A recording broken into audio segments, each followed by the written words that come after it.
Your stamina got to be the number one thing that you train for. Well, that is what stamina is one. Endurance, you fucked up. Yeah, but you also need a reaction time too. But he wouldn't be able to hit him, bro. Have y'all seen him punch? Yeah, I seen it. It was bad. Bro, his technique is terrible. He always draws back before he comes forward. You can tell it. You know what that's called? He's swinging like this. Do you know the well, yeah, be it quiet. comes back. I seen the celebrity fight. That's how he hit, bro. It looked crazy. Do you know the technical name for that? It's called telegraphing. If you telegraph your punches, I'm gonna counter you every time. Because you're gonna let me when you telegraph a punch, you'll let me know what you're gonna throw. So I already know what you're gonna throw before you. That's how a lot of professional fighters do everything. Exactly. So that's how a lot of professional fighters don't get hit, especially like the best in the game at it is Shakur Stevenson. Right now. Yep. Salute to that. That's true. That's a fact. Summer, why you bring up Clarissa Shields? Now, let me say this. Clarissa Shields has phenomenal boxing skills. I'm not going to take that from her. All right? But at the same time, she needs to stay in a woman's lane. I'm going to say that. Her calling out Rolly Romero is insane. As far as that man got real knockout power. Make the fight. That's what I said. I will say this. That's a bad idea. That's a bad idea. Don't make that fight.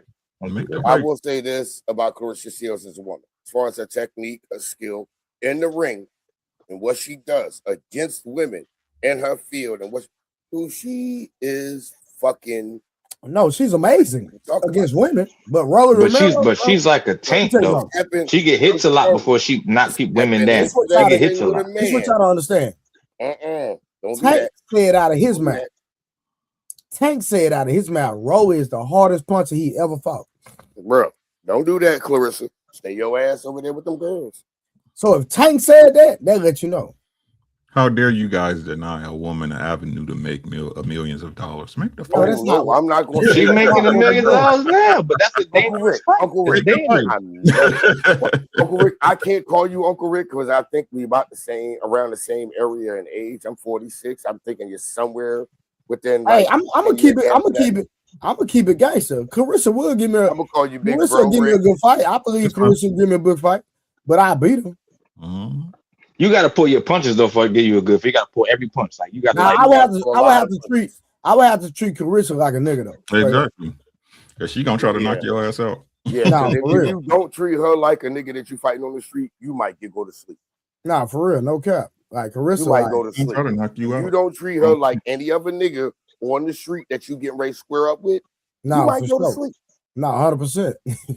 You might go to sleep. Right. It just take that one you don't see, knock you clean out. You gotta get in your bag. Exactly. Clean out. So I will never say that it's not possible for a woman to knock a man the fuck out. So I've never. I've seen it. I've never been a professional fighter, but I train professional fighters. That's what I do. Matter of fact, I got a new fighter. I got a new fighter today, actually. I've never trained them. I only box. Matter of fact, I'll pull it up. Let me show y'all my new fighter I just got. Hold on. He just hired me. He hired me last week. Let me show y'all real quick. Hold on. Give me a second. With that, that's what's up, bro. Let me show y'all my new fighter I just picked up. All I know about money. Uncle Rick, the money, right? You know what I'm saying? Yeah. The extent that that be the money thing with these fighters, bro. The money, bro. I'm gonna keep it real with you, Trey. The extent that I have as far as boxing skill, during 87 and 92, I boxed at Joe Frazier's gym. But see, I do martial arts too. That's why I specialize in martial arts. I grew up in Philly. I'm a Philly native. Well, I was born in North Carolina, but I grew up in Philly from 83 to 97. My whole childhood, all I knew was Philly growing up. I'm a Philly. All right, y'all. Hold on, real quick, Steve. This is my new fighter. That just hired me. Hold on, give me 1 second. Oh, go for it. Let me see that. Yeah. He got. Hey, Uncle Rick, tell me what you think about him. Hold on.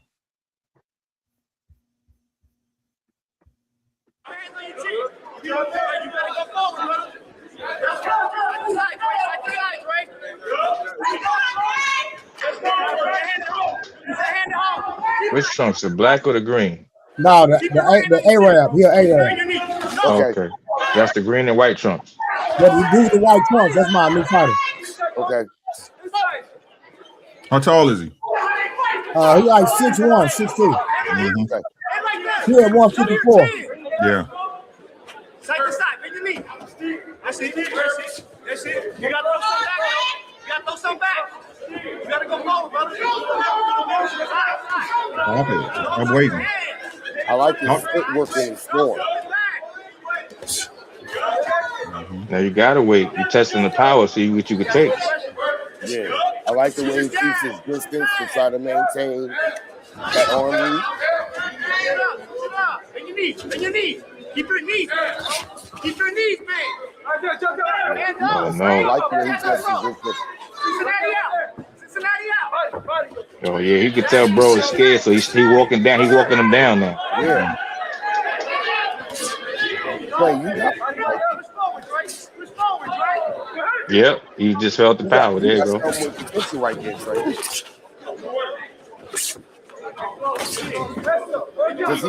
He notices his opponent isn't coming within that distance that he knows he can't because he knows he's going to get caught. Right there. Right there.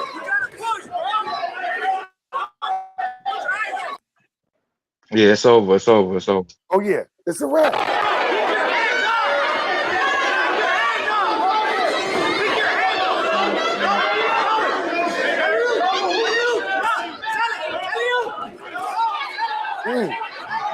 Yeah, he not moving out that corner. It's done. It's over. That swooping uppercut. When he had him in that corner, he should have went to the left and stepped to the left though. Yeah. He could have got a better left hook to the body. He would step to the left on the outside of the body. Facts, but the problem is he trying to stand up straight all the time. Like yeah, he got to get off the line. He on the line too much.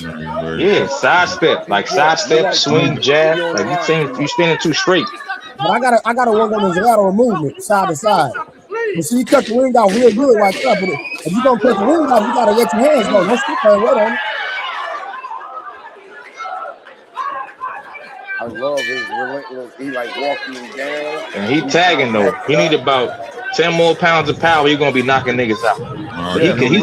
He tagging him though. But he just need 10 more pounds of power. We're gonna knock him out. Need to use his jab. I don't even think he needs 10 more. Give him the lead. Yeah, he needs everything. He don't throw a jab in there, Rick. He needs to use his jab every. There you go. He now using it. He's got there you go. Jab enough, but he's been using the jab, but he's not using it properly. He's using the jab a little bit too much. No, everything he do need to come off the jab. Everything. He's underutilizing his jab. Right. With the length, with the arm wrench and distance that he can create. So you need to go back to the jab. Don't fight his fight. Exactly. Get it out there. He's waiting too long. Get it out there. Get it out there. Let him know. Let him know it's there. Is his last name pronounced Alamati? That's it, right? Yeah. Oh, there you go. There you go. Yeah. There you go. Hey, when he do that, he supposed to jump on him though. Yeah, he's supposed to. Get back on the jab. He should just get back on the jab. I'm telling y'all. He about to get clinched again. Watch. He about to get clinched again. At least go 2 or 3 of them. Engage distance and where the opponent might jab where it's at. I'm telling you. See? Pick it out there. Pick it out there. You go. He ain't even ready for the jab. Because he's not throwing. But when he does throw it, it catches him. That's right. That was a nasty right. Yeah, that was a nasty right. There you go. 1-2 again. But see, there you go. He back in that corner. He been in 3 corners the whole fight. He been in 3 corners the whole fight. I don't like, hey, Uncle Rick, I don't like how he watches weight. When he do a good punch, he'll sit there and watch. Yeah, he's taking pictures.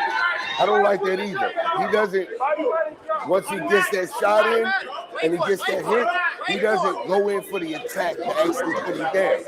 I need to see that from him. Get back on the jab. He only throws 1 punch at a time. He throws 1 punch at a time, too. Instead of throwing multiple. Like, bro, throw like 2 or 3. More than 1. It's only 3 at the most. And then he stops and waits again. He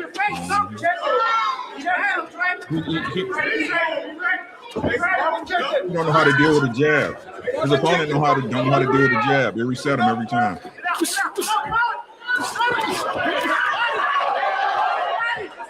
Back on the jab.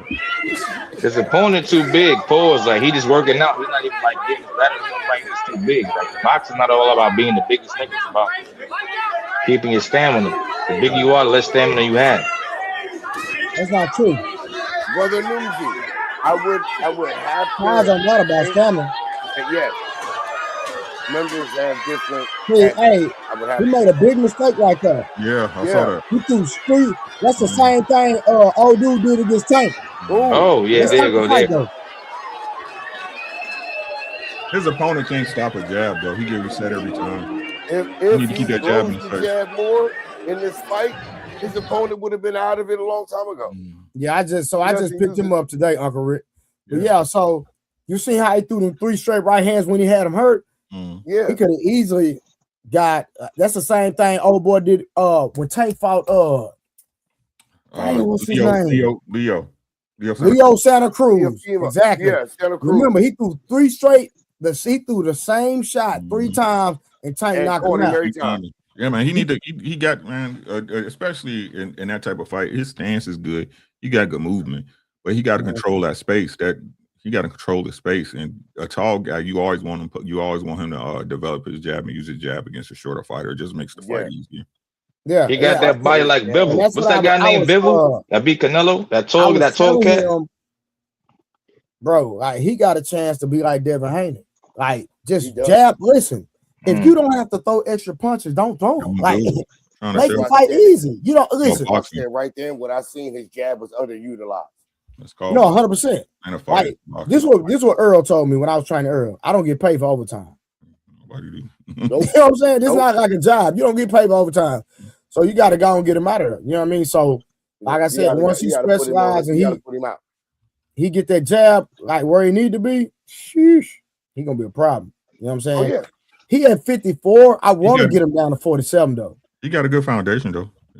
Foundation solid for sure. I want to get him down to 47. We're gonna try to get down to 47 eventually, but because I talked to stance and his footwork as he moves, like you said though, Trey, you got to work on that lateral movement because that forward or backward movement, that lateral. He stays on the line though. He stays in that straight line between him and on that line. And that's why Trey said he got to work on that lateral movement so he's not stuck on that line and just he switches the line up every time he moves. But you know what? A lot of boxers do that when they don't respect the power of the fighter they fight. When they don't respect a fighter's power, they just like, you know what? Let me just come straight forward. You know what I'm saying? Just walk him down. That's what he was doing.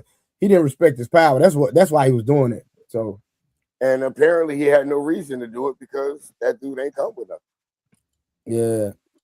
I think that dude was just way too stocky. He was just way too muscly built. So if your arms, if you work out a lot, and you work out a lot with weights and shit like that, and your muscles is too tight, they shrink your arms up. So now your reach is shorter now. So when your reach is shorter now, you cannot punch how you normally punch because now your muscles are so big, your arms are short. So that's why you got to work out with the weights because sometimes you got to stretch too. Stretching to help prevent all that.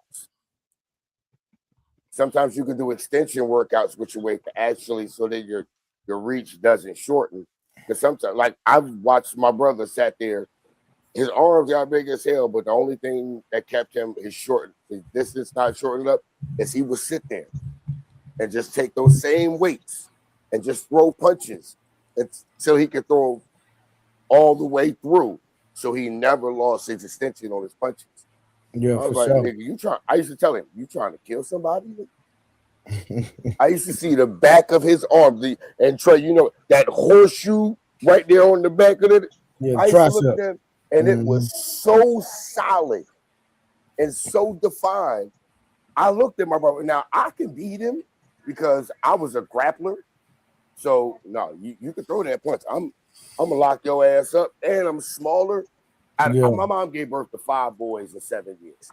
I'm the runt of the litter. I'm number 4 out of 5, and even my little brother is bigger than me. So I'm quick, nimble. I can lock your ass up. So I can beat my older brother. But I've watched him. Dude thinking, oh, he a big nigga, he's and what? Quack. And I'm standing right next to that hand and never seen that move, but yet I just watched dude drop, and I'm like, what? And then I see somebody, hey man, you see the video of that shit? No, show me. Oh, damn. He was Yeah. full extension and I watched this whole like the whole top of his head didn't move, but all this down here shifted. And then dude just dropped. And I'm like, you Nah, that's watch the what's whole up. top of his head never move, but everything from here down just shift, and then he fall. Now Trey, But boxing is the true gladiator sport, though. Boxing, MMA, all those sports, karate, Muay Thai, all those are real gladiator sports. If you're not ready for that shit, do not go Hey, into it. don't hey, that do boy it. Square Bridge say cups in the chat for Wolf. Yeah. Yo, diabolical. Listen, Square Knight. Bridge, you God dead in hell, bro. Listen, Knight, I've God watched too many. dang. God damn. Hey, Finally, and shout out brother. for 30K for gifting somebody a goddamn membership. Hey, listen, if you have not became a member, I literally, matter of fact, I got to do it in a minute. I literally on the channel today, I gave y'all one of my secrets to what I drink every night before bed. So if you're not a member, you did not get the video. I post my health tips for my members. So if you're not a member, you didn't get the secret. Especially, and the video that I posted today was especially good for women. Hey, ladies. So This like is for one any thing I've women, always especially had. around your menstrual time, for any woman that's anemic, you know, women I was talking about how they cold all the time and anemic. Mhm. So make sure you go watch the video that I posted today. There's another video I'm going to post. So listen, in the video today, I gave y'all my email and my personal phone number. So any fitness or health tips that anybody want, as long as you're a member, you can call my phone, you can text me, whatever. I'm gonna give y'all a free game just for being a member. You know what I'm saying? JT, what to do? Can I ask a real What quick up, though? question, Trey? Yeah, what's I good? always do Like, this. what's This is your panel. This is your channel. This is your platform. I What's the just word, want to Jay? ask everybody else that's up here. Shit. Are y'all? We all of us like me. We all members, right? Oh, I don't know if everybody's No, a member. I All ain't. right, real quick. So I'm gonna I answer ain't this one know. while I'm live. So K Clarity said, I'm going to try it. I'm cold now. I'm about to turn up the heat. Listen, if you're ever cold and you need to heat your body up, drink ginger tea. Cut up some raw ginger, Hey, make Clarity. it into a tea, and then drink it. It'll literally heat your body up. Hey, Clarity. Good evening to you. It don't work for demons though. If you're a demon. Oh, Trey, brother Numsi asked a question Not brother. Hold on, Not bro. brother I held that laugh in for a minute. Hold on. but brother Knight. It's just gonna be What's some up, bro? I spicy haven't water. heard brother Noomsy What's since up, the man? Golden Child. Yeah, go to town. My sweet brother Numsi. Hey, hey, y'all, hey, fantastic pull up. You already know we reviewing you tonight, so you might well go and pull up fantastic. We reviewing Mr. Fantastic. Y'all know Mr. Fantastic was over there with hey, Uncle Rick, hold it down. I need to get off screen real quick. Give me a second. Yeah. Uncle Rick, hold it down. Fantastic. Salute Fantastic. Pull to up, Uncle pull up. Rick. Salute to Wolf. Salute to JT. Salute to my good brother Stu. Peace out. Peace. United. Hey, What's Knight. good? Space, King, space. I've heard all of y'all on panels. Me and Wolf, we've been on the panel together on Ali's panel. So to Uncle Rick, Knight, JT, and even the Trey. This is my first time being on the panel with all of you brothers, other than Wolf. Salute and blessings to all of y'all brothers tonight. Yes, sir. Yes, I sir. go back, man. Most definitely. Appreciate you. And we know for a fact that Rick and JT know how to turn it up. So let's turn this thing up. If it's any cold in the house, let's just get the conversation started. I made a statement earlier that nobody could talk to deny. him. Talk to him. I said something earlier, but I think that was controversial. But I don't think we all want to have that conversation.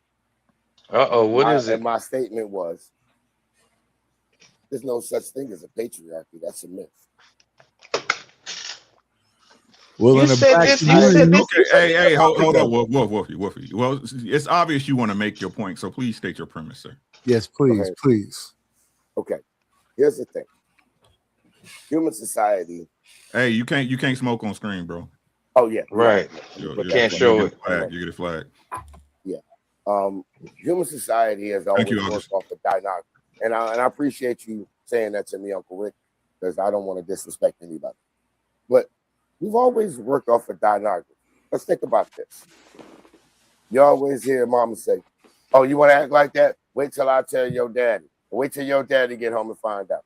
And you see the fear of God in that child. That's true. I have no argument against that.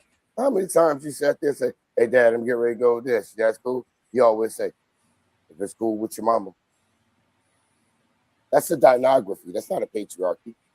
Man makes Is the that, decision. that's how it ran in your house? As long as it was No, cool, no, no, with no. mama, it was gonna happen. Look, here's the thing about it. This is what I say. This is why I say it's not a patriarchy. Because in there, I say man is given the respect and honor of leadership because woman is given the power. Woman sets the rules, man enforces them. That's why it is. That's why you always hear, wait till your daddy get home. Wait till your daddy hear what you're doing. And the child got in fear. But when you wanted to do something, now I'm not saying that everybody didn't experience it. I'm not saying everybody experienced this. No. It's either majority or minority. Which one is it? Okay, yeah. I will say the majority did not. The majority did not. I'm just stating where we came from to how we got here. We came from a dynography, not a patriarchy. You mean a gynocracy, you mean?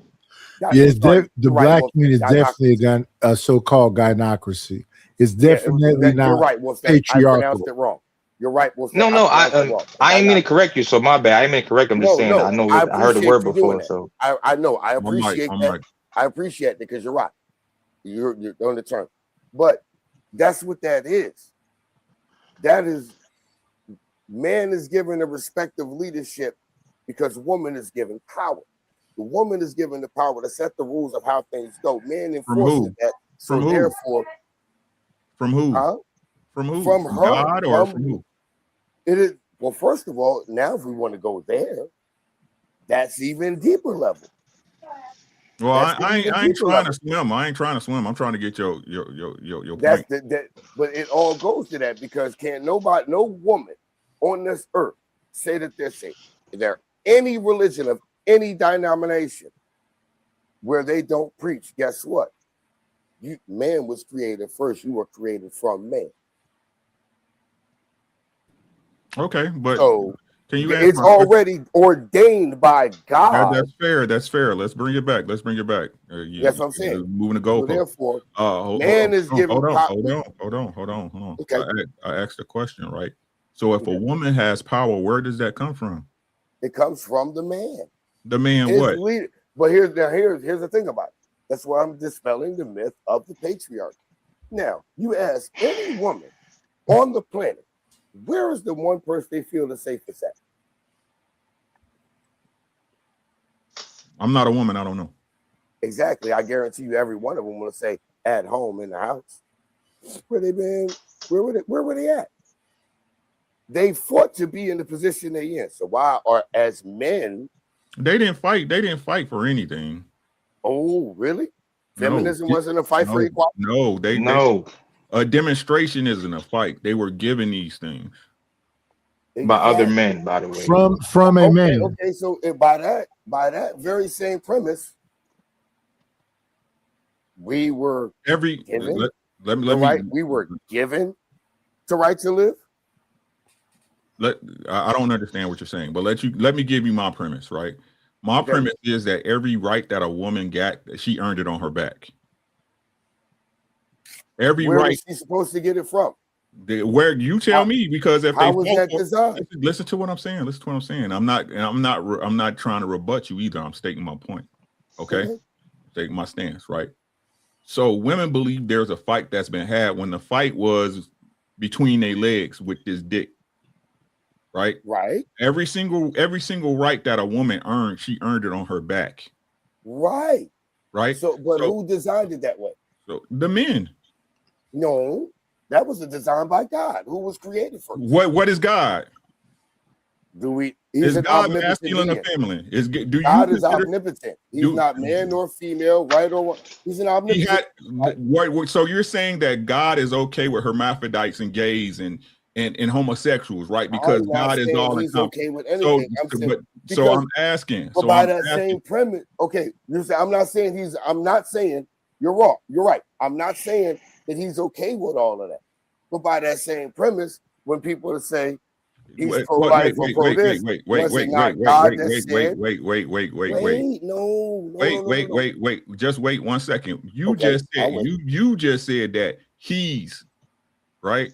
So is God a male or a female? Omnipotent. He's referred to as he. Omnipotent means all knowing. That doesn't say you're male or female. I'm asking you a Exactly. question. So if he's omnipotent, I'm just addressing him as we know him as male. So we're going to go with male for right now. Now, as an But not later. omnipotent But not being later. that we, huh? But not later. I don't know how people I don't refer to know. him then. I'm just saying in our lifetime, he's referred to as a he, so that's how I refer to it. So God Has is he a ever man. been referred to as a she? Do I know? Before my lifetime? I don't know. But in my lifetime, no. Okay. That's what I'm saying. So at this moment, I'm referring to him, yes, as a he. The Bible says So God is a he man. him. Exactly. And, Right. and So Wolf, that's why it's a thing about an order in the Bible, and it says in the Bible, if you want to use August, you biblical hearing terms, things And that's is where I was God speaking from. So man? Wait, I hold on, heard but hold what on. he said. No, But hold on, if Mr. this Knight, I man Mr. is Knight. talking about, said. I don't want to, Mr. Knight. I know you're gonna say the truth, but I don't want everybody that's not super duper Christ-like and religious or Christian to feel upset. So say what you want to say, Mr. Knight, and then we could just like, you know what I'm saying? So Okay. everybody don't get mad. yeah, you can be upset, but it clearly says God, man, woman, and child, and it clearly said that God is a man. That's what I'm saying. That's why I referred and said he. You know what I'm saying? Because that's how I know him to be referred to. Okay, so he's masculine then. So God represents masculine, right. correct? So, okay, and okay. that's where I'm going. Do we all agree? Do we all agree with that? Yes, we agree on that. So, and that's why I say, but woman was created from where? God created man first. Woman was created from man. Yeah, so from a rib. Already created. So that's the gynocracy that God created. That wasn't gynocracy. God didn't create that. No. If he hold on. Whoop, God didn't create that. No, so when you're putting it in the terms that you put it in, you make it very complicated. The answer is that man, the most powerful, who's ever the power, that's who runs the goddamn world. Period. Yes. On this earth that we own. So the fight has always been between men. It ain't never been a woman that's out here that's conquering shit. It's always been a man. Women and children have been spoils of war. That's how I addressed it in the beginning. I said God created. Wait. Stu, you gotta let people land their plane. You gotta let people land their plane. Stu, please let people land their plane. Yeah, he good. But this is where he's good. You good, bro.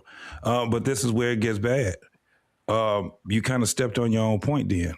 Because if you look at it, I didn't step on it because I never got a chance to make it because I was interrupted while I was making it. No, what I'm saying is that is that it's still patriarchy, no matter how you look at it. Is it? You have subsectors. Is it a dynocracy? You have subsectors that would have it like we were just talking about the black community, right? There's a time period that gynocracy, but it wasn't always that way, right? It ended up being that way because of the power being transferred by guess who? Men. Wasn't women. Because it wasn't black men. Let's keep it real. Okay, but it was still men. That's why I asked this question before, Wolfstack. Where have the black men ever benefited? But it was still men. That's the thing is that it was still men, and it's still a patriarchy. And I get that, but that's why it goes back to the original question I originally asked. Where did a black man and a patriarchy? Hey, I'm gonna give y'all 5 more minutes on this, then we're gonna get to the actual video because I know we ain't got all night. You know what I'm saying? So we're gonna get. That's what I'm saying. I just asked, where was there ever a benefit? Because I hear people say, "Oh, well, he gets to make the final." That's a position of responsibility and leadership. That's not a very beneficial position. Because if you make the right decision, everything goes right. You're only reaffirmed in your position of leadership in the family and making those decisions. But what if everything go fucking far left center and shit go way wrong? Yeah, and is that's that a the beneficial thing. Position? Yeah, but this is the Is that thing. It's still a still going to be position a of benefit? It don't matter where you go. It's still going to be a patriarchy because once you start talking about war, it's either you get down or lay down anywhere in the world. Now, That's where actually I would say it's a matriarchy, because the men are the one that really have to go to war when it comes down to it, and the women get to sit at home. Hey, we got 4 minutes. After 4 minutes, we get into the topic. So if y'all Okay, wanna okay, keep okay. going, I got Let 4 me run minutes. through this. Go ahead. Let me run through this real fast. So the patriarch means that men by nature want to protect women and children, meaning that, let's say woman's at work and she getting talked to down by her male boss, and you standing there, but you're her male coworker. You're like, what the fuck you talking to, bro? Relax. Or that's your sister or your mama talking to a dude that they dating, and she's getting overtaken by that man. It's in your nature as a man that, what the fuck you talking to, bro? That's just how men naturally do. We're protectors by nature. That's not your nature, then that's different. Listen, you completely missed The patriarch stands for protection and provision and leadership. That's what it stands for. Okay. Okay. So that goes back to the question I asked. Where's the benefit for the black man in it? Because those are positions of responsibility and accountability. Those aren't positions of benefit, because everything goes right. We'll be able to be here all night. Yeah. No, we can end it with this right here. If you're looking for benefit, if you're looking for personal benefit, bro, then you doing the wrong goddamn thing. The benefit is the benefit is the community. The benefit is for your children. It's the next generation. You're supposed to do what you're supposed to do and keep things in order so the next generation can follow suit also. That's it. You die after that. Okay. Now, JT, thank you. That is the answer. We got 2 minutes, y'all. We got 2 minutes left. 2 minutes. I can accept that answer, JT, and the conversation is over. I bet. All right, shout out for Mr. Fantastic for being here. I can accept that. I reached out to him earlier, and he said he was gonna pull up, and the brother is here with the pink hat on these niggas. You know? Is that much? My boy said it matched. I believe that's what it matched. He said it matched the outfit. Ain't that what you said? Indeed, man. It matched the fit, man. What's going on with y'all? Shout out to you brothers, man. What's going on? What up, Fantastic? Listen, Fantastic had a phenomenal conversation earlier today on This Might Be Risky with Dizzy Ham. Shout out to him. I said, let me review this, man. It was a great conversation, man. And let me say this before we get into it. So I titled it Police Encounters and Race, Facts, Feelings, and Reality, right? Mm-hmm. Hey, Pat, listen, I'm gonna be respectful, but like a lot of y'all to be in the comments, like when y'all have a opposing opinion, I would love for y'all to come up. I would love for y'all to come up on a panel and not just be in the comments, because like you made a statement that Mr. Fantastic say that certain people deserve to be unalive. And if you feel that's the context of what he meant, then come up here and challenge him on his talking points. Respectfully, right? It might that's be one of my many like super duper fans, people that's obsessed with me, Trey. And again, every time this dude see me somewhere, he can't help but lie. Obsessed with me. Yeah, man, it's crazy. Motherfuckers, I don't like, Trey. You know what I don't do? I don't even act like they don't exist. No, I know, but what I'm saying is a lot of time when we on these panels, if somebody has an opposing opinion, I love for them to come challenge. Like, don't just, they're just trolling, bro. They're not built for it. Hey, you already know this from most people built for the chat, Trey. Most people built for the chat. Everybody think this shit easy, but that's why they don't do it. I gotta give you your props, though, homie. You was bumping niggas' heads together like, get y'all ass. I watched that show, and all he was saying is that, listen, if you riding dirty, you ain't got no license, you got weed pumping out of the car, you got something riding dirty or something you done everything wrong, and there's somebody on the outside going, why y'all messing with him? For what? Hey, like, this is the craziest thing, right? Growing up, like it's a lot I don't talk about because I'm on the internet, because I'm dealing with some legal stuff like in real life. So it's certain stuff that I try not to say. But when the legal stuff get over with, I'm going crazy. I promise. You know what I'm saying? But the thing is that I'm gonna go to Nia's point, right? How you gonna be? People don't even know a marijuana smell when you get pulled over is probable cause. Like, why these YNs don't understand that? But then they'll feel victimized when you pull them over and the police smell something, bro. That's probable cause, like literally.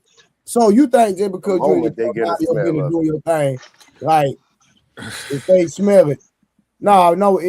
Supreme Court says the smell of weed does not constitute a search. Well, That's fair. Hold on, but listen. Maybe it's changed recently, right? And I'm not saying it hasn't, but at the end of the day, most people will still, depending on the state, they will still pull you out the car. Yeah, exactly. Yep.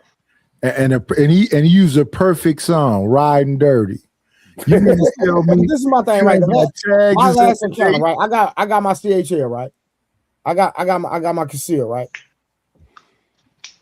The last time I got pulled over, I was by myself in a city called DeSoto, right? DeSoto is known like, I know where back in the day, it was a suburb. Now it's kind of mixed. I got pulled over by a white cop. When he pulled me over, license and registration, here, sir. I already had the lights on in the car, 10 and 2, windows down when he pulled up. Guess what? I'm making the officer comfortable. I already know I'm a black man. I got jewelry on. I got dreads. Boom. I say, hey, I got my pistol under the seat. He said you flipped right then, didn't it? He said, your gun under the seat. I said, yeah, it's under the seat. He said, do you mind getting out the car? I said, no, I don't have a problem with that. He said, I just want to separate you from your firearm. I said, bet. Boom. He got out. He didn't even touch my gun. Yeah. He just checked my license.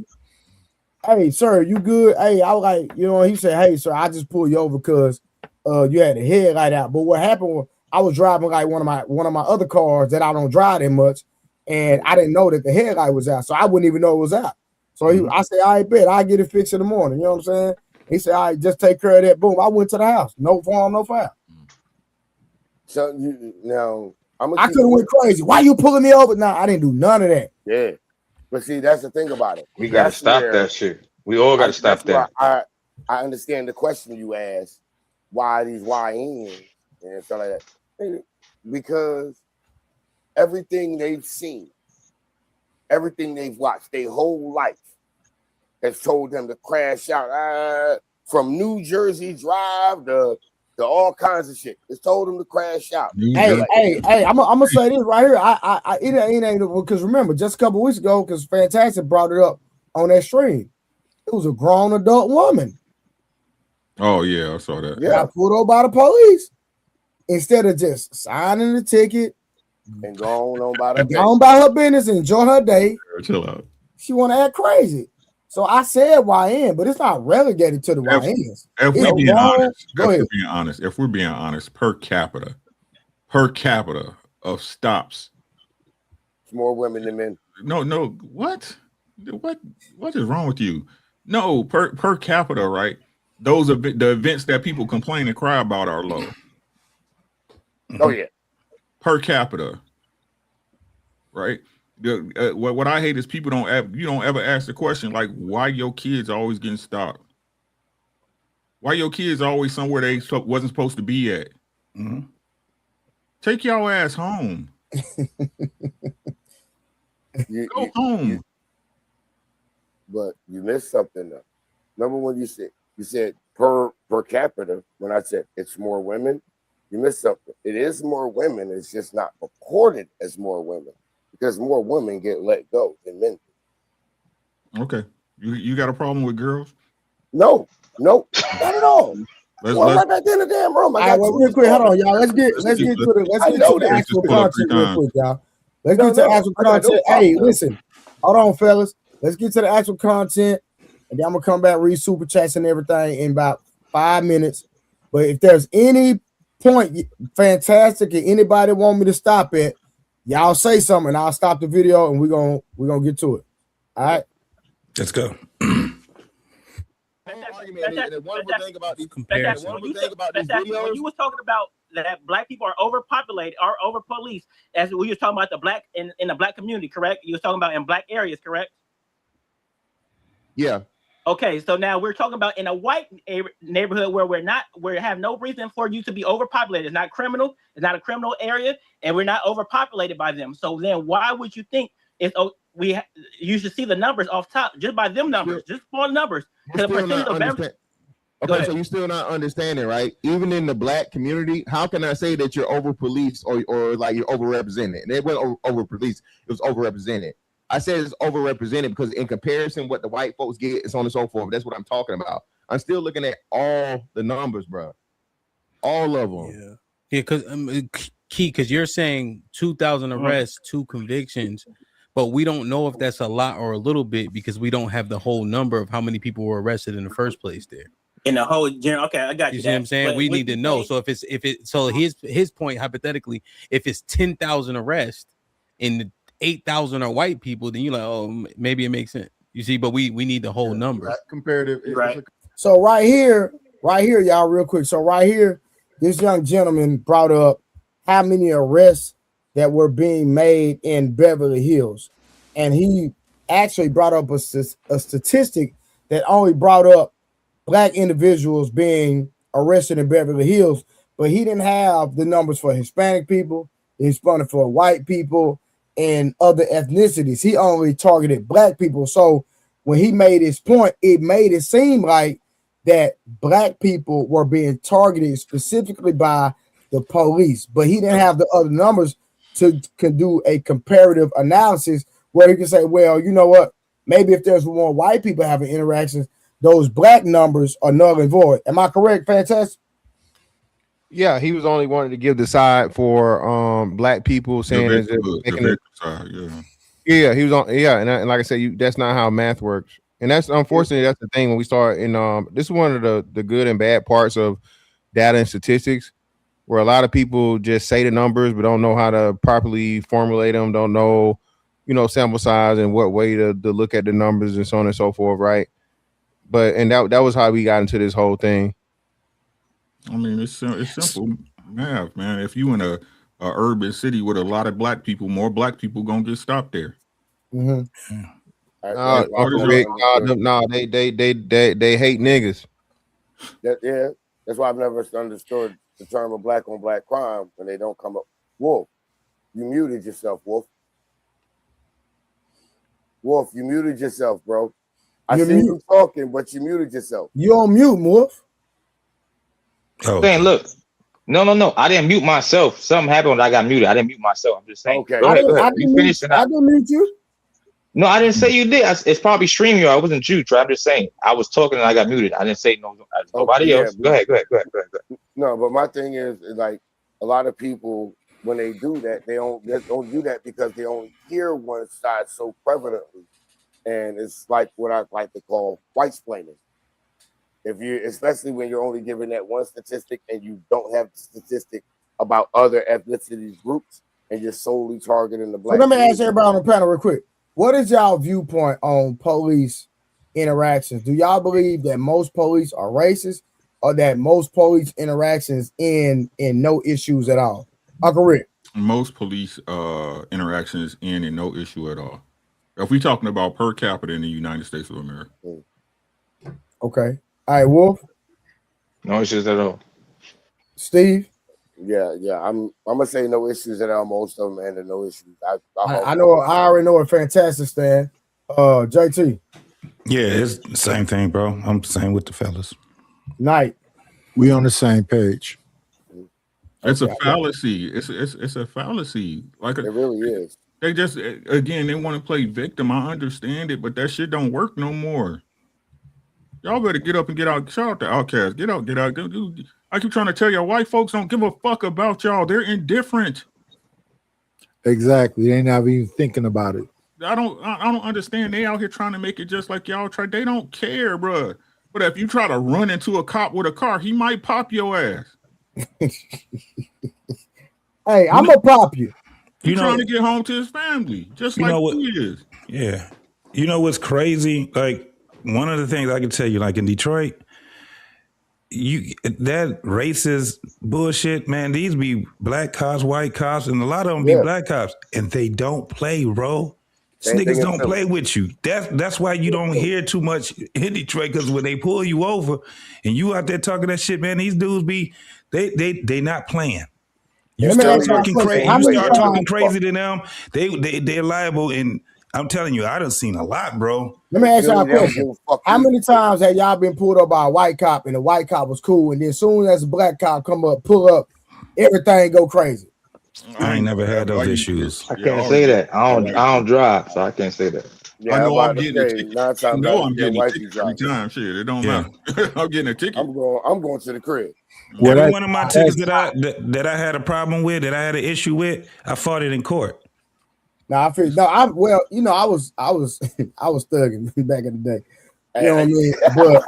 But you know what I'm saying? Like a lot of times it was in my hood, it was more the black officers tripping versus the white officers. Yeah, that's how it is in Detroit. They trip on your ass, but they don't trip because of, because you go white cop, black cop type of thing. It's just a thing where they got to deal with the bullshit a lot, bro. You know what I'm saying? And the closer you are to downtown, the worse it's going to be for you, especially if you were young. Depending on what area. I think in my hood, it was more of a control thing. I think they were trying to establish control. But I think it depends on the reputation of the area you were in at the time. Yeah, for sure. What was your hood? It's a thing because growing up in Philly, certain areas in Philly that I can go wild fuck out. Right. The nigga area. Ain't nowhere I don't give a fuck. Right. You in this area of Philly, you wilding out? Oh, they on your motherfucker. Man, this is so stupid. No, but it was a thing because listen, they talked about it in 2 movies and a song. So what Ice Cube said, black cop showing out for the white cop. And Boys in the Hood, he said, I can't stand you N-words. I don't like black. And then they did it in Don't Be a Menace to Society while drinking your gin and juice in the hood.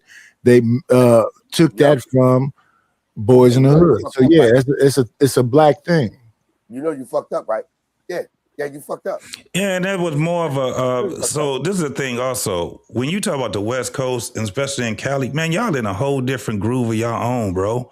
So when those movies were LA, South Central, shit like that, most motherfuckers on the East Coast, we wasn't experiencing it like y'all was experiencing that shit. It was in the movies. So it was something a little bit different over when you in the South and you over there. Now the South had a different type of thing. We had to deal with speed traps. We had to deal with all kind of other. It's a whole different thing. So we already understood in Cali how it was there, because that shit was way more open. Those guys didn't give a fuck. What is a sundown town? Oh, nigga. They got outside the sundown. Hey, they got some in Texas for sure. That's a fact. I'm telling you, even in 2026, they got some in Texas. I put it to you like this: if you my complexion and the sun go down, your ass better be in the house. I ain't never been scared. I ain't never been scared. How many sundown towns would you say there are? I know in Texas, I only know one that I know of. Anybody else? 12. In Georgia, they had a whole bunch of them. Yeah. I'm about to say that. No. I'm about to say this, Rick.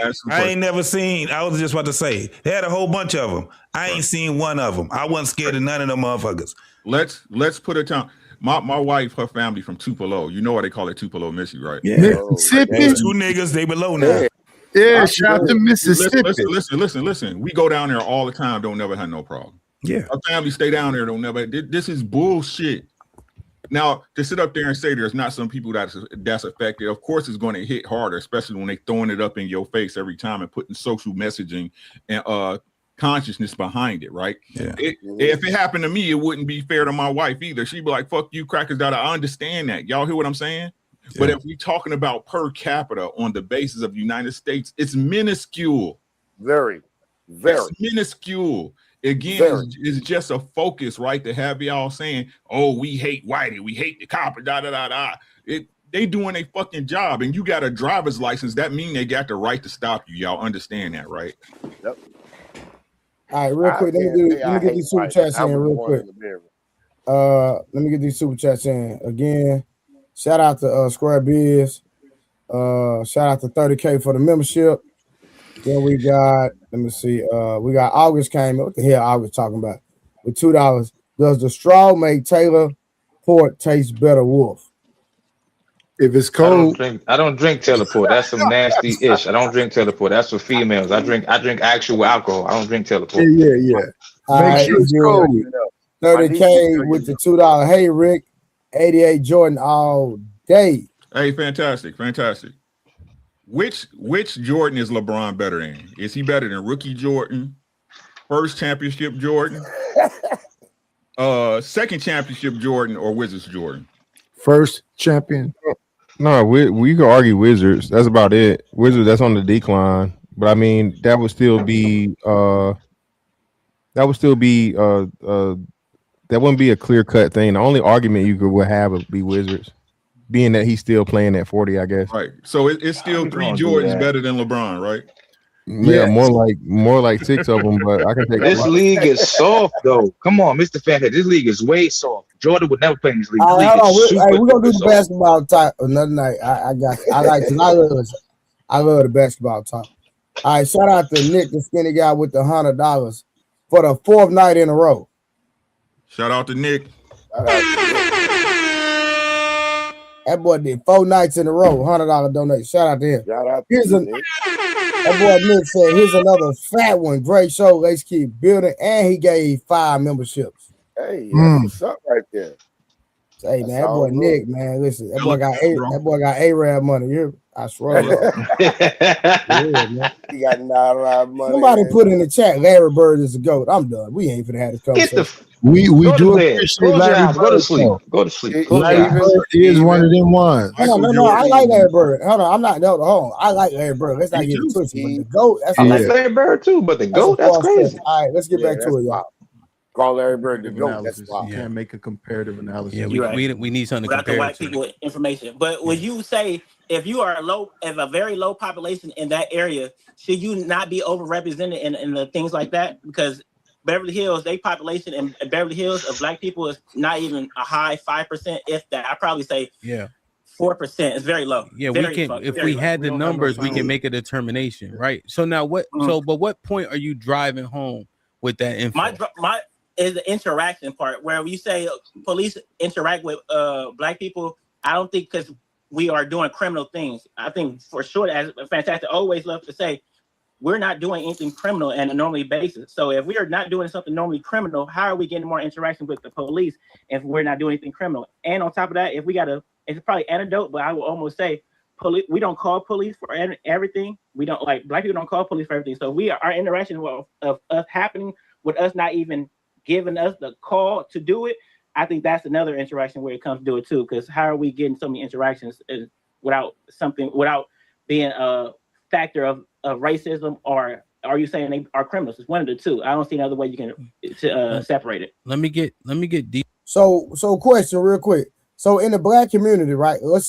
say in a predominantly black neighborhood, what would most interactions be? Would it be because of racism, or would it be because it would be deemed a high crime area? I would.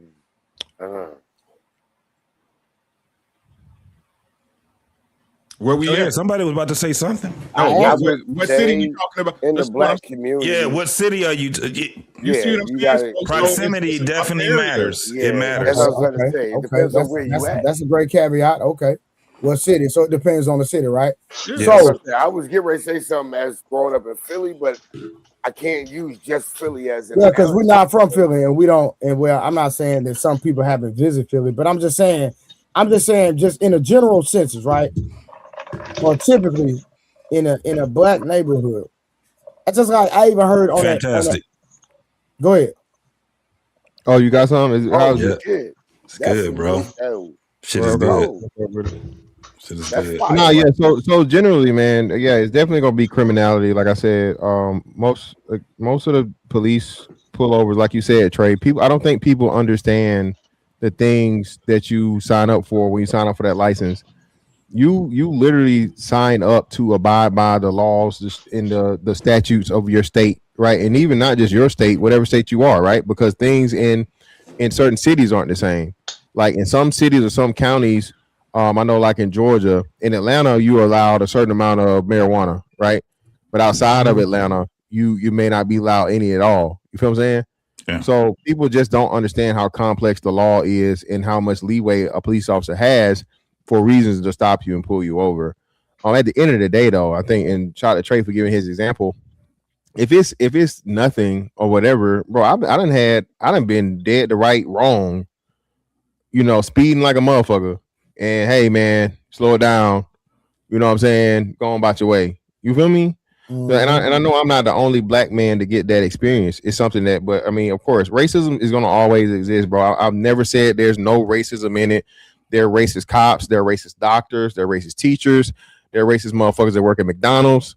But my thing is, we only want to, you know what I'm saying, or just black people as a collective, only want to worry about it whenever it comes to the police. And now police got to be perfect. You feel me? Not saying that they shouldn't be held to a higher standard, of course. Sign up for that. But at the same time, people just don't understand all of the variables involved, bro. And they just look, like you said, they look for an excuse to be a damn victim. It's crazy. Right. Go ahead. I just would love for a lot of the people that have opposing opinions. Y'all don't even have to turn y'all cameras on. Just come, let us hear y'all voice and let's have a conversation. I done dropped the link 1,000 times. I would love for y'all to come up. I see the comments, but like, get out the comments and come challenge your perspective. Come talk to the people. I was just let the world know how you feel.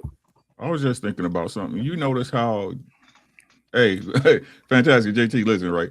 You notice how that the only thing that stays old is victimization and black victimization and racism, right? Because when it comes to our relationships, it ain't the old days, right? But when it comes to the system and the Charlie on your neck, right? That's always the same, ain't it? Uncle Rick, you said when it comes to relationships, same narrative. Ain't the old days, but the old days is the perspective I was speaking from. Back in the days of 8 tracks and motherfuckers got there. Them days. I'm talking about back then. That's the era I come from, where I've learned the foundation of who I am. Where us men, we literally, I've heard y'all all speak about it. That's the point that I'm coming from with all of my arguments. So watch this. I remember earlier when I was watching the stream and I heard Diesel. We know Diesel is an officer, and Diesel said that white people do a better job at hiding having the drugs and et cetera in the housing. Because see, the difference between the white neighborhood and the black neighborhood, we have trap houses. And then a lot of us be on the block, right? I don't know how it is in y'all, where y'all from. The people, you like, when the dudes be in the hood getting it off, they be on the block or they be in the trap house, or they be both. Nah, I live in New York. Niggas don't be outside at all. Sometimes some niggas be outside. The older niggas be in the crib. Corner. What are you talking about? No, hold on. I'm telling you this. I said the young niggas be outside. The older niggas that get money be inside the crib, but they be at work. So they come home, get their shit off, and then they go right back upstairs. Okay, don't be outside all day. Okay, so in New York, like they be out there. Dudes are known for being on the corners in New York. What are you talking about, Wolf? I live here. I'm telling you for a fact what it is. I said the young niggas that don't know no better be out. It's not the point. Do people be on the corner? Do people be on the corner? Yes. Okay, your math is young or old. You're missing the point. It's still young black folks, regardless of whether they're young or old. Question to the chat. When the last time you had a racist experience with a cop? Damn. Ooh. I've never had one. 2017. Because every interaction that I had that was kind of ugly, I was thugging. You know what I'm saying? Nope. So I couldn't even get mad at him. I was thugging. I'm asking the chat with this systematic racism, and we don't see it, and most of us blind. When the last time you had an interaction?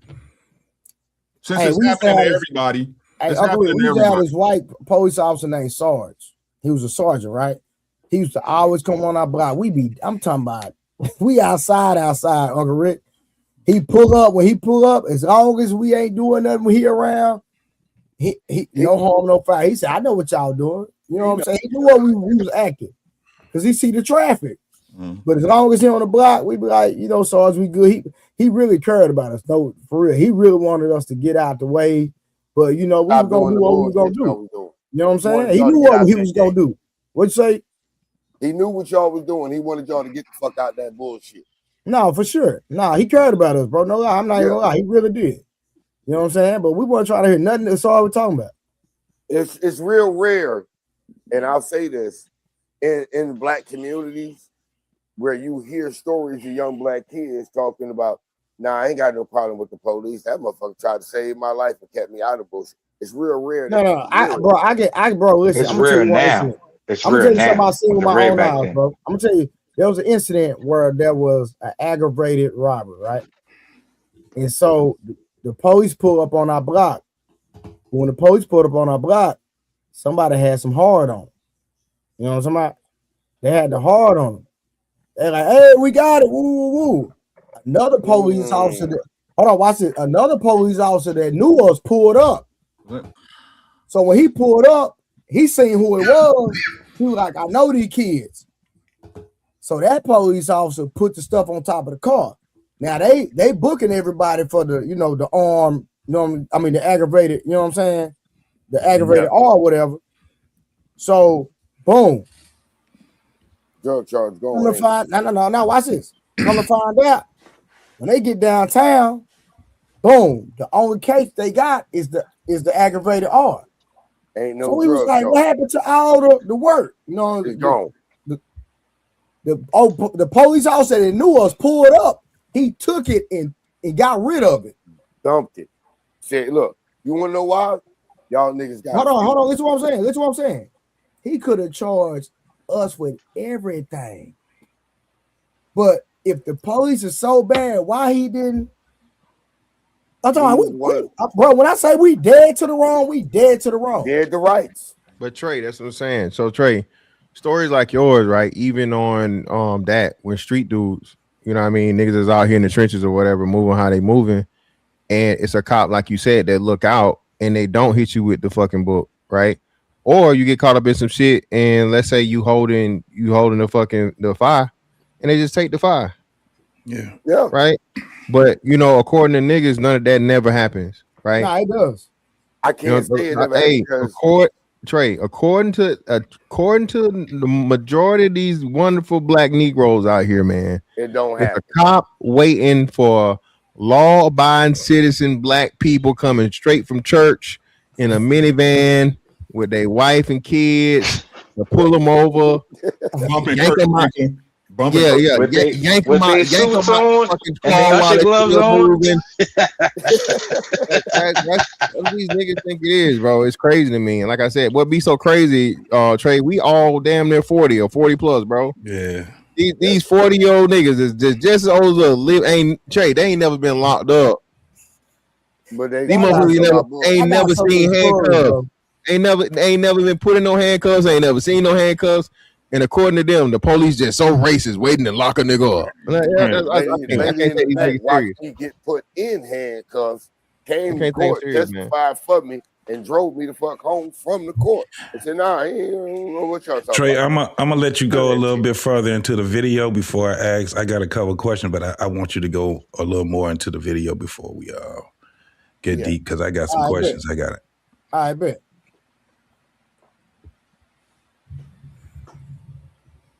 Diesel, can you respond to that, and then can we get your 2 cents as well? If you were listening, I know you was back and forth. Yeah. So, who aren't trained properly in how to handle suspects or citizens, and if you're black, the likely chance of it is higher, given the facts and given what we know about this country when it comes to the disposition toward black people. That's what I typically hear. So, Miss Fantastic, can I ask you a question real quick just to see? And everybody, do we agree that the data does show a disparity? Do we all agree there at least? The disparity is not 2 to 3 times what I'm telling you. Okay, we can look at the data again on prime time. But I'm asking. And that's what I'm trying to tell you. Because I saw data. Wait. Before Chick, I got you. Chick, I saw data that suggests that it was 2 to 3 times. I saw data that suggested that. No, and that's the whole argument. That's why I'm telling you we keep going back to the original thing. Okay, cool. So let me ask you a question again. Listen, we can argue over whether it's 2 or 0.5. Here's what I'm asking you plainly. Do you agree that there's a disparity in treatment based on the data? Of black to white? Yes. By the numbers, it's still a slight disparity. It's not 2 to 3 times, but it's like one something, 1 point something. Can I interrupt real quick? Sure, yeah. If you I do agree with you that they're more likely to get harmed. But you said the treatment. I don't think the treatment is any different per se when it comes down to. Well, treatment is kind of a semantics thing. Diesel, my bad. The treatment is kind of semantics. Harm, treatment. That's kind of semantics. It's really not. And the reason why I say that is because I've told Black people for years, if you're so scared that a cop is racist, don't give him a reason. Don't give him an out, right? So at the end of the day, when we're on the side of the road and we're being, we're not being cooperative. We're not doing anything to be cooperative with the police or anything like that. You're letting that racist cop have a story to say he was being combative. That's why I had to do what I had to do. You know what I'm saying? I'm just trying to make sure, at least, because again, I get disappointed when we can't at least operate from the same facts. We can start mining out why things are, but I'm just trying to say, do we all agree? Yeah. You as an officer, do you agree that the data suggests there's a disparity? Now, right now we're arguing with this two times or 0.5, but I'm saying, do you, Diesel, agree that the data said there's a disparity in the interaction with Black? Okay, so that's what I'm saying. At least we can stay there, then we can start trying to figure out why. You see what I mean? But we at least got to agree there. It's 1 point. Let me read it. Yeah, real quick. I don't want to get too far. Perfect. Like, share, subscribe, tell a friend, and tell a friend. It's a great conversation. Hit that like button right now if you can. That helps the channel the most. All right, where am I at? Escobar was popping with the $5. Says, I'm about my people. I'm about my people. They never have cared about us. Yisrael, rise up. Arvin, is that saying? Irvon Hunnit with the $5 says, hey, Hamp, do we profile our own people? Yes. Yes. Dre with the 20 ball. Salute. Perfect. Says most Black folks are really against that punishment for police wrongfully killing / arresting Black men. It's just too lenient. We teach these white people how to treat us. So regurgitating their talking points does a disservice. A gun with the $5 says one of the things we have to look at when there's a deletion interaction between cops and hold on real quick. I'm sorry. I have to do this real quick. Let me say this real quick. Don't say, Trey, I thought you were more authentic than this in the comments. And I'm tagging your name and I'm telling you to pull up and you won't pull up. Real authentic ain't gonna never pull up. No. But how you gonna say, Trey, I thought you were more authentic than this when the link is in the chat? Come have the conversation, because tell me what I said that was a lie or false. I give you $1,000 right now. I promise you I'll send you $1,000. Tell me anything that I've said out of my mouth that wasn't real or authentic. I bet you can't pull up and authenticate no facts about what I've said. Because at the end of the day, what have I said? They saying some of the most. I ain't said that yet. Right. I haven't gave a stance. No, we're just reviewing a video. So y'all niggas still talking about the bombing in Philly and Black Wall Street and shit. That shit crazy. In 19, what was that? 1919 or something like that. 1921. 1921. Insane. Like how y'all gonna get to the future staying in the past? They ain't even in the past. They don't know shit about that. The average motherfucking Black person didn't know nothing about that goddamn Black Wall Street into the 2000s, dog. Y'all wonder why y'all stuck.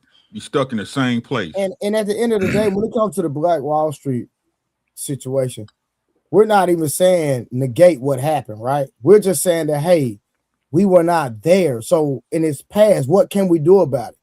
That's the issue, and that's the thing that people don't say. So it's not that we don't have any empathy toward what transpired. It's the fact that what can we do to change what happened?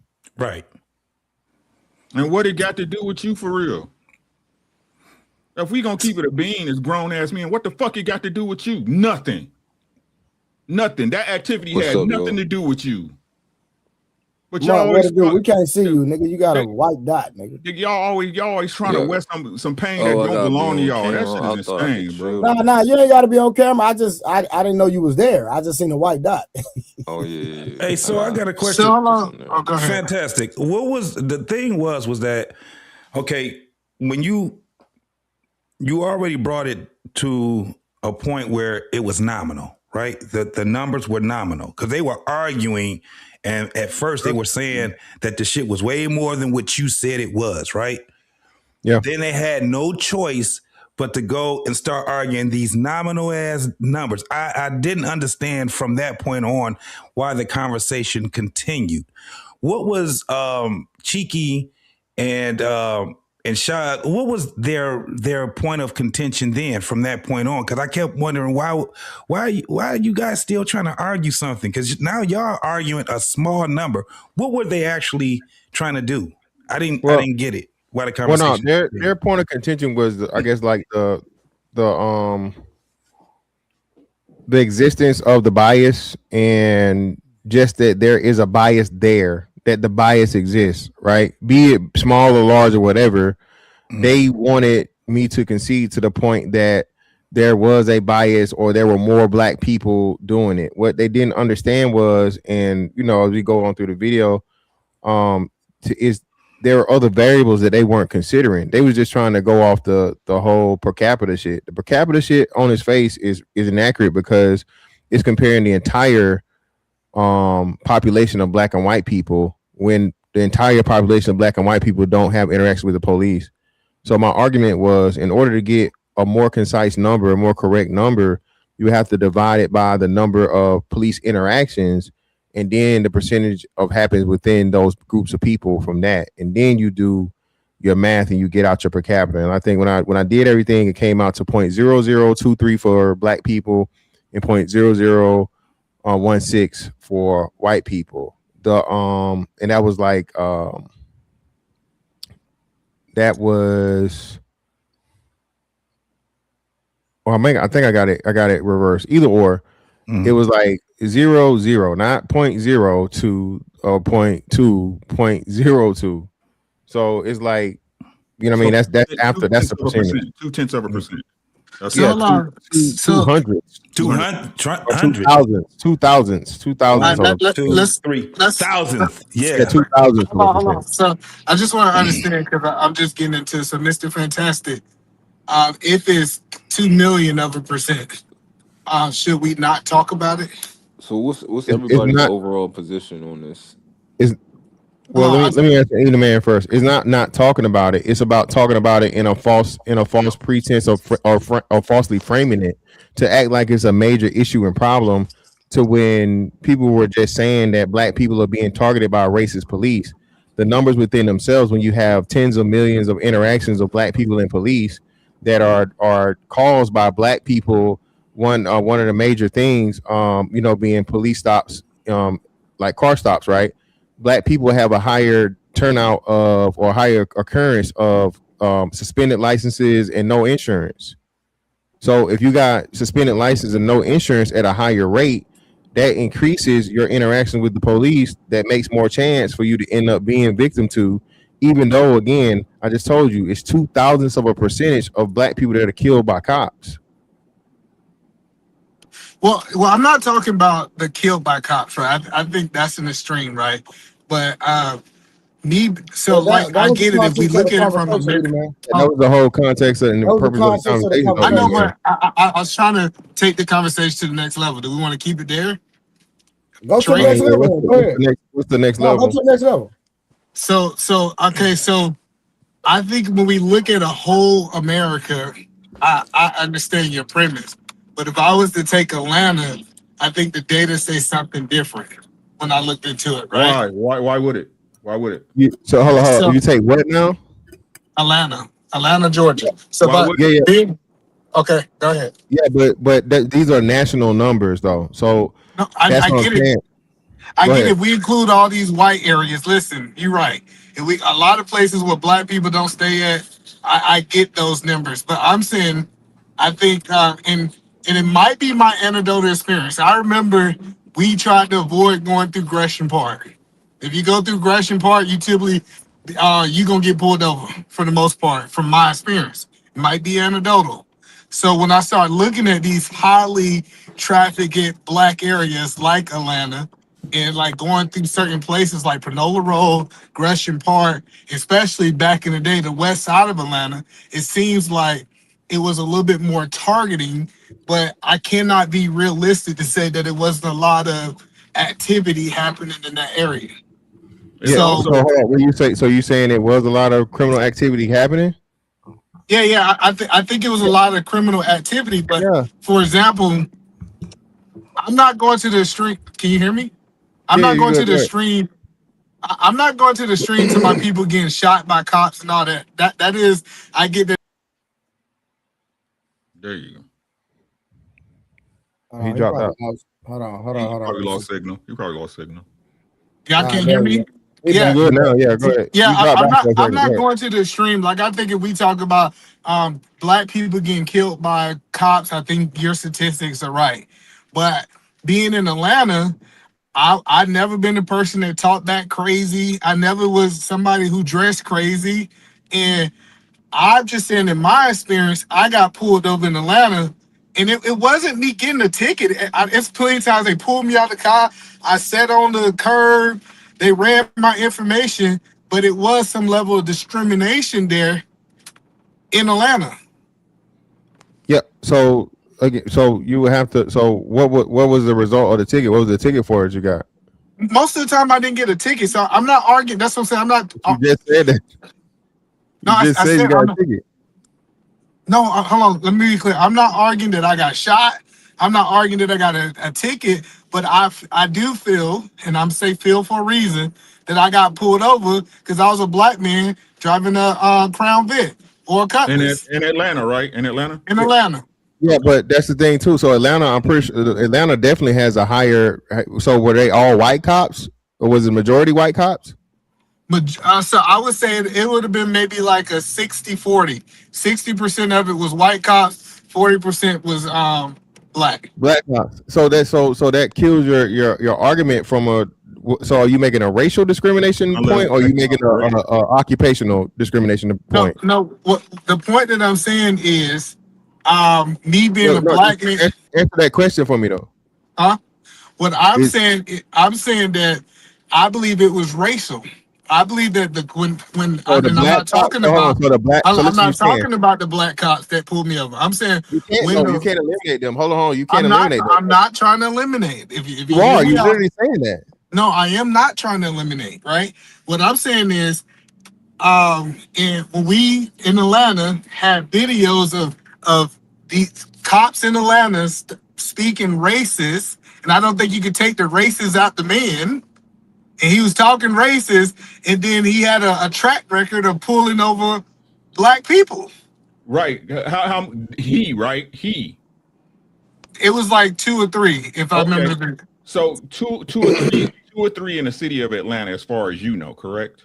Yeah, but I'm just saying that's the only evidence we had. I'm just asking what we had evidence of. Majority black though. Yeah, thank you, Brooks. And that's what I literally just looked up. And that's what I thought. Atlanta is a majority black city and majority black police force. That kills your argument. Yeah, so unless you're saying that the black officers were being, that's why I asked you. Yeah. That's why I asked you if it was occupational or racial. You can't claim racial when again. You just said yourself it was 60-40 white to black, but still you got 40% black. And I'm looking at it right now. The numbers say, hold on, let me share my screen, Trey. I'm going to share my screen, right? So Gresham Park would be outside of It's still what county? Is it still fucking Fulton County? Is it still Fulton? No. Gresham what county is it? He said Gresham. Gresham not a county. Gresham Park, Gresham Park is like a neighborhood. But it's not Fulton County. Community. But it's not Gresham. Let me know when you share it, fantastic. I don't see it. Yeah, and I see it now. Either man say unalive, not the K word. Okay, I'm sorry. Yeah, I wasn't talking like no. I agree that we not talking about that people getting deleted by the police officers. Whenever you're ready. Go ahead. So again, like I said, and to your point, even though you're saying I'm not saying you being malicious, but you said Atlanta, then you said Gresham Park, so that's why I'm using Atlanta. Okay, I got you. But the reason I said Atlanta is because most people don't know Gresham Park. Yeah, but we got to go by what you say. Okay, so to your point, right? When you saying that the police department. Oh, that's the wrong one. Remember, hold on, that's the wrong one. Okay. If you But live in an urban I city, more agree black with people you, are Al. going to get pulled over. Here a little If you bit. live in a majority white city, more white people are going That's the right one, Trey. My bad. Gresham is in the Cobb City, county. Cobb County. The Cobb right next to what's the name? I can look up Cobb County too. But the Atlanta Police Department is one of the most racially diverse in the U.S. with a force that is approximately 58% black and 37% white. Come on, man. What are we talking about, bro? No, hold on, but that's the point. Hold on. If it's more black cops than white cops, and I got pulled over by more white cops, that actually goes to my point. No, it doesn't. Hold on, listen. If it's majority black, and the most of the time I get pulled over is by white cops, that means that it's a small group that's doing more of the pulling over. You said 60-40. If you would have said 90-10, you would have a leg to stand on. 60-40 is pretty much almost a damn no. It's not gonna work that way, And you man. said you didn't get the ticket. And you say you didn't get the ticket. So And, well, yeah, and you say you didn't get no tickets, But and you kept getting hold up, and you kept getting pulled over. Just real quick. Hold on, just my real quick. argument. Go ahead. Yeah, but let me say this real quick. So then it's that area. So for whatever reason, that area you kept going through was a highly policed area. It's just an area that was policed at whatever the rate it was, and either that's all. Yeah, I mean it was what it was. I had the same experience when I moved to Augusta, and I went over to North Augusta in South Carolina. That was mostly white people. So white cops. The argument though. No, I'm not. What I'm saying is that I'm not saying nationally. I agree that nationally, if we go around the world, yes, I think that police are fair.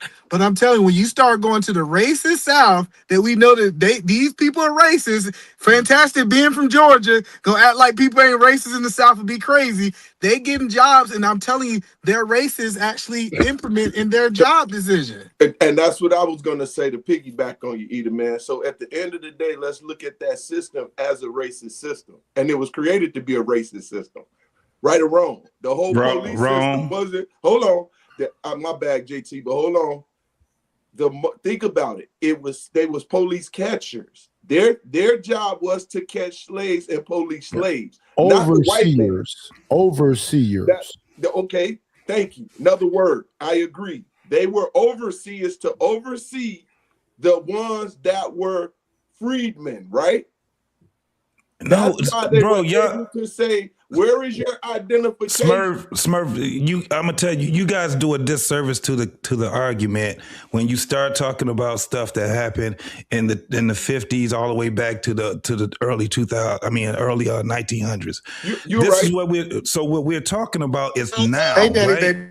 What we're talking about is now. So let's talk about now. So this is the thing. This is what you guys don't want to acknowledge. We have a shitload of police chiefs. We have a shitload of police.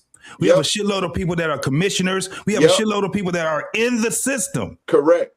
And nobody wants to address that. We keep falling on these laurels of just racism. We've already explained that you can't. This is the thing. It does exist, but how can you prove it? Easy. That's the problem. Easy. You prove it by the fact of the act. So let's look at it like this. And I guess we can look at it by area too. So once again, I'm in Chicago. Their job was to pull us over first. They only policed our area for a long period of time. And remember, we're one of the most segregated cities, still are. So what they would do was they would take good black folks that was police officers and put them in their communities and let them ride their communities. Why? Because they can control them. And this is in the system now. This is one of our biggest quotes. And then they will put them in our communities and the police us. Now think about this. What's gonna happen if I'm a black man and I'm policed in their neighborhood and I have to be under their command? They can control me. They can control where they put me. They can control where I patrol at. They can control the whole systematic ideology of that job. Right? Now, you are correct when we do it a disservice, but that doesn't mean that system hasn't left, because it's taught to the next generation and the next generation to the point where you see a police officer can be doing wrong, right? And why is it when they pull up, the brother is going to do his job, I'm not mad at the fact that he's doing his job, because if you look at him doing his job, he's supposed to back his partner. Pete He's Smurf, supposed to make hold on. Can I ask you a question? Yes, sir. Was Chicago one of those cities where they told the people when those folks went in those stores and start robbing those stores you can't do anything to them? Just let them take the stuff out of there? Yep. Where's the racism at then, bro? Where's the racism Well, at? the whole racism thing is you didn't see what they were doing to get them to that point, right? So once again, I'm looking at the system that went into play. And watch this. Guess who was going in them stores, JT? They was really babies. So you would have been really shooting kids. So that's crazy. What you mean by kids? So I don't. I get where you coming. They just fucking I know where kids. you're coming from. So when we go, When you doing wrong, you supposed to get punished with wrong, right? When you're I get you, you're a JT. police, Yep. you're a police precinct, right? And you're running a town, right? Yeah. So let's say I'm the police captain. I got the sergeant. We do a roll call, right? So what the police department does is they keep statistics on the neighborhood that they patrol. So in certain parts of this neighborhood, you may have had 20 shootings in the past 2 weeks, right? So we're going to put a police presence, a heavier police presence over here. Over here, you may have had 15 robberies on this side. So we're going to put a heavier police presence over here. So if you fall in the category of where that, because you don't know the statistics, right? You don't know the statistics. I'm at the roll call. I'm the sergeant. We get all the statistics. We gather all the information for the month, and we put that out to our officers, right? So now the officers are coming out. They got, let's say a cop got shot in one of these areas, right? So now police are on high alert. So you put a heavy police precinct over there. So what happens is the people of the community just think, oh, they just over here, fucking with us. Paul, my friend, they just over here fucking with us. Whatever, boom, boom, boom. But at the end of the day, the precinct is what keeps the statistics on what's going on. You don't know. The people of the neighborhood don't know that while you was asleep, 15 people got robbed and 4 people got shot last night, right? I'm the officer. My sergeant told me. So now we out here. You, my partner. So when we get over in this neighborhood, boom, we looking out. We got people who we looking for, certain descriptions, certain cars, whatever it is. And our job is to pull them over, just check them out. That's policing. But black people just take because we do a lot of dumb shit in our communities. So therefore, we get police. We don't know what goes on in them white neighborhoods. We don't know what's going on. They probably doing the same shit over there. But in our neighborhoods, I'm from Brooklyn. Grew up in Brooklyn, East New York. Boom. We was bugging over there, me included, everybody. So now the police, 75th precinct was over there bugging out, running down. They had to stop and frisk thing. They would run out, just jump out on them. We used to call them the jump out boys. They would just jump out. We was 15, 16, jumping out on us, patting us down, doing whatever. They'd tell you, yo, whatever we find from here, say 2 blocks down is yours. They was doing what they call this is why when you got that, what you said, they stopped letting call them rage, street rage, and all that, because at first they was doing that zero tolerance policing. It was aggressive police work until, if you live in a democratic state, which Chicago and New York is, and now, niggas want, oh, they racist, this, that, and the third. In New York, they got people running up with their cell phones, running up to the police. Oh, fuck you, this, that, and the third. If you look up this dude, Eli, the fuck is this clown name? Eli, they got the public camera. They just running up on the police. They don't mess with regular people. They run up on police officers, people at work. They, any kind of security guard, and just mess with them. When we was coming up, we avoided the police. We did what we did. These dudes are running up, antagonizing, rage baiting the police just so they could get a fake lawsuit or whatever the case may be. So, the policing is like just nobody even wants to be a police officer right now. Yeah, especially in democratic state. And let me ask y'all a question. When they were talking about defund the police, who the hell was going to protect the neighborhoods? That's what I was there. I didn't understand. Nobody. Niggas didn't care, Trey. Niggas didn't care. Niggas didn't care. Trey, like, go to hell, Trey. I was going to ask the question. Damn. Yeah. Trey, I was going to ask that same question. And then niggas started complaining about all the businesses getting shut down because they done had to close them down. a lot of black elder, and they was like, oh, please, Walgreens, don't close the store down. Well, y'all made the fucking defund the police shit, and I can't fucking you can't Your grandma apprehend got to them, drive 30 miles to go get her medication. Yeah, at now another yeah. Walmart. Yeah, now you gotta drive fucking 40 minutes to an hour to get to the fucking thing. Exactly. Because y'all thought it was cool to just let the little niglet steal. But that's how you create food deserts and all that other stuff. But Bugs, if you were an officer in this climate that we're currently in, when they talking about defund the police and you understand what the community needs, what would your positioning be? In the black community? Yes. So I'm a retired correction officer, right? I'm a retired correction officer on Rikers Island. So we had the same thing, right? So in certain housing areas, you had, you know, a high gang activity over here, niggas stabbing niggas over here, this, that, and the third. So me being part of ESU, whatever the case may be, so we go search them, you know, make our presence known.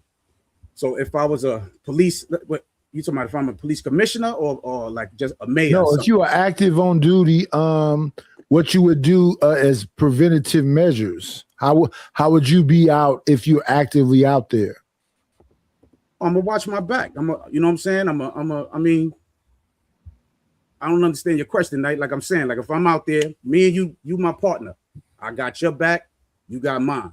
If we over there, we making an arrest, because normally in the black community now, let's say we making an arrest or we pulling somebody over. The whole neighborhood likes to come out with their cell phones. Fuck you, this, that, and the third, blah, blah. The media likes to clip. Let's say you, step back, you push somebody in that, you know, and they hit them in the face. The media likes to clip just that part. They didn't look at that. Then these people done threw 3 bottles and 4 rocks at us, and 2 people done kicked us. You know what I'm saying? So we just getting them back before backup come. They're not looking at that. So in certain neighborhoods, you're just gonna have to, you know. Yeah, and that's another big part. It's a sad saying that I came up with. I didn't come up with it. Nas came up with it. But niggas only respect violence. Niggas only respect violence. So sometimes when police officers there, that soft policing, that just make niggas get more and more crazy. But in Atlanta got a lot of these little young niggas becoming police officers. These little young niggas is putting hands on these niggas in Atlanta. For what I'm hearing, they putting hands on them niggas hard body in Atlanta because there's a bunch of young niggas. One thing, you a street nigga, niggas know how to handle. Yeah, niggas. You know what I'm saying? And that's another thing too that came up when you got these more again. Everybody acting like and no one cared about, and they got swept on the rug real quick when them boys in Memphis beat that boy to death. Facts. All black police officers beat that man to death over a girl. Yeah, over a bitch, over a baby mama that he wasn't even fucking with no more. Over a little piece of pussy he thought was his. Right? That shit got swept under the rug, bro. And that's a top. Memphis is a black city. Atlanta, black city. DC, black city. Baltimore, black city. Y'all, they only care when it's not just police but white police, and that's the fucking delusional part of this shit, bro. It's just not. And peace, bro. Shout out to you, brother. Respect. But again, bro, you got to go back to slavery. You don't have an argument, dog. I hear what y'all saying, right? And I agree with y'all in part. And that small part is just what I've witnessed. That's all it is, right? So what y'all saying when it come down to it, as I hear the conversation more, that's why I'll be quiet after I make my plight, right? My plight was a part of what Either Man said, and then I came off of it. Now I listen to you and I see where y'all going further when it come down to it. When it come to our community, and if it's predominantly black and this is happening, at that point, now I'm looking at it a little bit different, right? Because if I'm looking at, is it Bugs? Yeah. So if I'm looking at Bugs, now it's being that correctional officer, and Bugs said, yo, Shorty's wilder. So this is what we need to do in order to get Shorty's back in the play. I'm with him. Because I believe, and I see it in our neighborhood, if they quit police in our neighborhood, it requires us black men to get the fuck up and start doing what I say we need to do and police our own neighborhood. Because really, we should be policing our neighborhood. And that's what was happening in our neighborhood. That's why we had the conservative Vice Lord Nation. The conservative Vice Lord Nation was a party that was assembled together that taught us love, peace. Right. And what happened to that? Go deep into and what happened to that? We had these laws, and if you in the community was disturbing the community, we handled that. And what happened to that? Children go inside. It turned into a gang. No, it didn't turn into a game. What happened was this, my brother. What ended up going into play was they started closing down our stores, right? They started redlining us because remember, we're in the city of Chicago and it went from being predominantly white in certain areas to black real quick. So watch what happened. Now they're decreasing our resources as we're bringing resources from the South and building.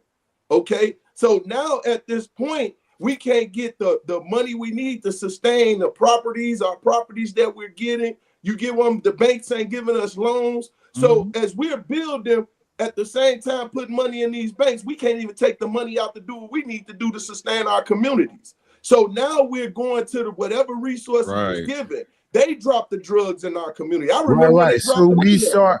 So what happened is that organization starts eating its own in our community. I remember when they dropped. This is such bullshit. That organization started eating itself, bro. They dropped drugs, yes, in COINTELPRO. Listen. Understood, but why do black men choose to sell them? Why? Because whatever that's an excuse, nigga. I know it is. All right, then. So don't use it. So don't use it. You're killing your own argument. Why do y'all do this? Check this out. Y'all watch this. We had one of the biggest, just like Detroit. We're connection new to Detroit. Detroit had the automotive industry. We had part of their supply chain. When we started building our communities, utilizing the resources we was getting from working, we came eye to eye with these people. There's a history. If you go in, one of our biggest cities was called Bronzeville. Go and look where Bronzeville came from and where it went to. We had our own amusement parks here in Chicago. It's called Brownsville, right? One of the richest and historical cities in the city. and it imploded, and people start eating their own. Okay, why did it implode? Because they started redlining. We couldn't go to a certain point. Hold on, P. Smurf, are you saying that they didn't allow y'all to move away from your people to move in with white people? No, we couldn't expand out. You couldn't expand. You're right. Because I never understood the redlining argument of like, we weren't allowed to live with white people, so we had to live with our people. We couldn't expand out though. See, it's a difference between wanting to live with and having to live with them. Okay. Right? If my house fill up and I need another house to fill my family, right? And I go into a certain community, what's the first thing they're gonna do? You don't belong here. Remember, we expanded. We're not gonna stay in one little area and just keep building on top of each other. We need to expand out, and we expand out. Just like but P. Smurf, what kills that argument though is that other communities do the same thing you're talking about, and they do it successfully. Mexicans do it. Mexicans say. I was about to say Chinatown. Yeah, Chinatown. And they're allowed to once again have their own system. Soon as we build our no. Hold on, just real quick, P. Smurf. Hold on. What do you mean they're allowed to have their own system? They operate within the same law, same statute. We're all under the same. Using the same currency. So what happened to our cities that were built? Please don't say they were burned down. We used to do that worked. We were our worst enemies. All these people that do these things now. It's the problem. Listen, I remember when I was younger. I was born January 25th, 1970. I remember living in a multi-generational house. We can't live with our brothers now. We can't live with the sisters now. We can't live with our cousins now.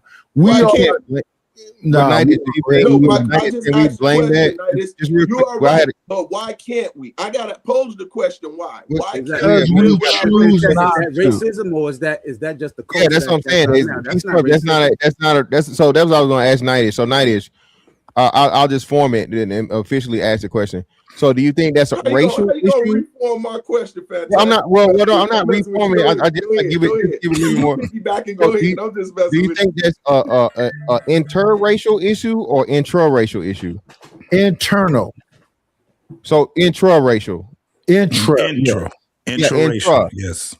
So and I would agree, P. Smurf, do you think it's the outside system or do you think it's so that's what we saying? So basically it's blacks against niggas. Yeah, so that's what we're saying. Yeah, so that's the racial dynamic. Blacks against niggas. So to my point, when we say this, we say about redlining, and I understand that why was it so important to live amongst the white people? If the most success we've ever had is when we depended upon each other, when we lived with each other, when we had a black dollar. It is important. Hold on, Knight, real quick. So let me jump in there. Hold on, Peace Murph. Peace Murph. Hold on, Peace Murph. If it wasn't important, why even bring up redlining in the first place? Because as we're trying to expand, we got no other choice but if they telling you only way y'all can go is on these Indian reserves, right? Which we should have went there. I'm just saying if that's what the option was given to us. Or watch this, you build your own community, right? Now, hold on, we already had our own community. Peace Murph, what you talking about? Huh?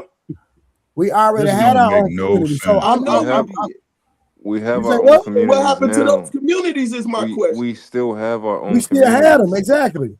Listen, in Philly, We got our Philly own is a community black and their city. shit shows. They're crime infested. Right. What happened? What happened? Hold on, y'all. Let Monk My land bad. his My plane real bad. quick. What's good, Monk? What's going on? I'm just saying, like, so Philly's a black city. Our leadership is black. City council is black. Like, most of our police force is black. Like, we have our own cities. We have our own communities. Like, I don't understand the argument on what we're saying we don't have our own communities. Well, the message was missed when Nigel said it. And when we said it, we have a problem that it implode, right? Because we have people that are not trained on strategy. The thing is that our strategies is all fucked up. When you start talking about it, and it's a definite thing. When you talk about GDs and you talk about Crips and Bloods and all these different things, they started out supposed to be protecting their community, right? What ended up happening? They turned it to gangs. You know why? Because they were not trained. It is a tactical thing that you have to do. And what we don't want to call our people, our own goddamn people, is what do they call them? Them damn terrorists, domestic terrorists. That's what we have right now. Urban terrorists. So right now, we have a group called New Era, right? New Era Detroit. We went to Chicago. We tried to get a New Era Chicago. We went to Philly. We tried to get a New Era Philly. We tried to get all of the urban, so-called urban communities. This is what we try to do. Do you know how hard it is to do it? Because people don't come around you when you out there trying to build your community and you're doing it different. Shout out to my man Zeke. Zeke is not doing it the way that they did it in the 60s. He's not doing it. You know why? Because they turned it to gangs. His whole thing is we're not trying to be a damn gang. Look what happened to those damn so-called Black Panthers. They had to move their ass out the way, walking around with fucking shiesty masks on and carrying AR-15s and talking shit to the fucking 12. Fuck 12 and all that. We got to change the way that we first and foremost, we should not be having to police our own goddamn people, first and foremost, right? We should be able, that's why we have police. My question would be, would anybody tell the younger generation, get into the police force? Yes. And listen, JT, the issue is this, based on what you were saying earlier, what typically happens when they try to ground it down is what those men are called is soldiers of fortune. Who can pay me? Them so-called gang members and whatever else, who gonna pay me? And I'm riding with them. Yeah. Chicago, New York, Oakland, LA, soldiers of fortune at the end of the day. Yeah. I hear you on that one. Hold on one second, y'all. Hey, Grant, you want to jump in there? What up, Grant? Hey, what's going on? An interesting conversation. I mean, I would just say, Peace Murph, I see where you're going with it. I just think you're maybe conflating a couple of items. I am. And sure, I am. And sure, I can say yeah. I want to continue the conversation and make sure we go in all areas. I know y'all covered. JT smart as hell. I know Trey is. Mon is. You know, I buzzed. This the first time he on Uncle Rick. I heard him. I heard you last night, Grant. And I know Nitus is. So we're intelligent enough to have the idea and police and make sure we covered all the grounds because this is the conversation we had needed to have, right? Yeah. I understand. Yeah. I asked the question. Historically, you know, we never had the police. We had the priests. The priest police stuff, right? When we did wrong, we would go back to the laws of God. So do you mind if I cut? Do you mind if I cut in here? Do you mind if I cut in? Go ahead. Yeah, So because it was on you anyway. Go ahead. Yeah. So I think one of the things that happens is what you're doing is taking what is factual information, correct? Where something has happened at some period in time. And then we have some other sort of what we call sort of byproducts of something that happened in the past, correct? And then you're sort of tethering it to a modern environment today, correct? Now you can see a through line in some of these things, but there does not appear to be data that you can sort of attach between these two data points. Even if there is residual effects, there may not be any direct effects. So you can think of it like a blast zone, correct? The closer you are to it, you're going to get most of the effects. The further out you are, here we are today, there doesn't appear to be the same amounts of effects. But I would say I do agree with you maybe on your general premise around policing. And I think the framing would be, are there disparities? Yes. Do we know the data that Black Americans and or particularly types of minorities have a higher likelihood or probability of being, let's just use traffic stops, of being stopped for the same infractions, regardless, correct? Now, I think what we should be able to at least say is, if the data is showing that there may be some racial components to it that we can at least dive deeper into. But I also don't think, and I know I can see the eyes spinning for some, that doesn't necessarily mean I'm someone who's saying defund the police or that Chicago or Baltimore. I don't need those examples. I can probably work through the math of those as well, probably better than most, actually understanding a lot of the underlying data. I'm just saying specifically around whether or not those disparities exist and how we should be at least be willing to acknowledge that they exist. And then how do you come up with things that allow for us to both sort of put some things to remediate those things, and then look at the other, what I think you guys are bringing up are other causes that are happening for African-American young men that will put them on a better path forward. And I think that's to me, is a better way to think about it. That's a good way to think about it. And just to piggyback on that,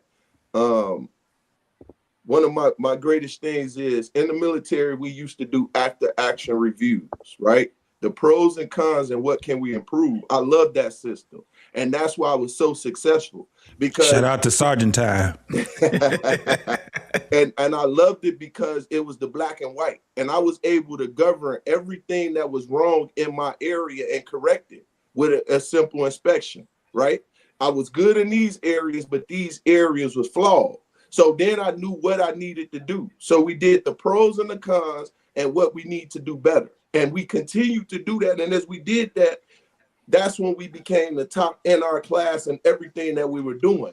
And when I see that system, I say, this system worked well. I can apply this anywhere in the world, depending on how we go about the conversation. Hey, Peace Murray. Hey, John. Hey, John, check the back chat.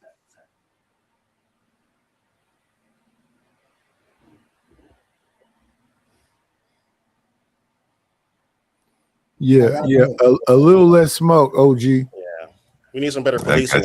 And this is what I'm saying. This is what my take again. For me to say racism doesn't exist would be a lie. That's a lie. I'm not saying this doesn't exist. I'm saying at this point in history, it's so minuscule. That's what I'm saying, right? And again, the simple fact that people continue to hold on to shit that doesn't apply to them. It doesn't apply to you. The same people this was crazy to me. The same people who want to say they support and y'all blackity blacks won't send a nigga a super chat. Exactly.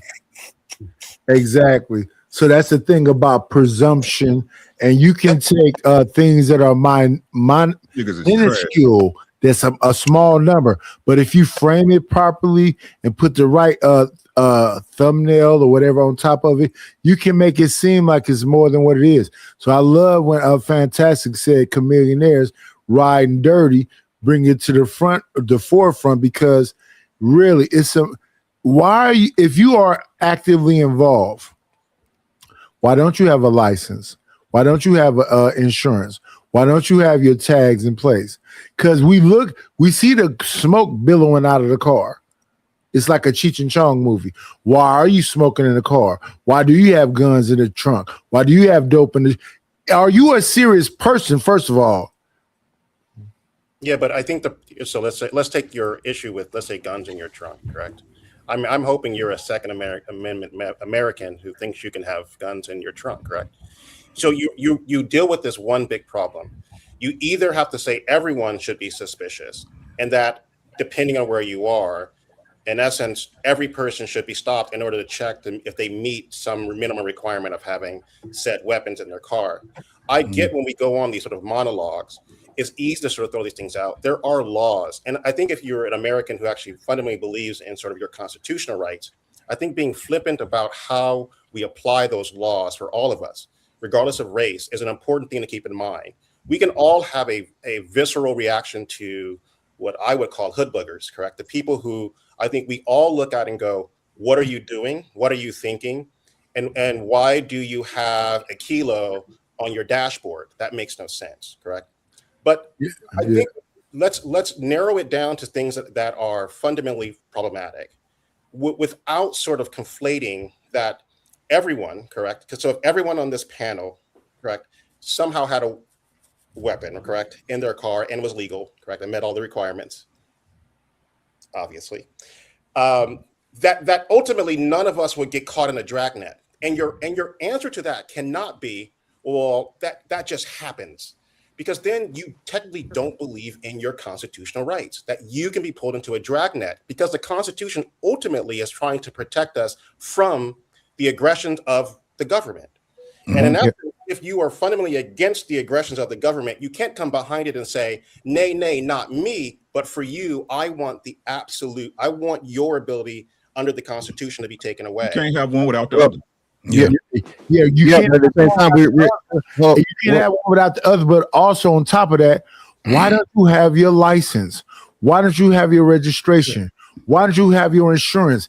And smoke once you get to where you're getting to. Why are you actively smoking I said smoke billowing out of the car. But smoking a cigarette is not illegal. You're not talking about cigarettes. He's talking about marijuana. My point being, whatever you're saying, there's still requirements. Let's say you don't have a license, correct? Again, we're talking about the law.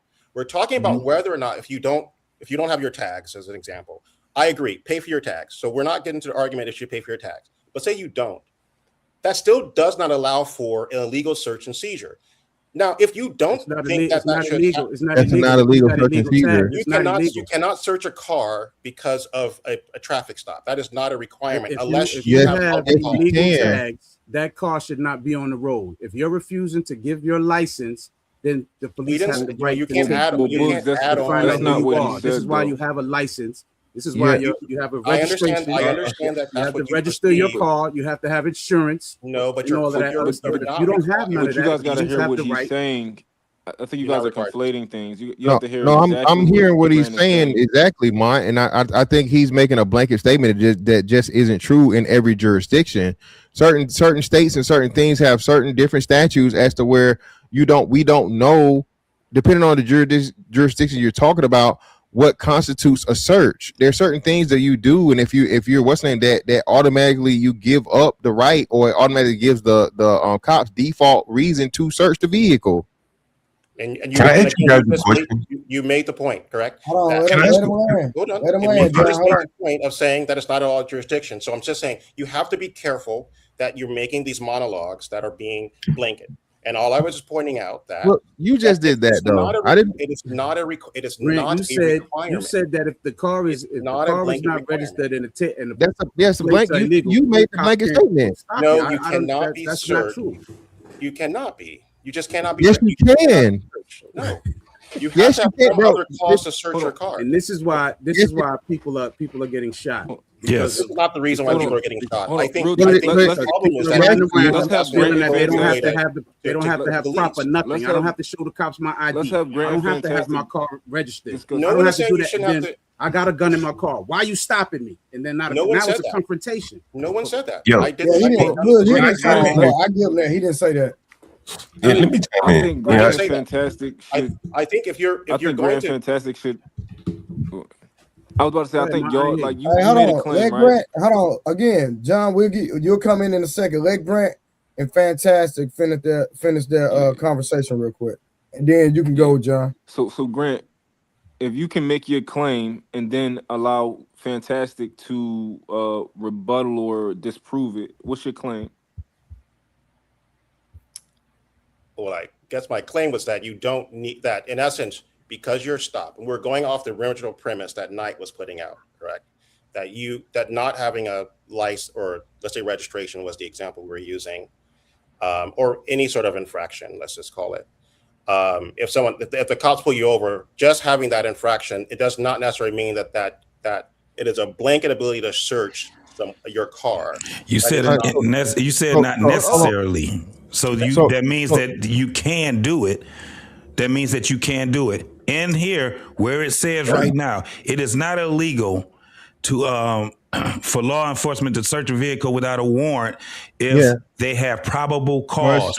Reasonable suspicion, and again, I think Grant, go ahead. We can agree that probable cause is not Grant, because they're hold on. pulling you over. Question. But let's say that this point I have a question.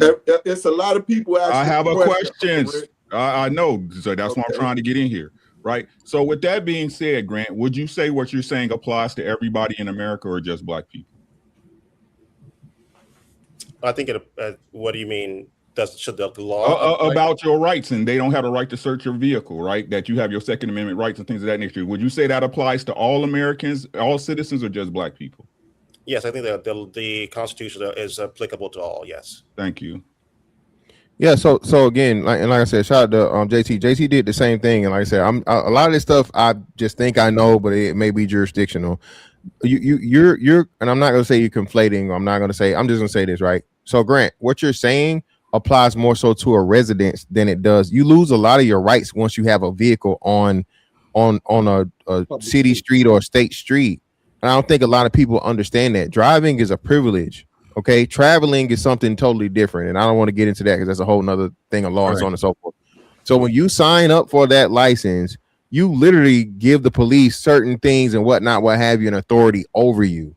Driving is a privilege. Okay, so no one's making that argument of what you're saying. What we're saying is, if you don't have a valid license, if you don't have a tag on your car, and now you couple that, it's usually not just one thing, Grant.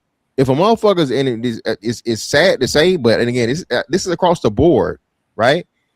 If you riding dirty, that's you know what I mean, intentionally, you know this. You motherfucker ain't had a damn tag in 2 years. He finally get fucking pulled over. Do you think this is a trustworthy, responsible motherfucker? Right? Now couple that with weed smoke. Now couple that with a gun that they don't have the right to own. Now what? And I'm not saying you, but you have all these factors, and the police get involved. Oh man, he racist. No, nigga, the motherfucker ain't had a tag in 2 years. He had a tag in 2 years. He finally got somehow managed not to get caught. He finally gets pulled over and not caught. Somebody literally just tagged me some shit. This lady, same situation going on. And black people want to make the argument about it's not a racial argument. It's not a racial argument. It's not a constitutional violation or rights violation argument. It's the argument that most of the people getting stopped by the police and arrested and or the ultimate situation of being shot, bro, they played a part in it. Now, again, it's not 100%. Are there racist cops? Of course. For sure. There's always going to be racist cops. Like I said, there are also racist doctors. There are racist teachers. For sure. There are racist supervisors. Yeah. Go ahead, Nish. What they'll do is they'll take a privilege and make a privilege seem like a right. Ooh. Privileges are not rights. What's not a right? Yeah, but they don't. But people, that's what I'm saying. The most citizens don't even understand what their rights are or what the Constitution is. Right. Most people don't even know the Bill of Rights. What I'm saying is, Grant, more black people need to be having instead of basketball players and rappers, more doctors, more lawyers, more scientists, more and I don't think the emphasis is put on that. So since we're not in those places, you're the first doctor, you're the first lawyer, you're the first. No, we need to be everywhere to look out for ourselves, because nobody else is gonna care about you more than you care about yourself. I don't think I'm. All right, y'all. Hey, y'all. Give me 1 second, y'all. Give me 1 second, real quick. All right, shout out to Deborah for the $10. She said, "Is it true that at one point in this country there was definitely an issue with the police and black people, but we have to be able to live in the present because living in the past is paralyzing." Do y'all agree? Yes, 100%. Yeah. All right, shout out to Wonder with the $5. They was just hating on Mr. Fantastic, period. They hate he doesn't go. Just go with the BS excuses. Shout out That's to a Miss fact. Wanda. That's a Thank fact. you so much. We got $2 from Stavern. If you live in the past, you can't have a future. Appreciate that, Stavern. All right, then we got Bugs. He's up on the panel now. He said people think their cell phones justify ignorance. Shout out to Miss Deborah for becoming a member. Hey, for everybody that become a member, I dropped a video today, literally, about what you need to drink every night before you go to sleep. A lot of y'all probably don't know. I'm a world-class strength and conditioning coach, trained Earl Spence, and when he won his first title against Kell Brook, just a little, notoriety about that fight. I train professional football players, NBA, I do it all, but I'm giving free health and fitness tips for the people that become members. So I dropped a video today, FYI. All right, hey Trey, I'll order a caffeinated drink instead of a drink that weak AZZ homeopathic tea. Trey, sometimes you be butchering our super chats though. Yeah, he do. It's my bad. I don't cuss. No, it ain't that. Stall him out, Debo. Stall him out. You say what? It's that country accent. No, Trey, what you do is Stall him out, dog. You'll read one or two key words wrong, and it'll ruin the entire like right there. You said but he was telling you what the word go. You go. My bad. Stall him out, dog. I give him. Hey, it's all good. Hey, my boy, Dub been a member for a month. He said, "Get the likes up or become a member." Hey, man. Hey, I don't mind y'all holding me accountable. Queen Tori came through and said, "Great conversation with the $5." Did I get that right? Month. Yeah, two words should be easy. That's great. All right, put some color in the chat. Support the show. Did I get that right, Mark? Yeah, you getting better. I bet. All right, shout out to Queen Troy with the super sticker. And then we got Icon in the building. That nigga would talk your ears off. Do you hear me? Yeah, what's happening, bro? Peace to the panel and Trey the True Channel. That nigga right there would talk your nigga. Boy, listen. That nigga love it. Then Tori came back again with the goddamn super sticker. Spending all your lunch money, girl. Yeah, for sure. Hey, hold on. Let me say this right quick, Trey, before y'all go over. Hey, fantastic. I put it in the chat, dog. When Hamp, shout out to my man Hamp, when he played the song Riding Dirty, I said, did you listen to the end of the song though? That motherfucker got into an accident. They all was hiding the motherfucker. All of them. Exactly. To make a point, all of them high as hell got into it. One motherfucker said, "My motherfucker, I think my shoulder disoriented and all that shit." That was the point. That was the point right there. But hey, man, y'all continue, bro. All right, real quick, John, did you have something to say? I know you've been trying to get in there. Yeah, I was going to say, man, I'm a landlord. Most of the people know that, and I know a lot of people have. Okay, fair enough. But one of the things I've seen over the last 20 years or so, and I'm in DC, is that the cities have gotten very, very good at writing tickets.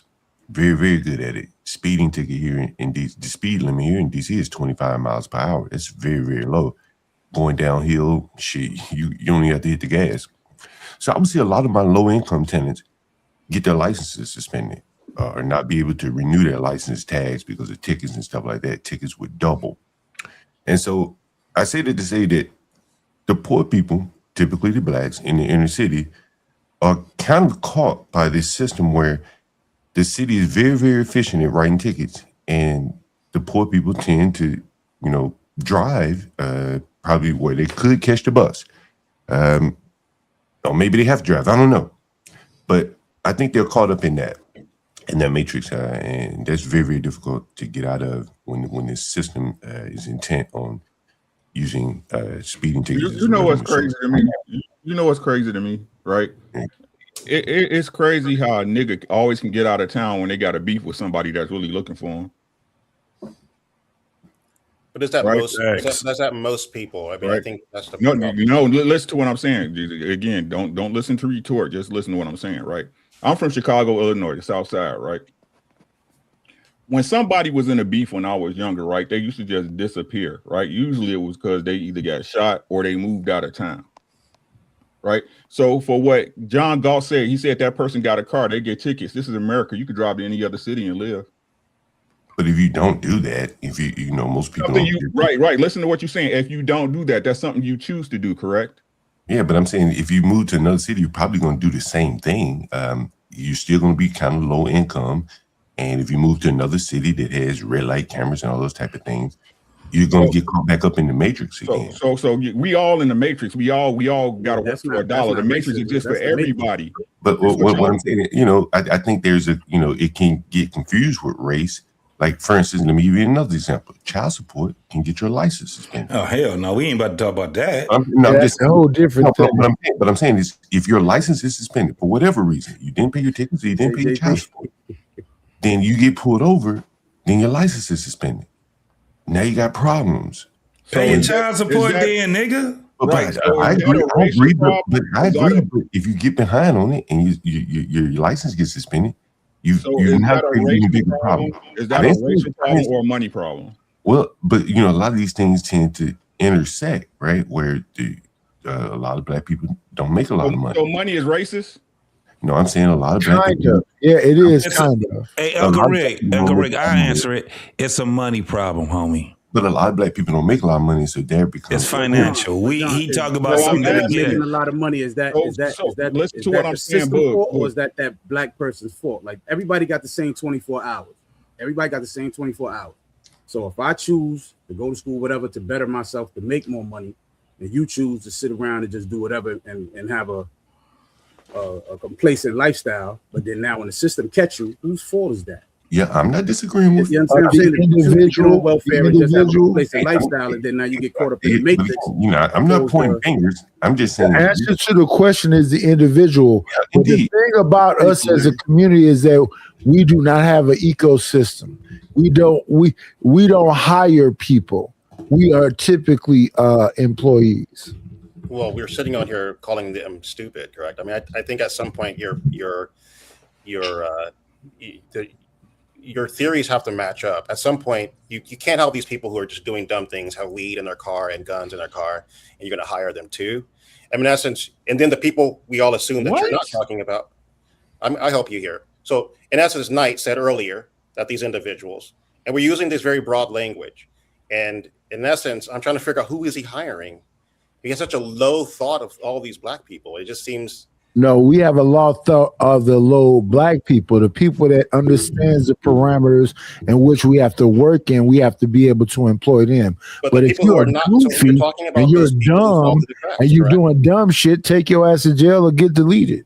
So you're saying that, so in essence, John was pointing out that there's people who are poor, and your solution is that you're going to hire them, correct?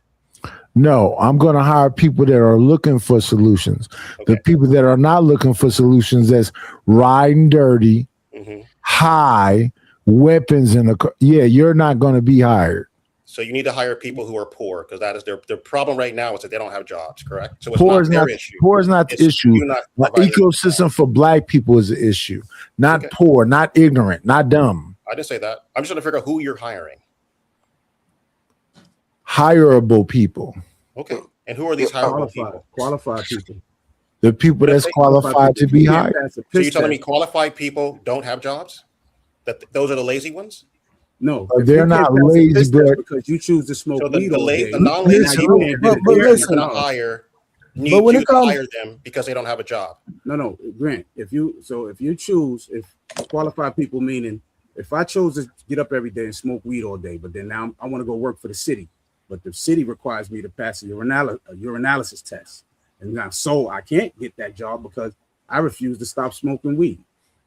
So whose fault is that? Is the city racist because they won't hire me? or I'm not passing their protocol on getting that job.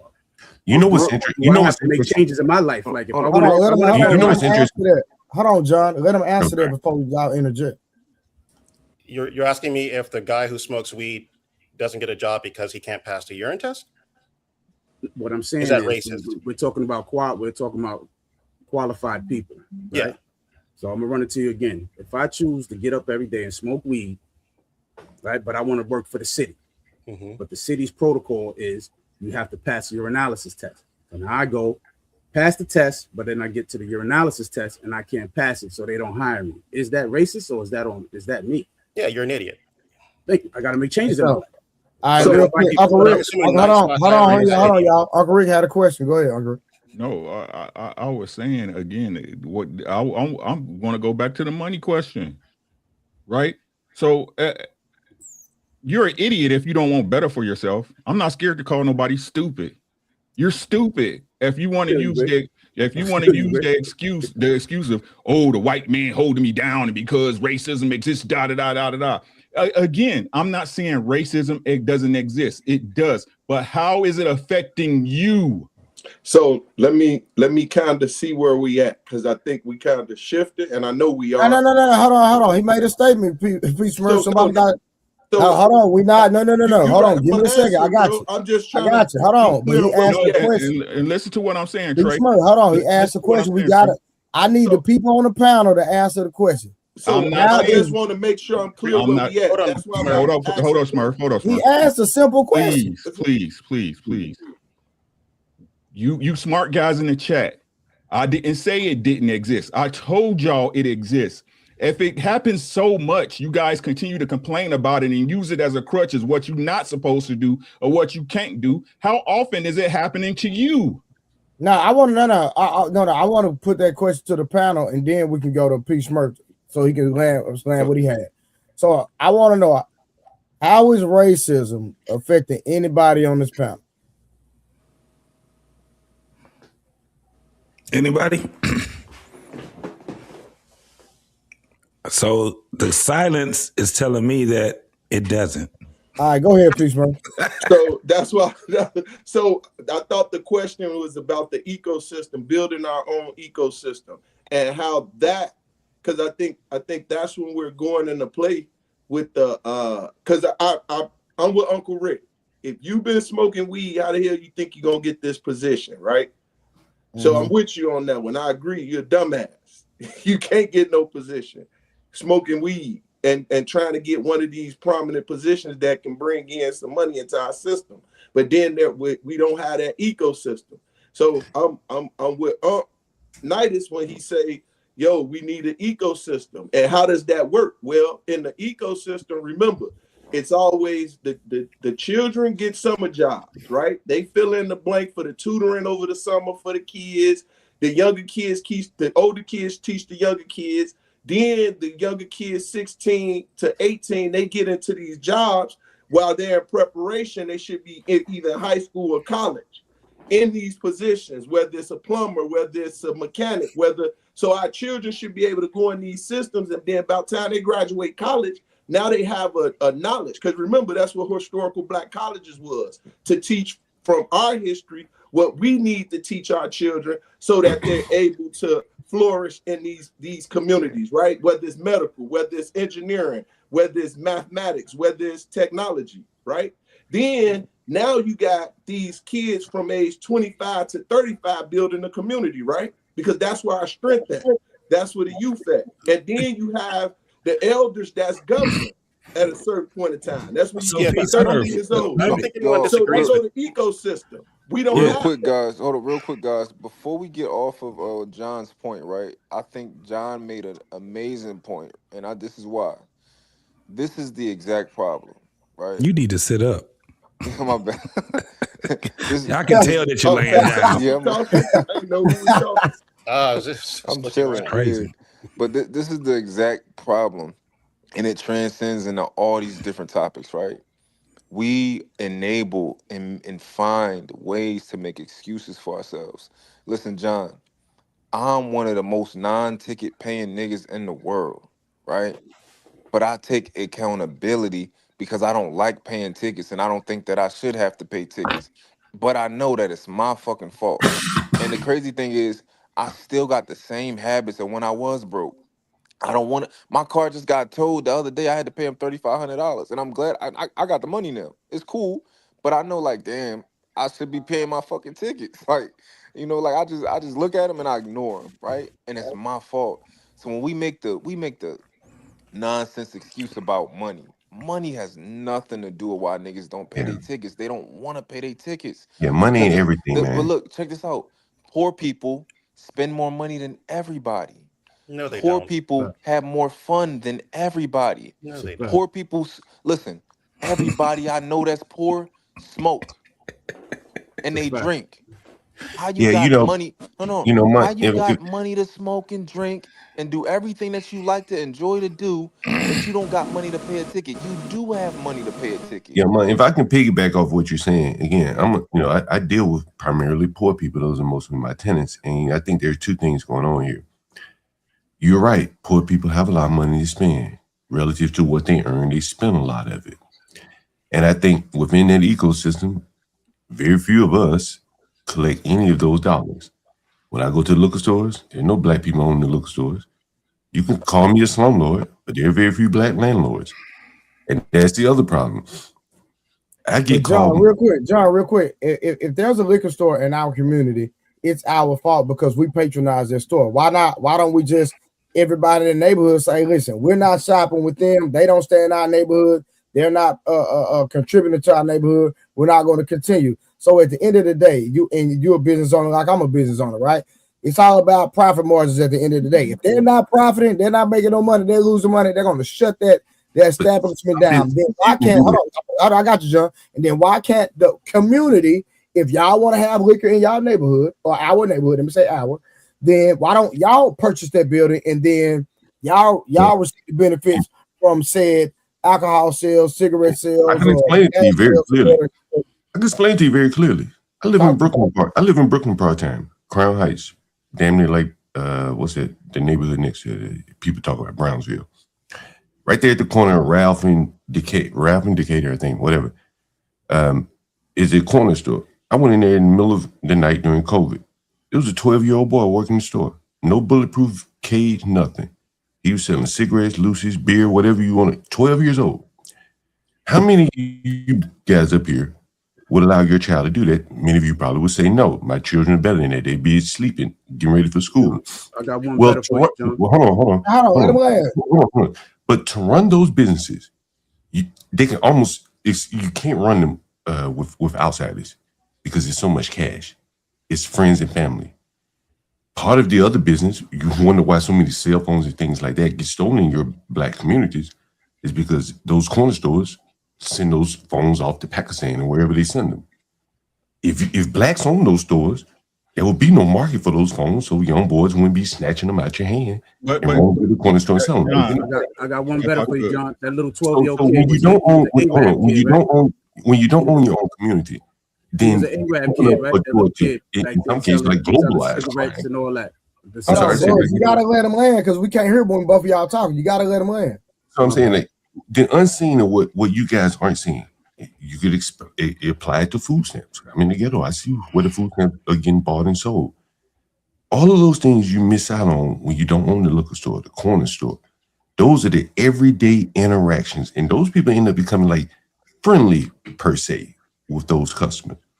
That's a relationship. That's a business relationship where the quality of that customer is much greater than the quality of someone that sends you super chats every day.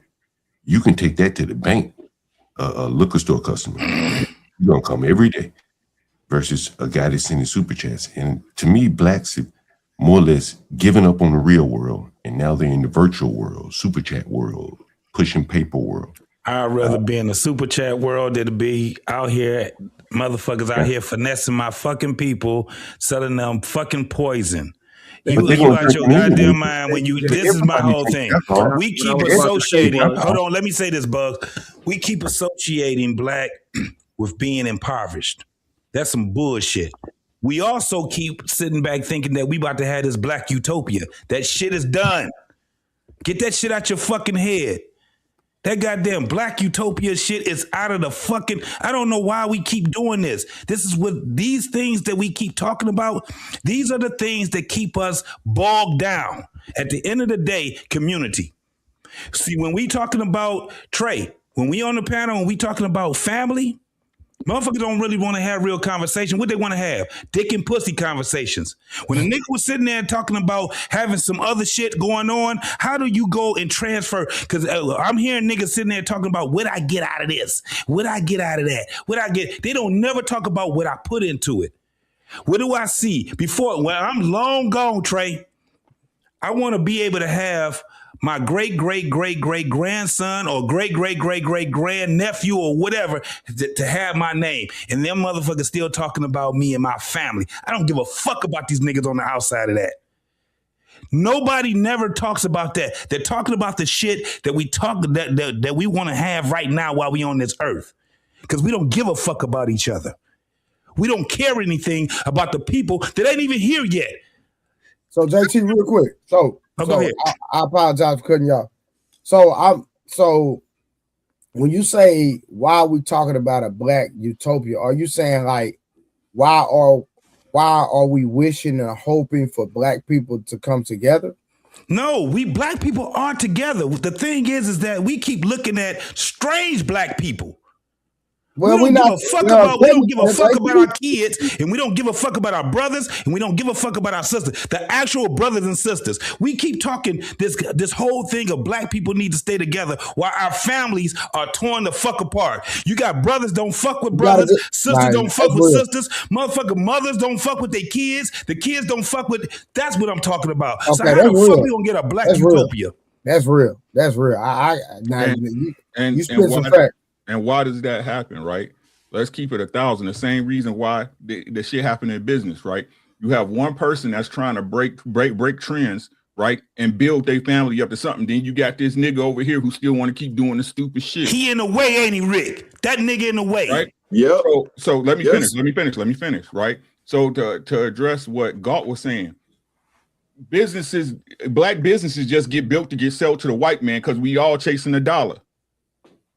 That's a fact. That's it. I don't think many black businesses. I don't think many black businesses are being. I don't think many black businesses are being sold to anyone, bro. Because like, the ones that they're building, the black businesses that I see. Watch this. Hold on, John. You gotta let him land, brother. Yeah, I'm sorry. Yeah.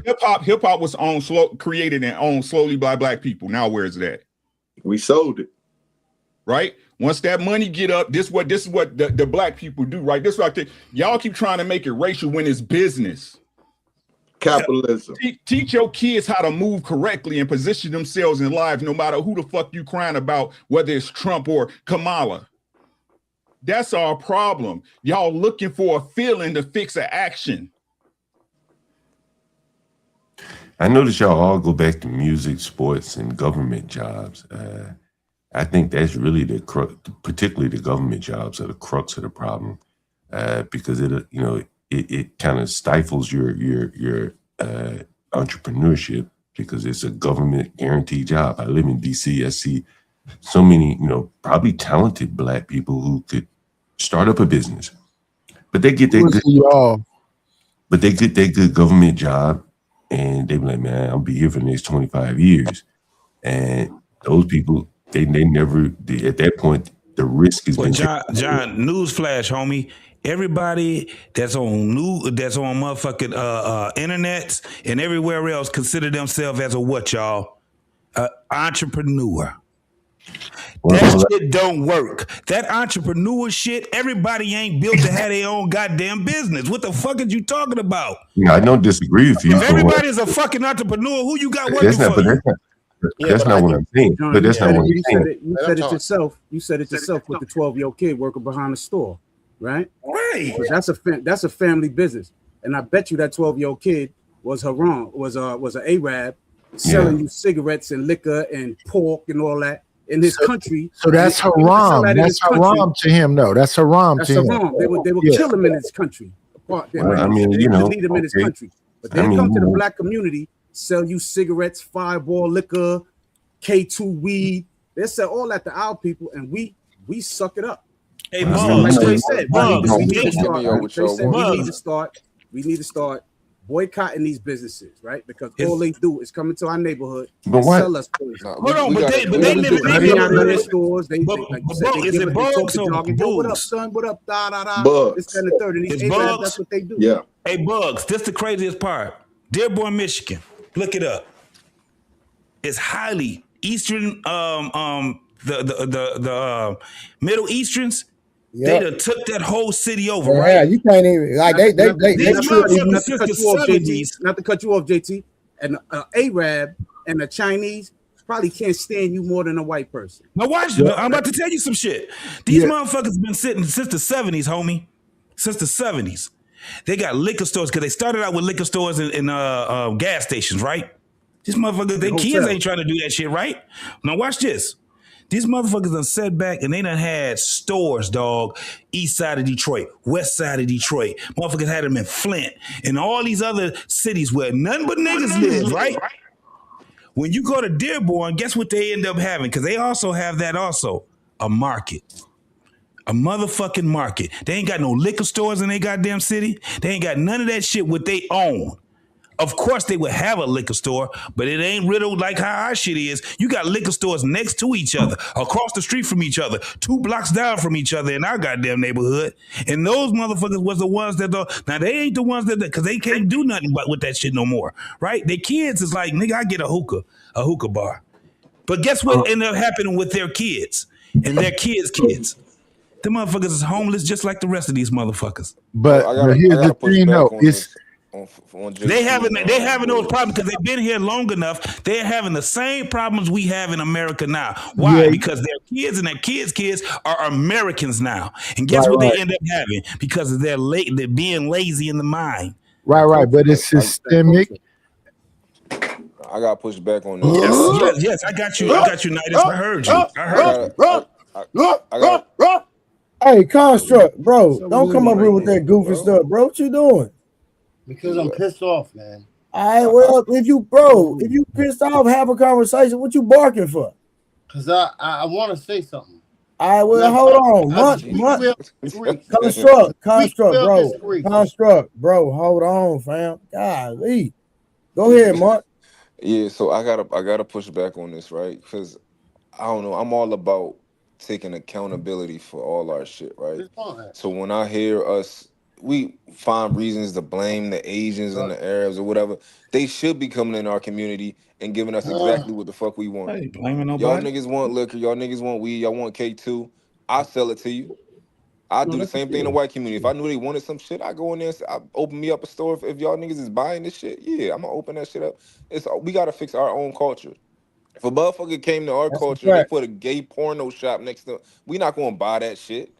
No, we ain't gonna go in there and patronize the gay porno shop. I disagree now, nigga. That was more off in Atlanta. These sugar boys is out here strong. Well, what? I hope a lot of these niggas is the same color as Trey. Stop him. I would hope just because they put a bussy store right there, y'all ain't gonna start buying bussy. We ain't, but nigga, these niggas is out here. These niggas is running rampant right now, dog. Shut him up. What's wrong with this nigga over here? You gotta cool out. Why don't you shut him up? I'm distracted. What's wrong with you, dog? Well, because he wasn't respectfully, he wasn't barking. Icon, you was just barking, Icon. Yeah, he was barking. You must have just came from the Arab store smoking some of that. Construct. When do brothers get on this panel and start barking? We've never heard any brothers. When these I did my that was my energy. I'm gonna let the dweeb say whatever he got to say. I'm gonna fall back for a minute, dog. Because he know you want to talk, but how you gonna get on here and start barking? Because that was my energy in that. Goofy ass niggas be coming up here, boy. Hey, at ease and chill out. That was my energy in X. I'm sorry. No, that's why I'm gonna fall back. Hold on, JT had to watch it. Hold on. Hey, what's the deal? Construct. What did you want to say? Go ahead. We're gonna give you the floor. Now I'm all like, no. Hey, sir. Hey, if you don't say something, drop you. I'm telling you straight up. So Right, I'm get giving your you the shit floor. together. Attention. I'm giving you the floor. Go ahead. You know what? Chicken butt. I'm getting. Shut up. Why? That chicken butt, nigga. Cam up, nigga. His camera is on. But Struck, I'm over here looking at you crazy. Now you can talk and you want to. Come on, brother. Yeah, but pause. You got him with that chicken butt, John. That fucked him up. Construct, go ahead, bro. You got the floor. You got the floor. All right. What I'm trying to explain to y'all is that the problem is that we're having all in alliance. You see, it's a joke, right? The problem we're having is that we don't know how. Every single man on this panel is. We have some sort of talent. We have some sort of force that combines, but we don't know how to combine it. And the fact of that is that we're losing because we don't have that. We don't have that. And I don't care. You kick me off all you want, but you're going to lose. You're going to lose. One way or another, you're going to lose me because I'm dope. I'm stupid fire. I do. It's different what you do. And if I lose you, I'm losing. And if I lose you, I'm losing. And if I lose you, I'm losing. Yo, Trey, man, together. No, hold up. You hold on. Construct. Hold on. We just have a conversation real quick. Now, the only reason I said I was going to do that is because we were having a productive conversation, in my opinion, and then you came up on a panel. Oh, that was productive. You started barking. So now that you have our attention, I gave you the floor because I'm assuming you're going to teach us something. You thought I was going to drop a bomb. Sir, hold on. Sir, we're willing to listen. We want to be educated, okay? So if you're not going to take the floor and educate us, then you don't need to be up here because you're just talking. Now, I do have a question, and I'm going to ask this question respectfully, and I want an honest answer. Have you been drinking? I know you was going to ask me that. Was I drinking yesterday? No, tonight. Yo, drunk people always ask another question when you ask them that. Who's that, Mark? Yes, that's Mark. Answer this question, though. Have I drank today? Yes, sir. Yes. Am I drunk? No. There's a difference. Are y'all weird? Are y'all weird? Like they're like drinking, man. Yo, I appreciate you for having Uncle Rick. Bugs, you out, man? Everybody, I thought we was vibing. No. Hey, you ain't gotta go to work, bro. We finna get back to it. Bugs, we finna get back to the cooking, man. You good? You know, man. I think it's a lot of on these black panels, man. It's a lot of like side tracking, deflecting it. Like, hey, I'm gonna put you in the back for a minute. Go ahead, y'all. On these black panels, man, you know, it's always a bunch of like deflecting side. You're taking you on a tangent. 30 minutes. There's the guy come in barking. I mean, you know, I think it really is kind of a reflection of how, you know, what we're seeing on the streets.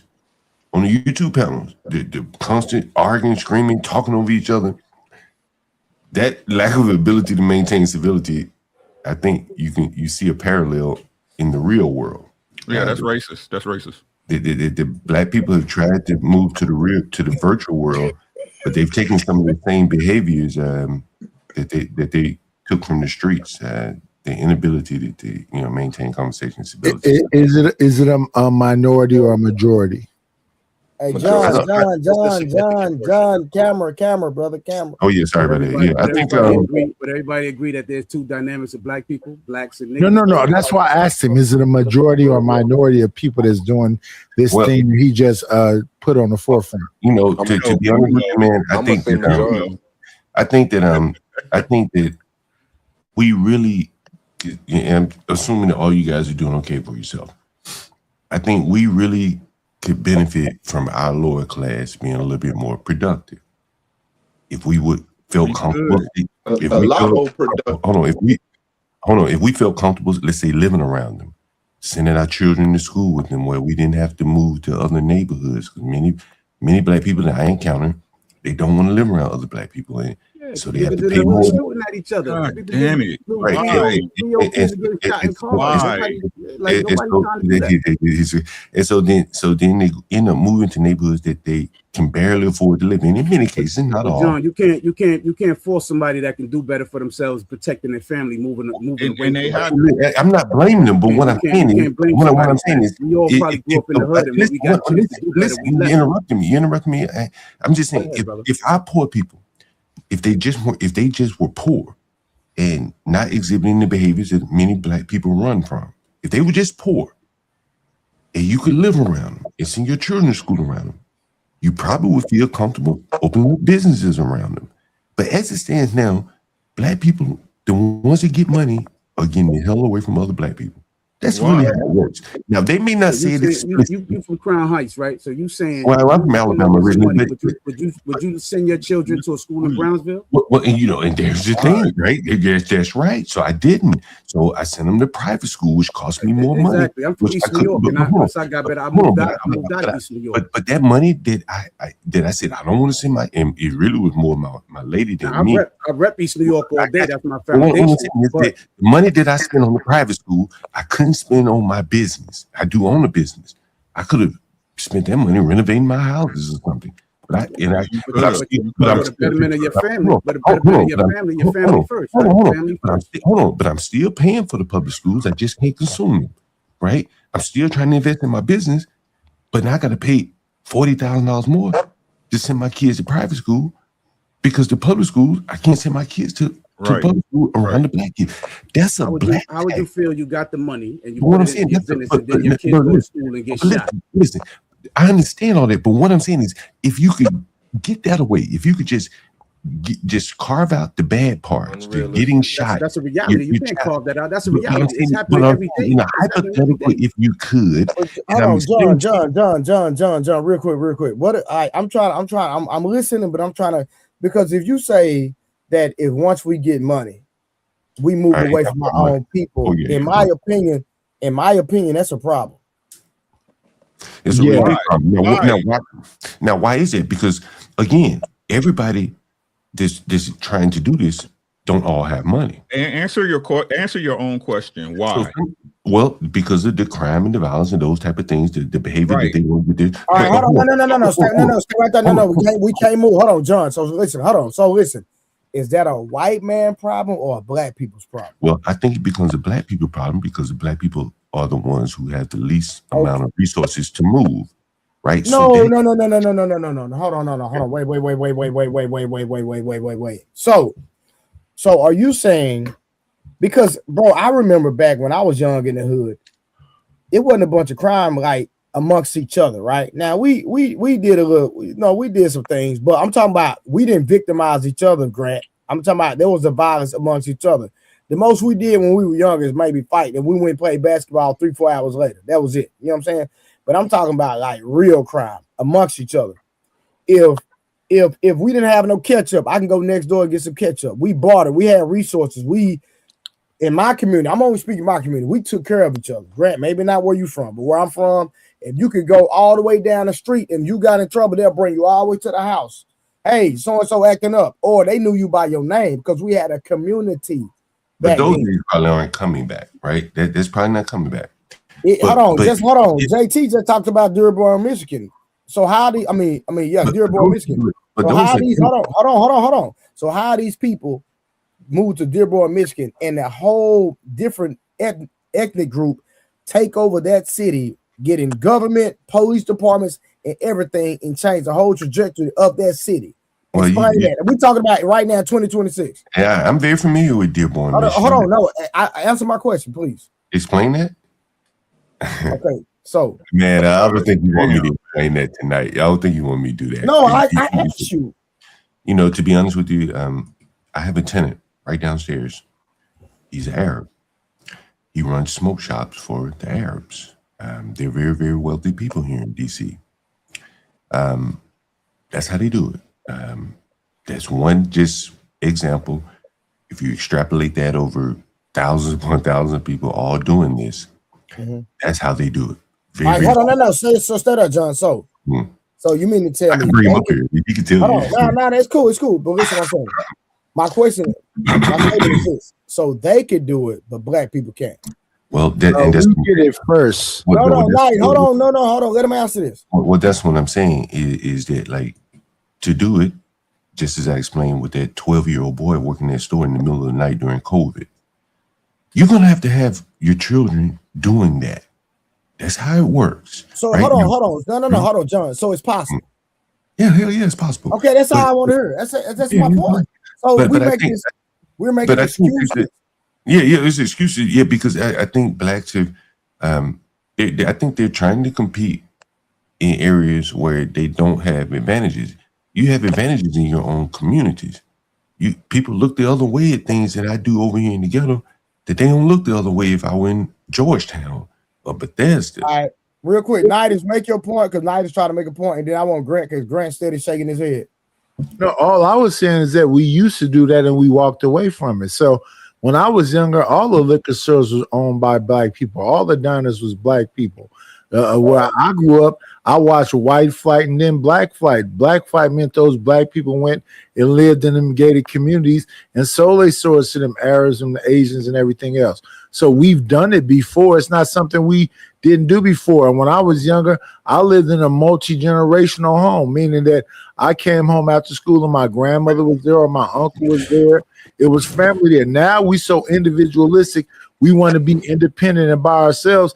A lot of these problems that we have, we could solve them if we just sit back and get to whatever's needed to be done. I'm not disagreeing with what John is saying. I'm just saying that what John you didn't hear when he said that it can't be done. I didn't say it can be done, and it has been done. John. Now, if I'm wrong, I apologize. But I could have swore I heard you say we're not going to recreate. We're not going to listen. I grew up similar to what you were saying. You know, we borrowing cups of sugar and stuff like that. That's probably not going to happen anymore. Okay, that's what you're talking about. Okay, that's not going to happen. But it's possible, correct? Yeah, of course, anything's possible, but that's probably unlikely. I agree. Why would you? But I think the bigger part, man, honestly, is blacks probably have gotten a little bit too educated and turned their nose up to a lot of opportunities. How many blacks on this panel know how to fix a car, like where they could charge for it? No, you got two, right? How many? I'm a mechanic. I'm a mechanic by trade, my guy. Me too. I know how to do maintenance on the car, but I can't build one. Right? Could you put a sign up? And say I can work on cars and people feel comfortable? I did. Money. Right.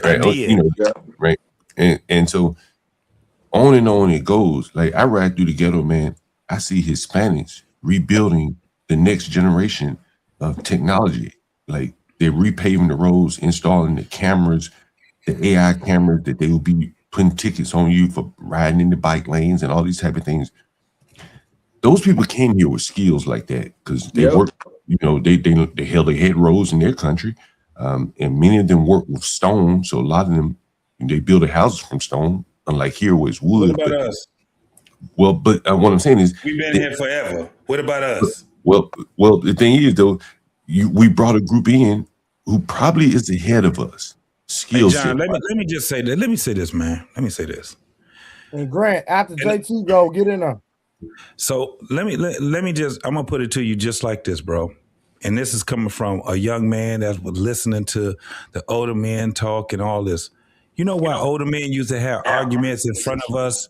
Because other older men that was talking bullshit was always in the fucking way. Yep. They was in the fucking way. Yep. What I'm telling you is that what was killing us right now is that we got too many punk motherfucking niggas that's in the fucking way. When you got men that's sitting back and telling people the right way to go, the righteous way to go. Nobody you always listen. got them punk ass niggas standing in the way, telling the goddamn kids some bullshit. Yep. I think that honestly, if I had to be the judge, I think that the young black men are looking at the older black men and they're not looking at someone worthy of listening to. No, because there's motherfuckers in the way. That's my whole point. It's motherfuckers in the way. When I heard my man Mont say it, I heard a lot of the younger dudes say, they say, man, you know what the problem? You old niggas be saying blah, blah, blah, this and that. They don't be wrong. Nope. They be talking about the niggas that's in the way. Yep. You in the fucking way. Your voice louder because you can talk louder, but my actions can't overshadow your talking. Because the first thing, soon as we give a solution, then there's what we can't do. So I hear the kickback that we kicking back from. As we had a conversation and moving forward, what's the next step? Everyone says the next step, and then the first thing we say, well, we can't get together. Once we know what the problem is, we don't trust each other. Yes. I think part of the way of building trust is, instead of Hey Grant, get in there. Hey Grant, get in there. After Grant, let me go trade. Then I'm gonna. So I mean, I think I would just stress Peace Murph here for a second. And maybe JT as well. I don't know anyone's holding you guys back or in the way. I think we're attempting to have a robust conversation. No one is saying that there's right. I think at some point, and I think John's alluding to this, in order to sort of figure out the best way forward, the conversations have to be reasonably civil. We have to be able to work through these questions. I'm not saying I have all the answers, but at some point, I agree. I don't necessarily know if we're talking over each other is going to make that case. And I think often I do see that in some of these spaces. And I would actually say, Trey's seen me up here the last couple of times. I think if I thought this was a hellscape, I probably wouldn't, because that's just typically not my temperament. So I would commend those who aren't barking. That's the way that I think you can go about it. But that's what I was shaking my head to, Trey, is I tried, bro. My bad, y'all. I'm sorry. No, hey, Grant, real quick. I be trying to get everybody a first shot, bro. I try my best. Oh, I know. Yeah. Your man's got so many buckshots right now, though. It's crazy. So I was going to just say for the idea that for mainly black communities, I grew up. I'll be 50 this year, so I grew up in the 80s. Right. I grew up in what is, considered sort of the crack epidemic. I grew up in LA. Pretty much, if you've seen Boys in the Hood, you've seen the sort of city I lived in. So that if that sets at least a tone for how I lived. So I know it was quite violent. I would just say my own babysitter was, deceased in front of me outside of my home because of gunfire. In essence, that is the sort of world. And I think what we're doing here often is sort of mythologizing. And I'm not saying you're wrong in Trey, your experience. Mm-hmm. And I still, I was lucky. I went to parochial school. I had a really good life. So I'm not complaining, correct? I was lucky. But I don't necessarily know if life was as grand as we would like it to be. And yet I still think today the kids are having a much harder time living because we can see it. We can see the sort of outcomes. They're not reading at the levels that they should. They clearly are not gravitating to make them good because I do think some of the kids really are lost, unfortunately. And I think we're struggling with a way to sort of capture them.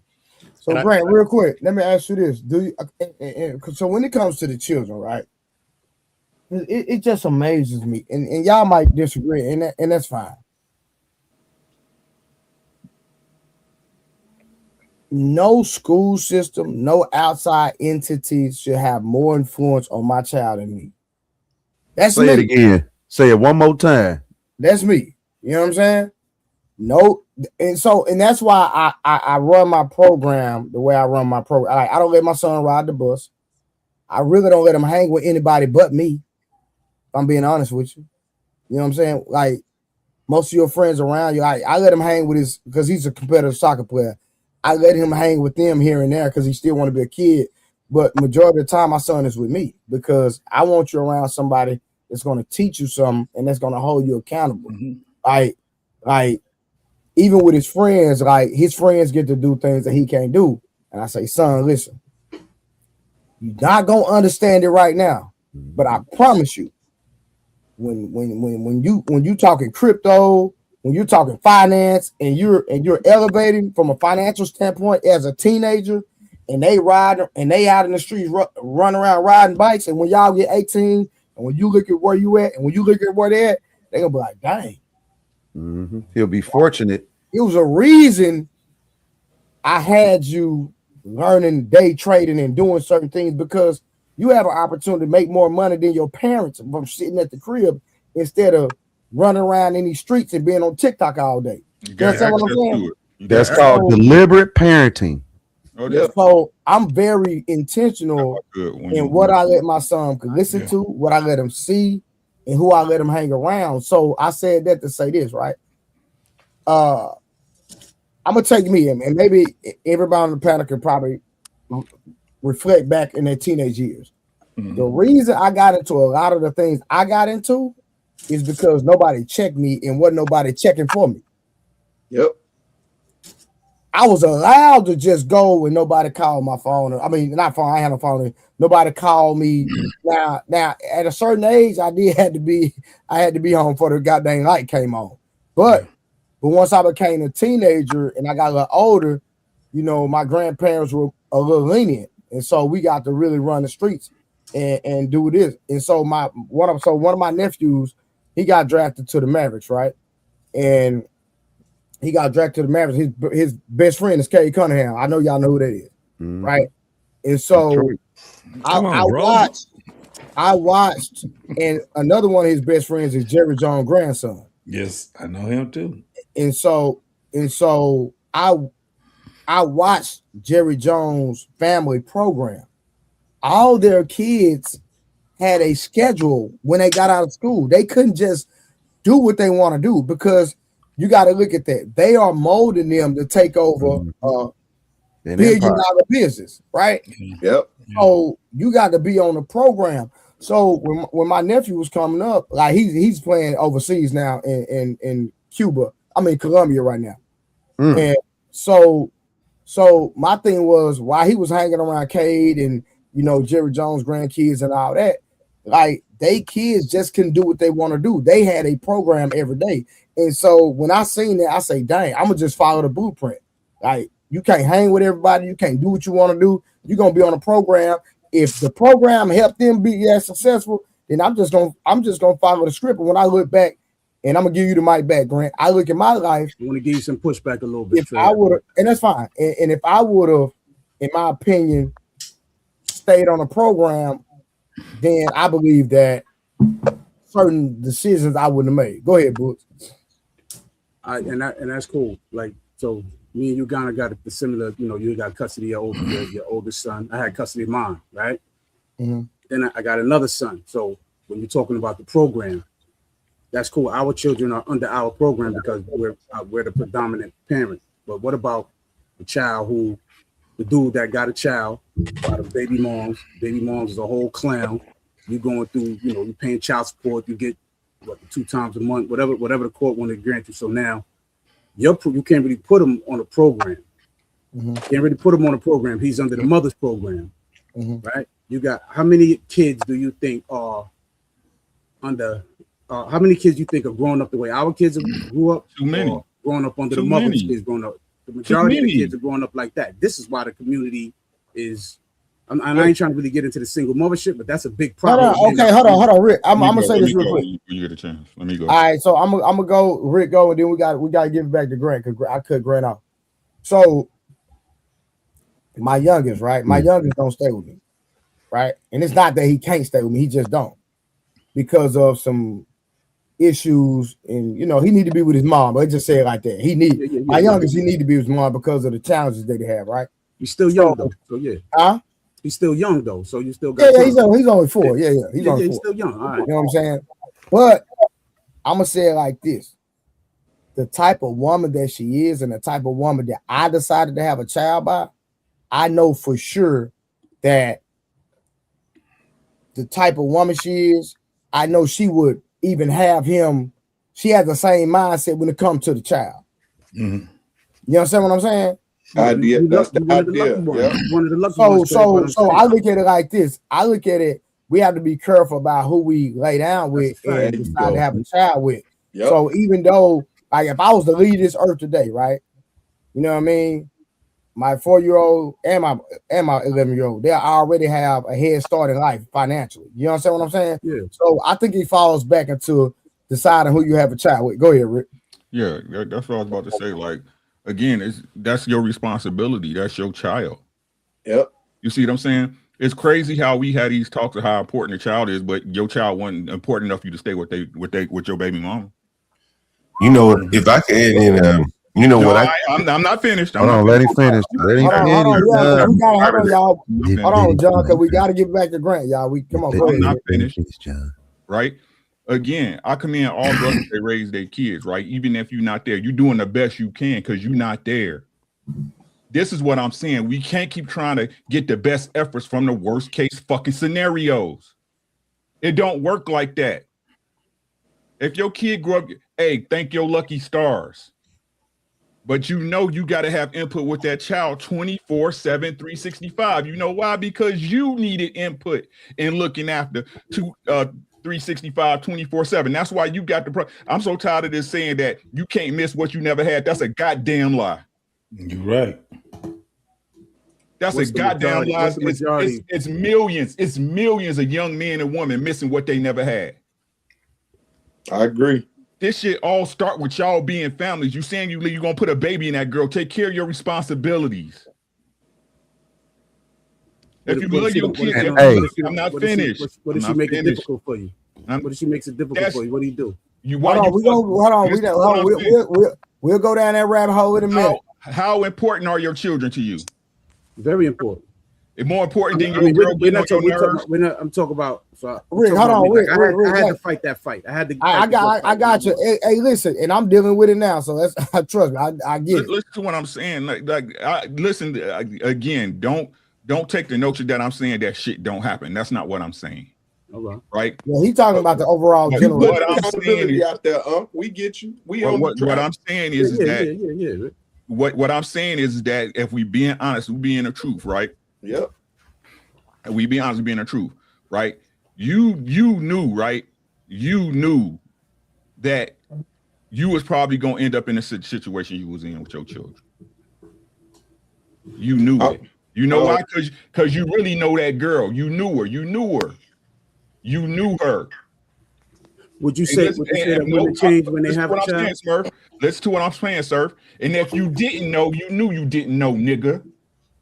Would you say, Rick, that women change when you have a child? Like women change, when they get leverage? Like yes. How important is your child to you?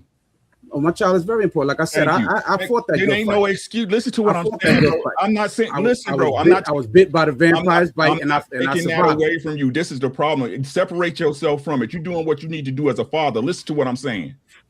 Say this ain't about you. This is about, and this is the problem. We all want to take the community. We want to talk about the majority. Let me finish, please. Right? Calm down, Rick. I got you. Listen to what I'm saying. Right? It ain't got. We need to do what we need to do as men. These excuses need to fucking stop, bro. These excuses about what the white man doing and how these people treating us, and that ain't got shit. A white man ain't did shit to me that I couldn't overcome. Nobody mentioned a white man. Listen, bro. God damn. See, this is what I'm saying, right? Listen, we having a I'm not addressing you, bro. I'm not addressing you, bro. I'm not saying you is. I'm talking about the majority of the community, right? I'm talking about the majority of the community. There is no community. Oh, so hold on. Rick, hold on. Watch it, Rick. So, boss, let me ask you a question. Do you think the majority of black men are going through with their child's mother? The majority? Yeah. No. Yeah. No, because she good enough. She the good majority? enough. Hold on. Who agreed with the majority? Yo, Trey, look. You just saw Houston and Daytona. You think those were kids of two-parent households? That ain't got nothing to do with what we just said, though, Books. That's a different conversation. It's what I'm saying. We're talking about the children, right? We're talking about the children and the behavior. Let Rick land on that right there. And I don't interrupt. I've been letting y'all rock, bro. This shit Go ahead, Rick. My crazy bad. Go ahead, brother. Right? What I'm saying is this: it ain't about your bitch ass baby mom once your kid get in the picture. Yeah. That's the part we fucking up on as men, bro. That's your child. Again, I keep trying to say, y'all don't even listen to what the fuck I'm saying. This is how I know these conversations are null, and I just be talking to entertain. It's just one person. Give me a second, Papa Smurf. No, it's not him. It's just not him. Right? It's the culture. There's no community. It's the culture of thinking. Right? When I say to y'all and I ask y'all a simple question, if racism is so prevalent, if it happens so much in society, how many of y'all experience it? Ain't nobody got nothing to say. Yep. So it's a moot fucking conversation, but we keep having it. Why? You know why? Because it keep us in victimhood and making a fucking excuse about what could be and what would. When all you got to do is get your ass up. You got every piece of information in your hand and this screen I'm looking at. If you want to learn something, you can do it. Put your mind to use. Put that and imbue that into your children and teach them how to position in a country where business is the number one order of law. Yeah. All my kids know how to invest, buy crypto, throw it in this app and let it see, hey, that $20 turned to 100, that's $80 more than you had. Facts. Right? Yeah. But y'all keep trying to blame, everybody say, oh, the reason why she focused Devon, because he got money, right? Cardi B, she got money. This is America, niggas. Yeah. They don't give a good goddamn about what you look like, what you paying. Mm-hmm. Now y'all gonna tell me I'm lying on that too? Yep. Right? I'm fucking with you, man. You're a little bit off the beaten path. What I was talking about. Learn to position your children. This is what I'm saying, bro. Listen to what I'm saying. I'm not trying to attack nobody's point, right? This is what I'm saying, right? We gotta stop making excuses for the things we supposed to do as men. The reason our women can act crazy and shit, even though they just buck out nasty, right? Is because we giving them. I don't give my wife no excuses. I keep trying to tell y'all that. Yep. You a man, no matter what y'all say, she up under you. That's your responsibility. Yep. She's your responsibility. It might not be your fault, nigga, but it's your responsibility. Do y'all understand what that means? Yes. 100%. I mean, let me get in here. Let me get in here, man. No. I ain't going. I'm just saying, when the time comes, bro, it's on Grant. It's on Grant. Yeah. Well said, Rick. Well said, bro. I would.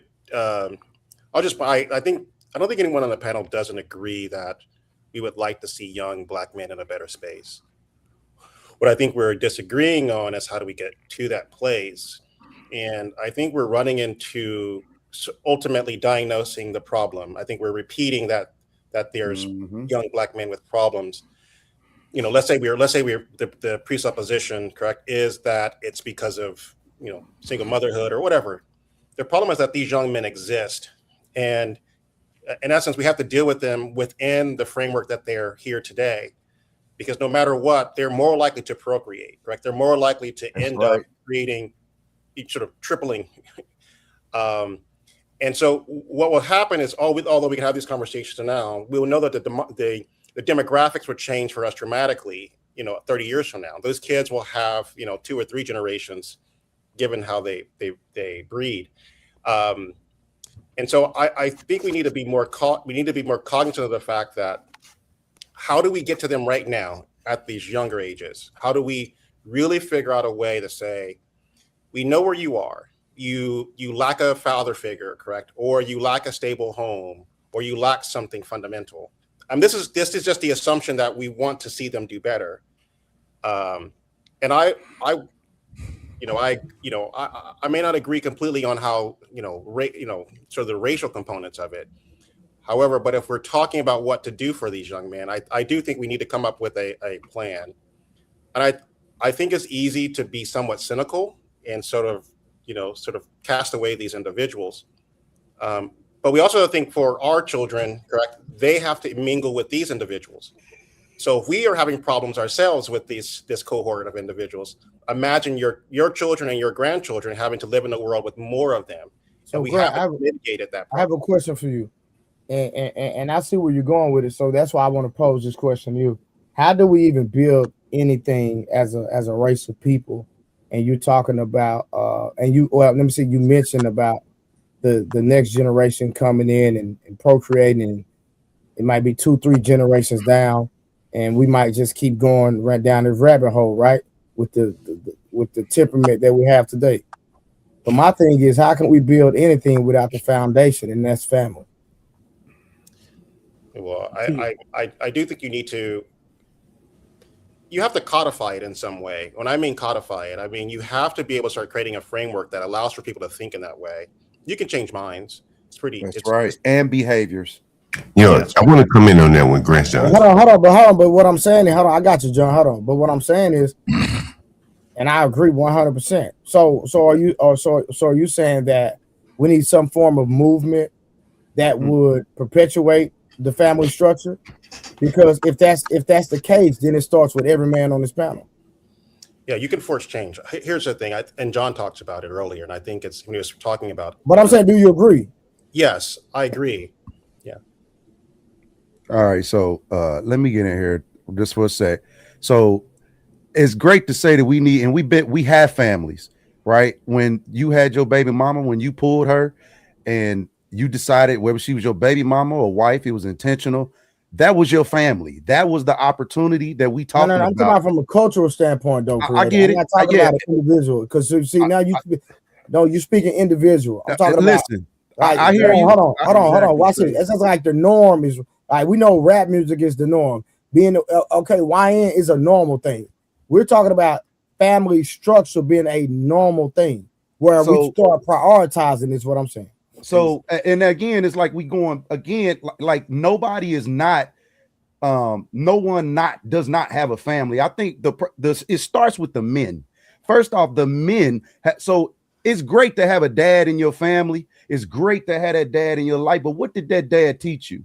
So you became a grown man, and now we still talk. We all grown men who had either a dad or had moms, and we still talking about the same shit that basically they were talking about at the time.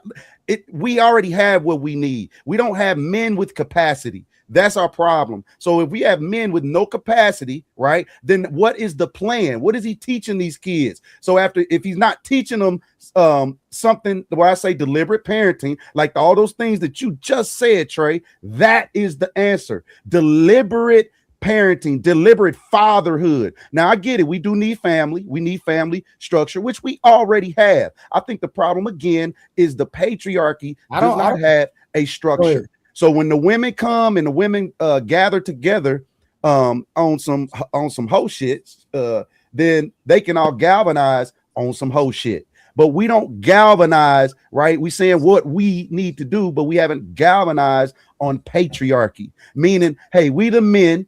This is the direction we choose to go. This is what's going to happen. It's not going to be a fight. They're not going to ante up on ARs and maces and come after us and tell us. Hold on, Trey. No.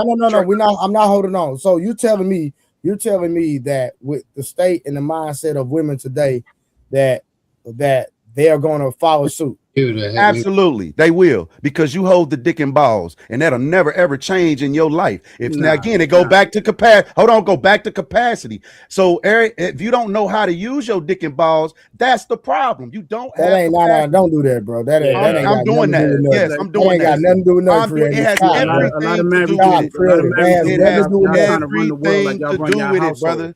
No, it does not. Okay, explain how. Hold on, Boss. 1 second. Explain how, Fred. So if I come up here, I'm the man of the house, and I'm pulling this woman and I'm telling this woman this is what we doing before I freak her, right? And then after you freak her, we can all sit up on this panel and everybody's Jesus, everybody perfect, everybody is the right man. But I know statistically that is not true, right? Men are broken, men are broke. And again, men don't have no plan.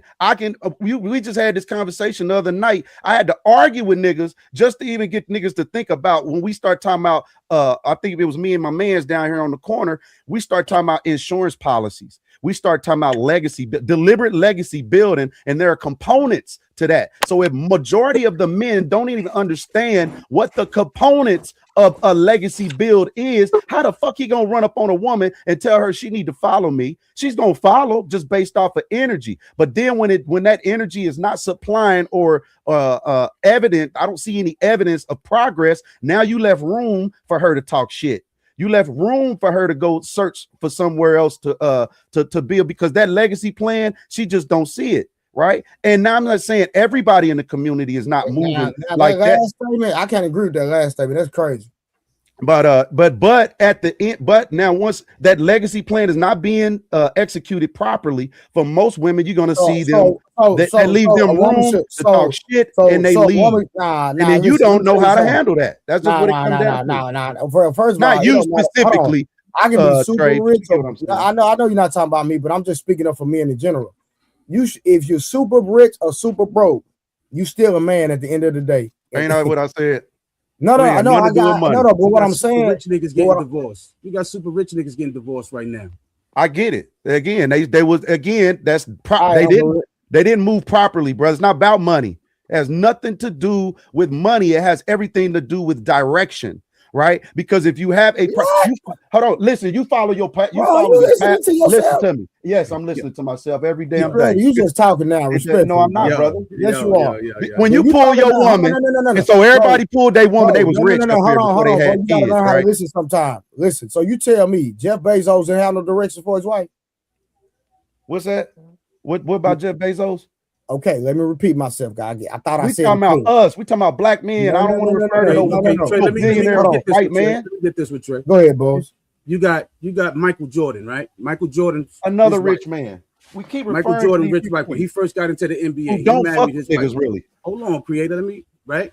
Go ahead, brother. Boom. So he tells the story of when he got into the NBA. 3 months into him being in the NBA, his wife hired like a private investigator to follow him to find him cheating, so she could have a reason to divorce him.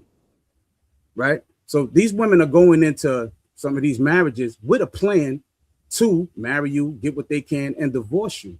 Like, how do you know? That's called a bait and switch. So how do you know? Like, you can't base, your marriage on these women, these modern day women now, is what I'm saying. Well, he went and chose a modern day white woman at that. His wife is black. His first wife was Hold black. on, wait, Bugs though. The example you just gave, like, we don't know what he was doing. Like, we don't know. We don't know. If This is what I'm saying, man. Like, how do you know when they trying to say, "Oh, it's your fault"? You picked that woman, you this, that, and the third.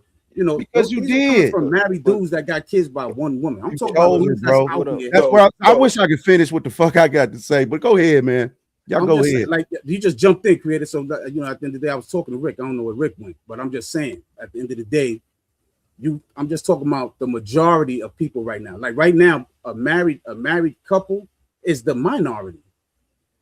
Right now, in 2026, a married couple is the minority of people having children right now. You understand what I'm saying? So these kids are coming from unwedded households. Right. Men who don't have capacity. They're coming from where the mother, how you just said, Trey, me, I had custody of my son. I was the main influencer. But you got a majority of these kids, their mother is the main influencer.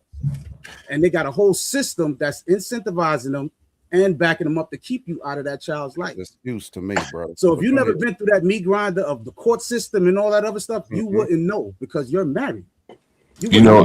Can I chime in here? Is it my turn yet? I want to drop a bomb here, and I know for the black people it's going to be very, very controversial. But has anyone even considered that we could be facing an IQ problem here? What I say this is because, again, I've been a Section 8 landlord for years. Before I don't do Section 8 anymore. And I see the upside down pattern in breeding. And if you don't like that word, I use another word. In birth. Brother, that's what it is. Okay, birthing, breeding, whatever. I don't want to offend anyone. And so what I'm saying is that, the average guy, got deliberate parenting, like Trey the Truth Teller, he can only have 1 or 2 kids. I'm not talking about you in particular, but I'm saying in general. Whereas the welfare system is really created a system where the poorer you are, you can have more kids. Hell, the dumber you are, you move up to the front of the line in housing and all this. You end up being at an advantage over the, say, middle class in many of these American people. The majority of black folks ain't broke. Yep. Why you keep coming with this goddamn impoverished ass fucking? The majority of black people. the majority of black people don't make $100,000 a year. No, you just listen. And where they live, Let me- hold on. We The just majority of black people Bro, live you in- took this Hold on, hold on. conversation. spend more money These than brothers Hold was on, having. hold on, These hold brothers on. was having a greater. They was having a greater Bro, conversation than what you talked about. Hey, we can't You hear go y'all. right back. You're interrupting me, bro. Like the majority of black Because you people. coming, you coming with the same shit that you did 2 goddamn about hours Section 8, ago. you talking about Section 8 and all that. That's But now we talking people- about finance. I don't know about. This I don't nigga qualify talking about for Section 8 I and can't- all that shit, man. What the I fuck? can't We relate talking to about finances, and the majority of black people, I think we have to be honest with ourselves, are that. Would you not. say the majority of black people on Section 8? No, but I would say So what the fuck we talking about then? But the majority, but that doesn't mean they're not poor, right? The majority of black people are not some like trailblazers out here making 150, 175. All right, hold on, y'all, real quick. Hold on, Buzz. I got it. Buzz. Hold on, I got it. Hey, John, let me ask you a question. Have you ever been out the country? Yeah, a lot of places. So if you've been out the country, you know what niggas in America not poor. You hear me? Well, I'm saying it's all relative, right? No. Hold on. Relative. Hold I ain't talking about- on, John. I ain't talking about globally. Okay, John, sure. Globally, John, yeah. you've been out the country. Listen, John, let me ask you a question. Are there places right now that's outside of America where they don't have the infrastructure for day-to-day plumbing to go use the restroom? Sure. Are there places where kids have never wore a pair of shoes? I'm sure. Hey. Are there places where they don't even have the infrastructure for lights in the house or roads? Sure. Exactly, roads. So what I'm saying, John, we not poor in America. But hold on, Trey. See, like you're conflating. But when those people, hold on. No, that's the majority for real. Hold on. Okay, I shouldn't have said that because I knew you're gonna react. But when those people come here, they do better than African Americans. Trust me. No. You changing the you moving the goalposts. You're moving the goalposts. I ain't talking about what they do in their country because that has a lot of other factors, the government, things like that. But when they get here and they're competing on equal footing, You're moving the goalposts, John. No. All I'm talking about is what happens here in America. I don't know about what. No, you were talking about. Hold on, John. He just fucked the whole conversation up. I'm talking about what happens anywhere else. But I'm saying once those people that you talk about get here, they win. John, you moving the goalposts still, regardless. Everybody wins early. He moved the fucking goalpost so motherfucking bad, bro. It's crazy. At the end of the day, these guys were actually on something we can build off of. I done forgot what the fuck they said now because this nigga talking about Section 8. The fuck we talking about, man? Saying that, well, the bigger You point just I wanted- muttered the whole fucking well, the conversation. bigger point I wanted to drop is I think there's an IQ issue going on. To be honest with you, and I think no one wants to talk about it. It's I believe clearly he's correct. obvious. He's correct. I think it's clearly obvious. He is. He's not correct. You know, Listen. and in a very technological world, as the IQ requirements get higher and higher, what I'm seeing is there are groups of people being left behind. Here in DC, the minimum wage is damn near $20 Man, an what hour. the fuck are we talking about right now, bro? We were on some other shit. IQ was based on That's where experiences. you got So what I'm saying is like here. John. Trey, I'm listening to this nigga, dog, and I swear to God, dog, he took the conversation where we could have built off of it, and he's sitting here talking about some goddamn. He fucked up the whole thing up, man. You got to be careful what you doing when you talking. Again, I ain't gonna even lie, dog. You in the motherfucking way. JT, talking about IQ, right? So IQ is based on experience. You take a 5-year-old black kid that never left the hood, and you take a 5-year-old white kid that been all over with his parents.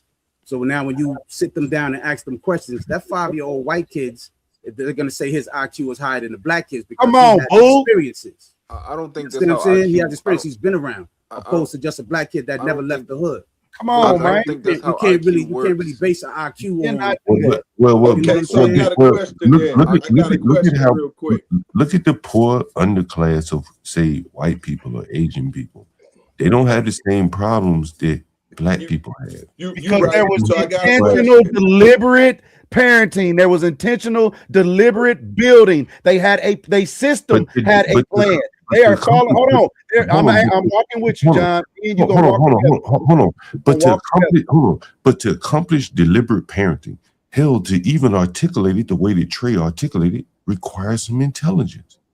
You think So listen, they are very listen. That's just uninformed. That's called ignorance. That means lack of information. Hold on, credit. I got you credit. Real quick. Hold on. Hey, Boss, watch this. Well, I'm glad you said that. Boss, watch this. I'm glad you said that. I'm glad you said that. You made a very important point because I made sure that I was in a certain position before I had children. Thank you.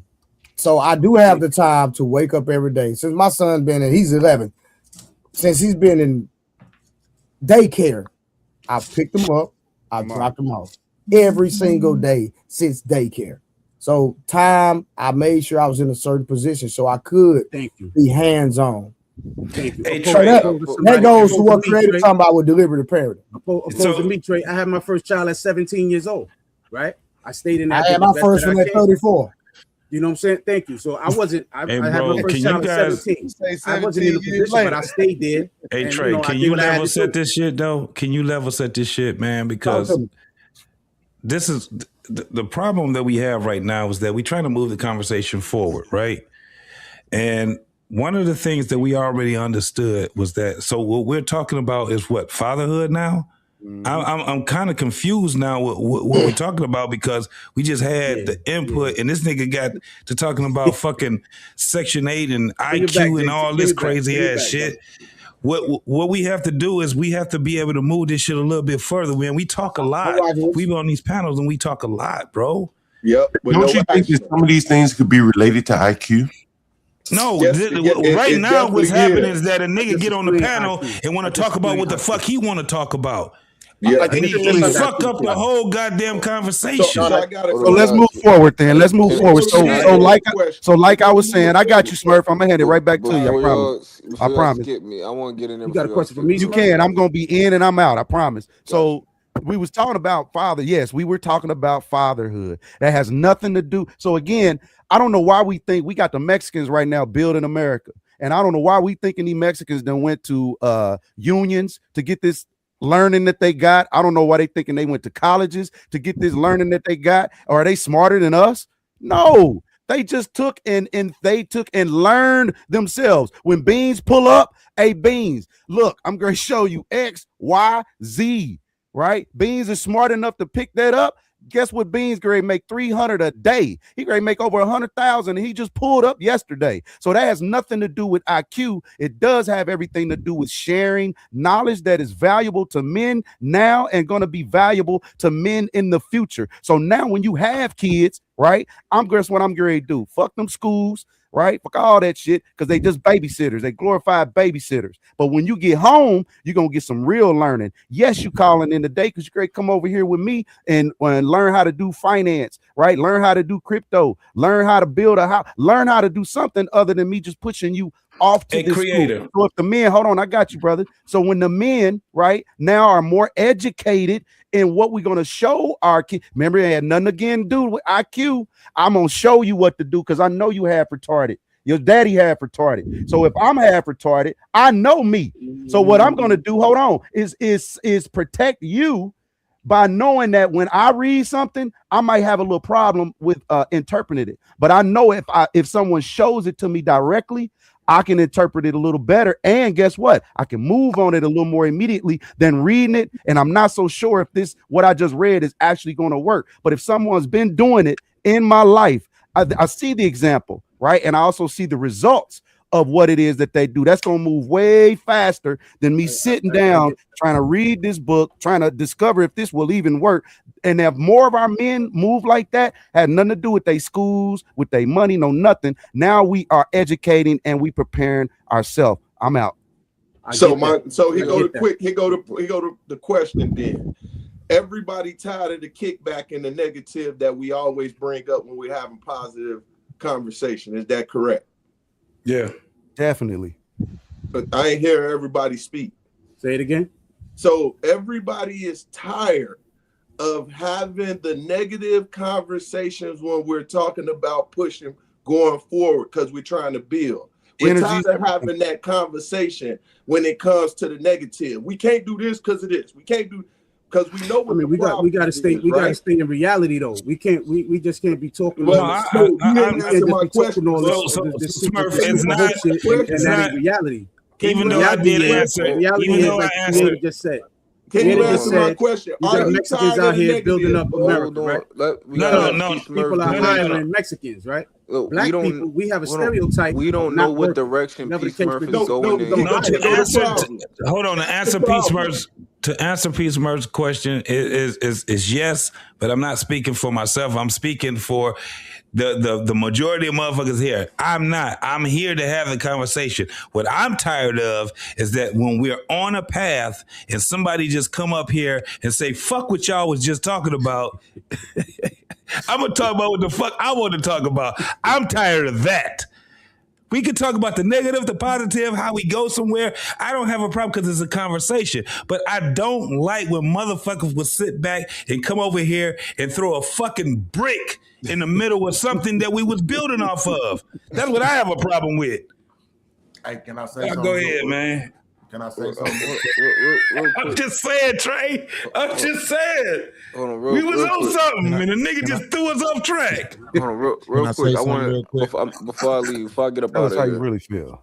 Before I get up out of here, I don't think that overall we being fair to John's perspective. I don't think what John did was that egregious. I think he was trying to have a conversation, but he might have took us in a different route, right? But I don't think his intention was to do that. However, this is what I want to say before I get up out of here, because I really wanted to respond to like Uncle Rick, kind of when he was talking about he left a while ago, but I think that when it comes to like us like really trying to give prescriptions to the youth and the younger people because they're the future, right?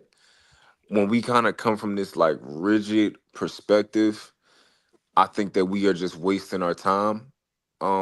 I agree with what Grant was saying, with kind of like you kind of got to work with what you have and meet them in the middle to some degree, right? I see this as like that Bill Belichick style coaching versus, which doesn't work in the new NFL. And, you got the Andy Reid's who are finding much more success from what they're doing versus the old school way and still trying to do it the same way.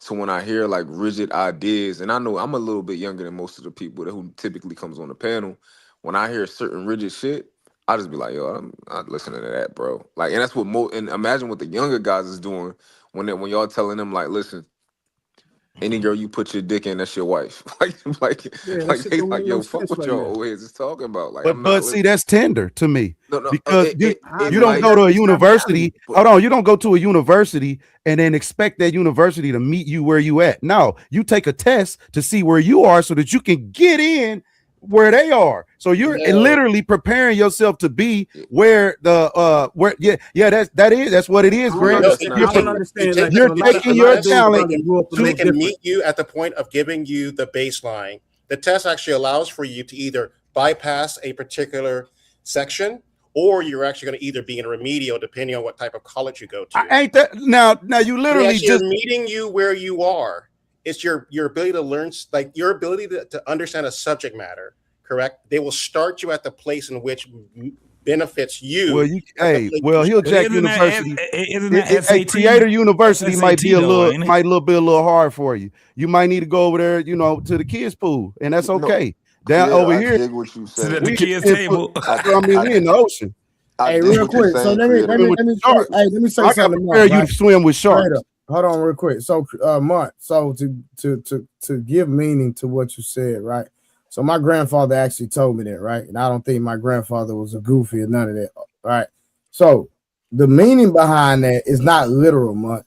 It's saying that you understand once you have intercourse with a woman, you have the potential to get her pregnant. And so in the older generation, it was mainly a thing. If you get a woman pregnant, that you marry her. So that's the context behind what the older generation, how they stood up on that statement. So does that bring a little clarity? I understand. I'm not saying that it doesn't make sense. It makes perfect sense. I'm saying that we don't use it. So for example, Trey, let's take me and you for example, right? We know that like, okay, my mom told me the same thing. She said, yo, don't lay down with a woman that you can't see being the mother of your kids. 100%. And guess what? I didn't listen to her. Right? Did your daddy tell you that? I did though. I listened. No. Did your daddy tell you that though? Hold on. Trey, I don't think you listened to it. I think that what you did was I didn't have a child till I was married. Hold on, Trey. You're not listening. You're not listening. Have you ever laid down with a woman that you could not see as the mother of your kids? Yes, but I made sure she didn't get pregnant. Those are two different things, right? So that means that you didn't listen to the advice. No. Trey, No, you wrong. Yeah. You wrong, man. Let him finish. Hold on. Let me tell you. Trey, what you did was you made sure that you didn't have a baby by a woman that you didn't want to have a baby by. True. That's completely different from not lying down with a woman. Trey, don't go to the light, Trey. I'm Don't go to the light, Trey. He full of shit. What try to do. I see what try to do. Come on, man. I'm keeping it a buck. Listen, Trey, it's a difference. Go ahead, man. I'm just fucking with you. It's all good, man. Mutt try to do me like he do these women. It's not gonna work on me. No, he's just trying to validate his point. And I hear your point, man. I know what you're saying. I'm a little abrasive. I get it. And your point is far fetched. Let me just in today's modern society. I don't want you to miss the point. So it's the difference between telling a young boy, make sure that you do what you got to do to not get a woman pregnant, that you don't want to be the mom of your kids, versus not lying down, period, with a woman that you can't see as the mother of your kids. I got you. Because Trey took the Trey. Hey, you know what I did, Mutt? Made it make sense. Mutt, no, what I did, I took the loophole. It's a loophole in everything. Exactly. Lawyer, attorney ass nigga. Hold on, Trey. Don't fall for that nigga shit. In your family that was going through. Do not fall for that nigga shit. That's some bullshit, Mott. That's bullshit. What you talking about? Because we're living on a balance of probabilities. That's why I tell people that it's a balance of probabilities. What's more probable of you getting a woman pregnant? You not sleeping with her, or you're sleeping with her? Simple question. Not sleeping with her. Okay, so that's why we say the things that we say, because we're talking about the balance of probability. We never talk about what is guaranteed. You niggas would sit back and try to argue with us, and I'm talking about you as younger niggas that don't think that you old now. You old, Mott. You old. You just don't realize it yet. But what I'm telling you is that when y'all sit back and say, what we saying is fucked up, no, it's not. We're not telling you that when we telling you do something that's righteous, that we've been on the righteous path, but y'all niggas are trying to use that against us, right? So when you're talking about the things that you're talking about, trust me when I tell you, bro, wisdom, it prevails over every fucking thing. I don't give a fuck what you talking about. All that shit you out here trying to talk and articulate and shit like that, I guarantee, nigga, you're going to be speaking the same shit we speaking right now, and it's going to be some younger niggas that's younger than you, and they ain't gonna be nothing but 13 years younger than you, calling you old. And when they call you old, they're not saying that you're old just for the sake of old. They're saying that you're irrelevant. What you saying is irrelevant. No, you better start checking yourself, homie. All you young niggas that think that you're older. No. That you're still young. You ain't young no more, nigga. You old. I agree. You just ain't realized it yet. I agree with you, right? But this is the difference between me and what I'm trying to be the generation before me, right? I listen. I want to hear them. I want to meet them where they are. I want to meet everybody where they are, right? I don't just want to tell you what I want to tell you and say take it or leave it. I want to tell you. I want to give you good advice in a way that you can hear it. And you know what, Mutt? I want to give you advice. Hey, Tanner, y'all hold on. Give me a second real quick. Mutt, you know what I've got? I got a challenge for you. You want the challenge? Are you willing to accept the challenge? Nigga, how do you mean I'm going to accept the challenge? You tell me what it is. Yo, jump out. Listen. Correct. No, he said he want to meet everybody where they're at. Well, listen, I need you to talk to my boy. Talk to that nigga, right? Meet him where he at. Hey, that was a good one, Trey. Talk to that nigga. Let me see where you go. I want to see this shit in real time. Nah, he too litty right now. He got say shit. I swear to you, it be you, him, and Grant. He got that. Oh, not Grant, my bad. John Goff, my bad. Where he at? Let me see you do that shit. That was a good one, right there. Beans ain't said nothing. Hey, what's Beans good, ain't said nothing, man. He in here looking like a crip. Shit, Beans is recharged. Y'all gonna have to be quiet when he talk. Watch what he say. Yo, Beans he talk on that shit. Oh, there you Yeah, go. what's What's up, good? though, Go bro? ahead, brother. What up, dope boy? Man, chilling, bro. I really wanted to shout out. It's like he froze on my screen. Is he froze on y'all screen? Yeah, Oh, that's my avatar. Nah, that's his avatar. okay. That's his Oh, avatar. okay. Because I was eating this shit I ain't want to eat on cam, so I got the avatar up there. But I wanted to thank you, Trey and JT too. I wanted JT to move past it, but I still wanted to thank both of y'all for checking and calling out this coon ass nigga John. And I ain't really trying to bring no smoke to the panel. That's not what I'm trying to do, but he know what it is. This nigga is a plant by the white man. He's a plant by the white man, and I don't fuck with him. Right? It just is what it is. Well, I don't fuck with you either. That's why I wanted to thank you, but I ain't gonna take it back to that.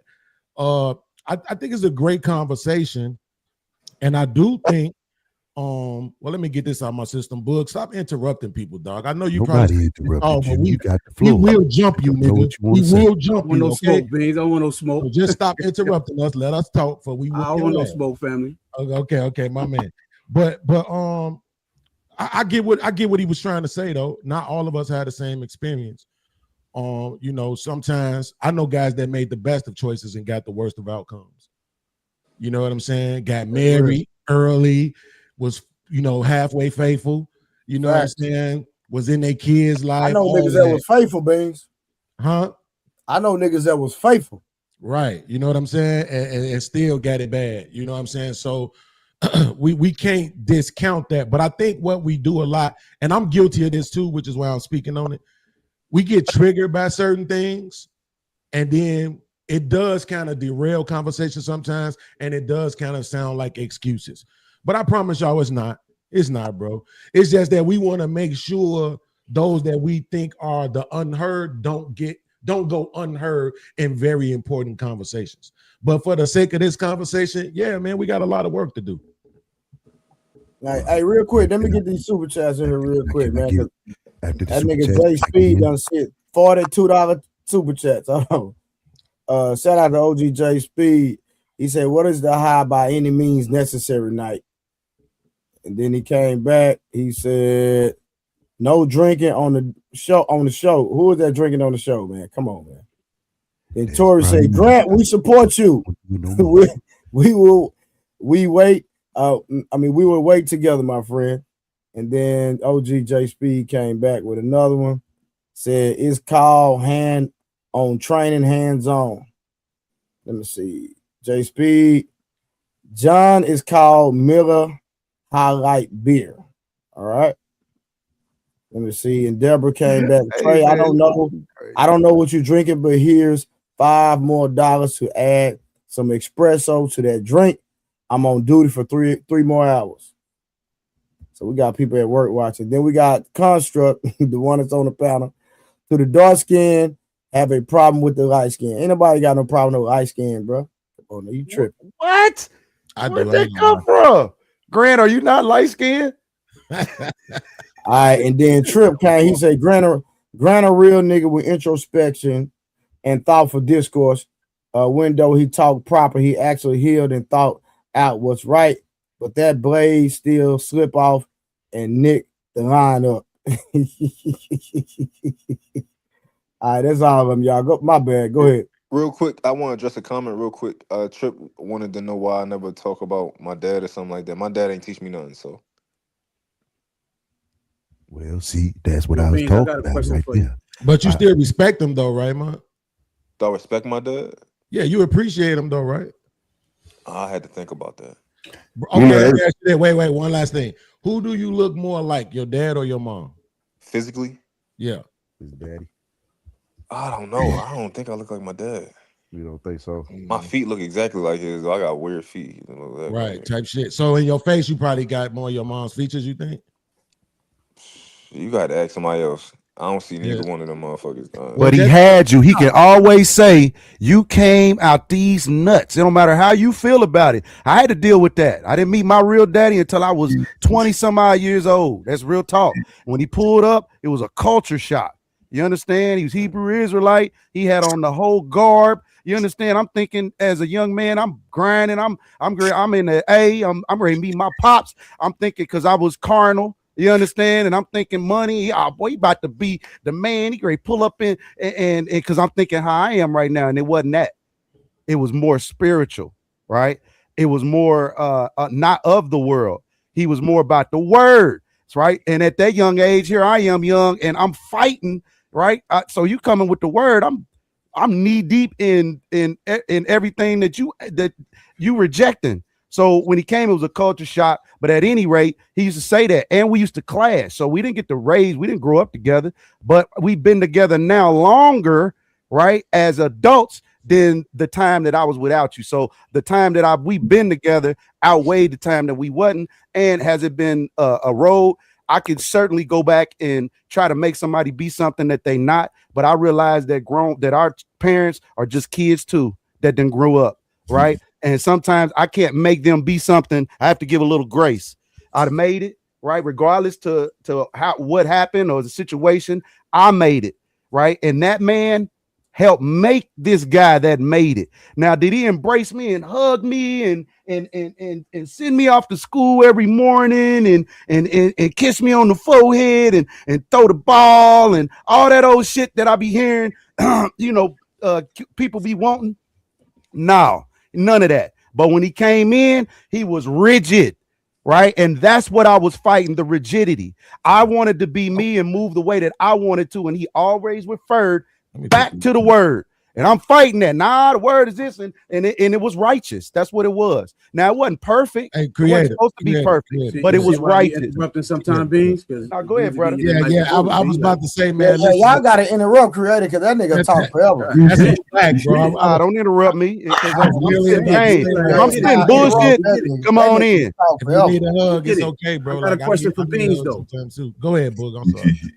Yo, Beans. I mean, absolutely. So, I mean, I chopped it up with you, I think, one time last year, when I first started getting on here.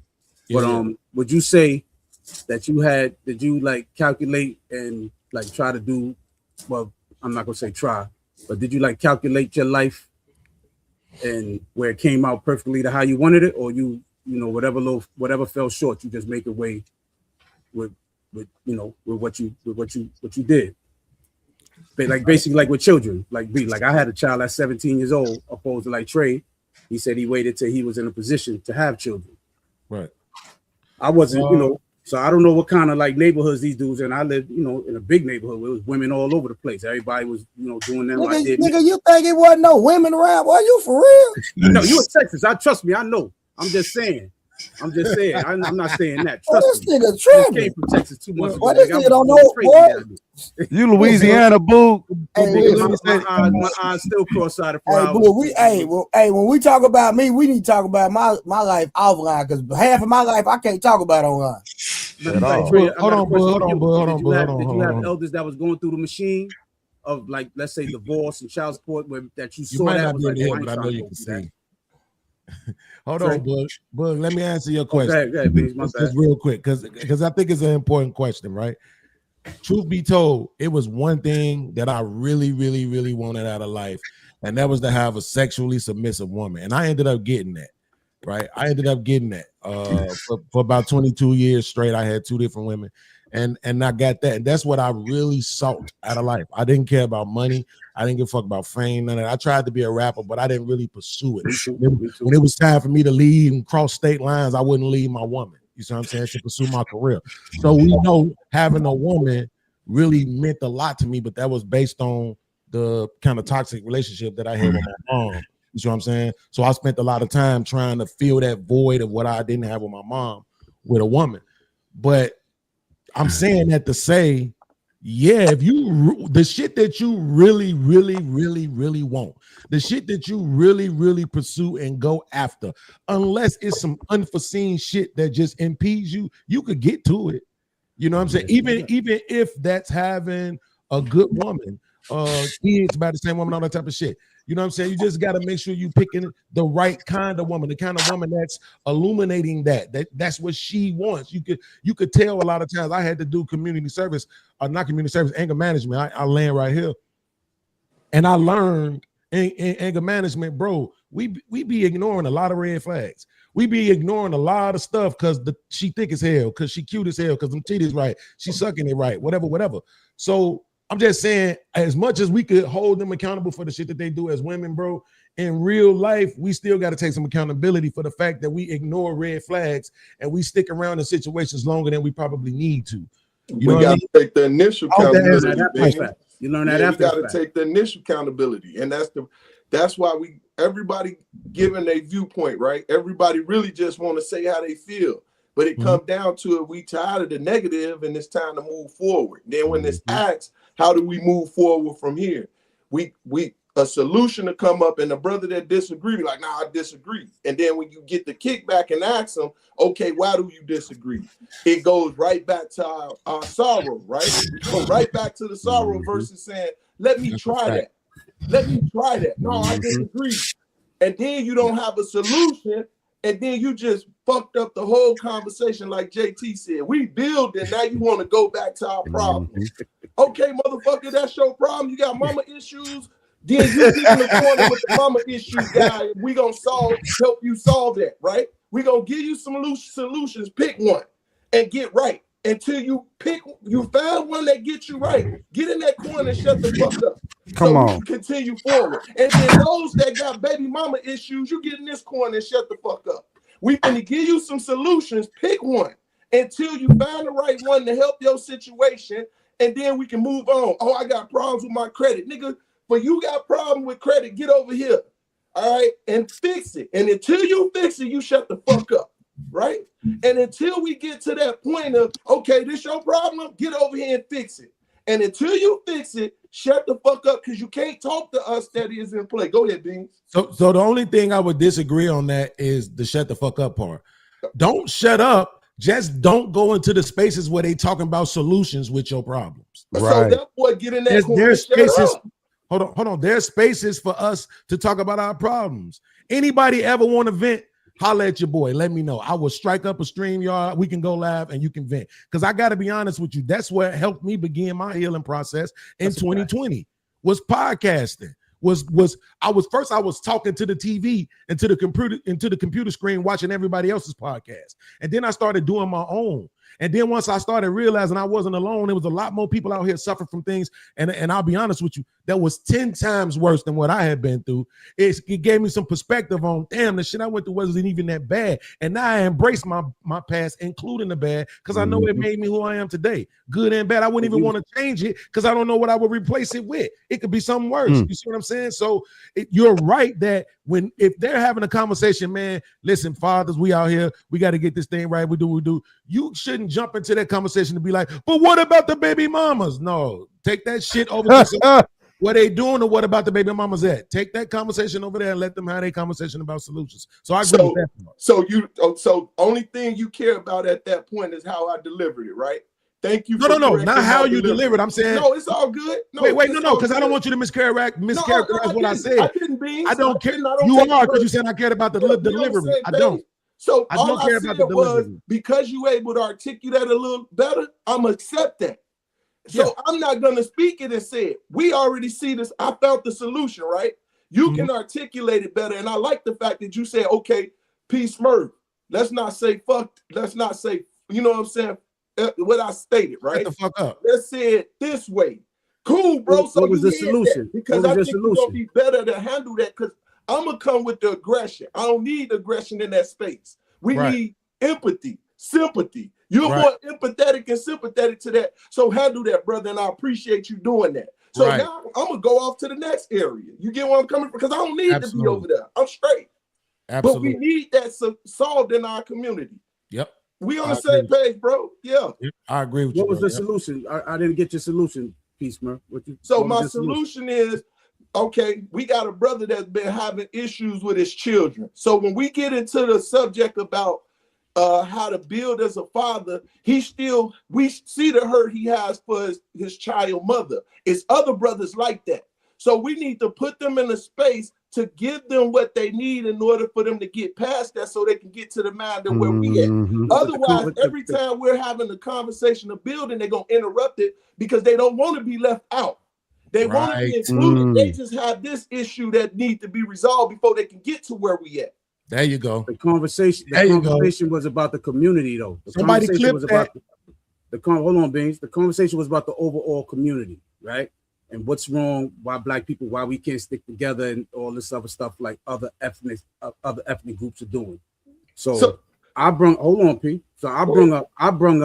the fact that, you know how Trey said he's what we call it deliberate fatherhood. I said, yeah, I come from that too. I had custody of my son, but I also had another son who, you know, I had to go through the rigmarole with his mom. Unfortunately, you know, we got past that.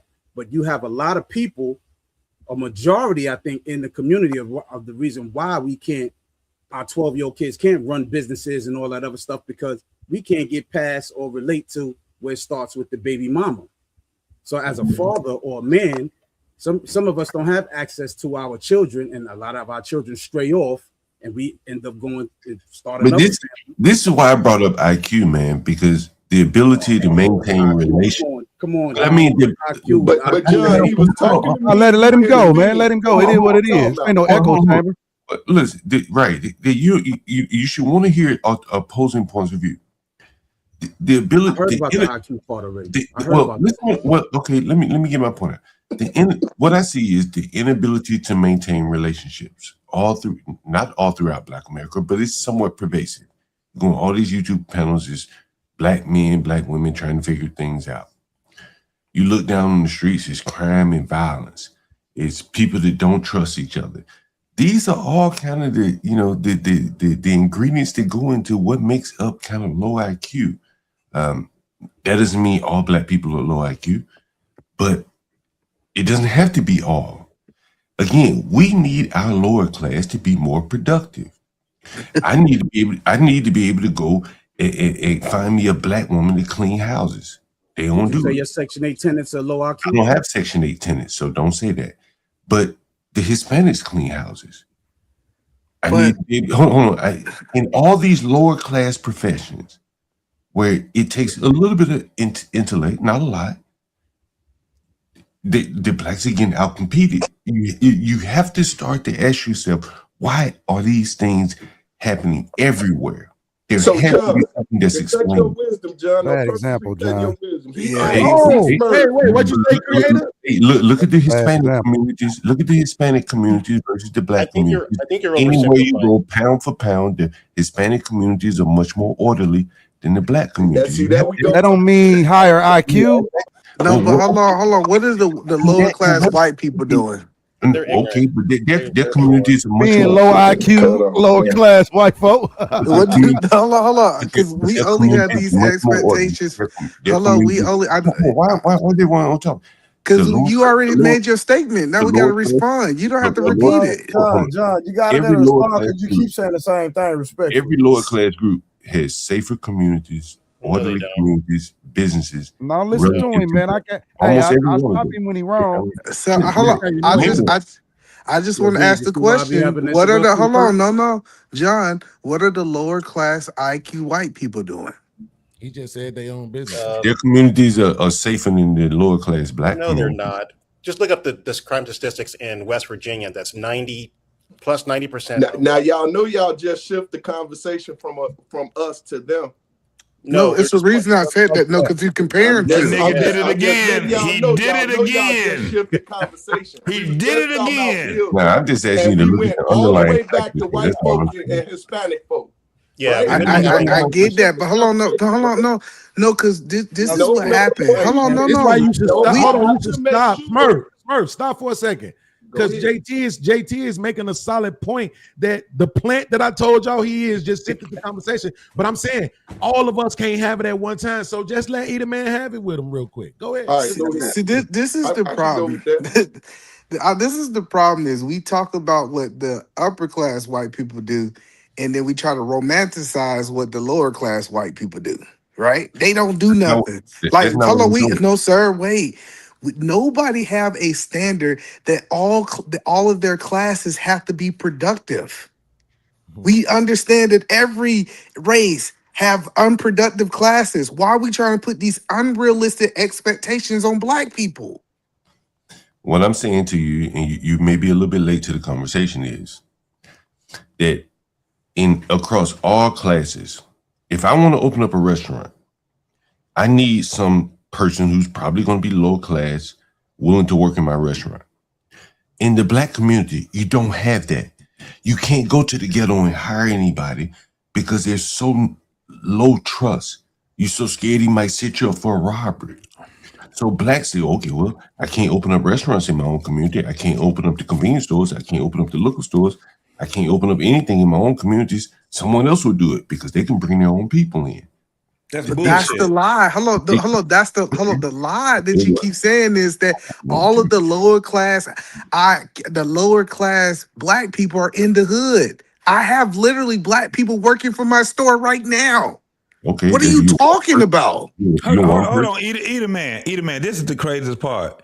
When you starting a bit, especially something as fucking high as that shit, nigga, you can lose that business really quick as a restaurant. Normally, when people start their restaurants, guess who the worker is?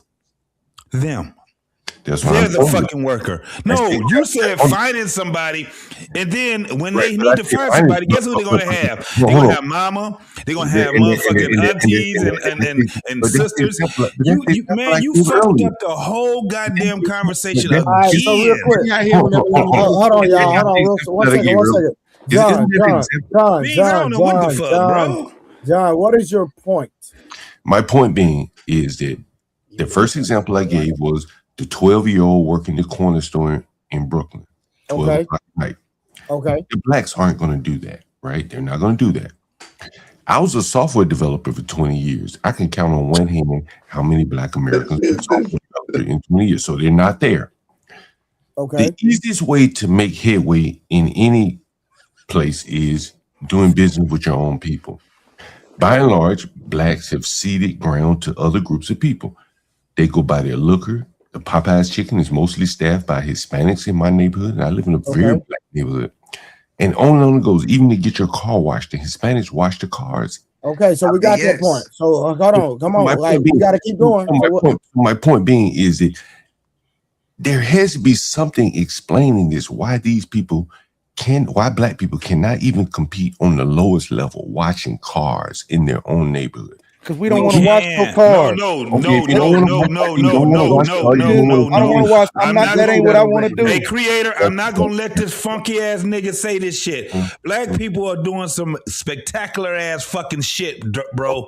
Quit playing with your motherfucking Niggas self. making money sitting on their video Niggas is playing out here games, getting it. smoking weed Quit and drinking playing. all day, and they make more That than is the not niggas a watching problem. cars. I don't have to watch cars. Hold on. He tried to make it seem like this. Hold on for a minute. Right, because this nigga keep coming in here saying dumb These shit. comparisons to another race. Listen. right? Listen. This is the thing. It's pretty we easy making to, like, we rebut making people. money. We making money left and right. Mike, go right after him, brother. This whole thing is why Black folks is low IQ. Let me ask you a question, and I need you to answer this real quick, John. No, hold on, Beans. I'm about to ask this nigga a real question. What does fucking IQ mean? Hurry up! Don't look it up. What does IQ mean, Mr. IQ? I'm not looking. Well, I'm not. Well, you're right. You ready for me to answer? Let me know when you're ready, because I don't want you to interrupt me. As I said to you earlier, I think there's something explaining why the Hispanics are able to work better with each other. The whites are able to work better with each other. No. Answer the question. What does IQ mean, Mr. IQ? What does it mean? It's your fault, JT. Well, I'm explaining to you from my point of view what I'm seeing. The worst thing. Let me know when you're done. When you're done with your cackling, let me know when you're done. So hold on, Beans. don't know. He Let me know don't when know you're what done. it means. He doesn't know what it means.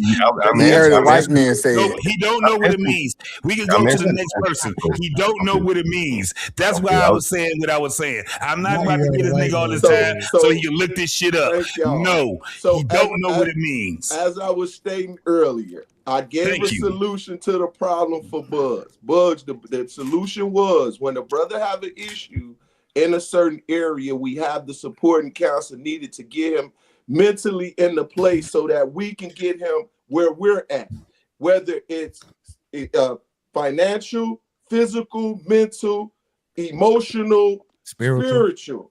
Once we have that concrete balance, if that brother is off, we need to get him on point. That was the purpose of the principles of the church setup, right? Not the religious part, but the part to govern man. If we live by these laws, it should govern us. So if we're under this and we pledge to be under it with full, at one point in time, a man's word was everything. Mm-hmm.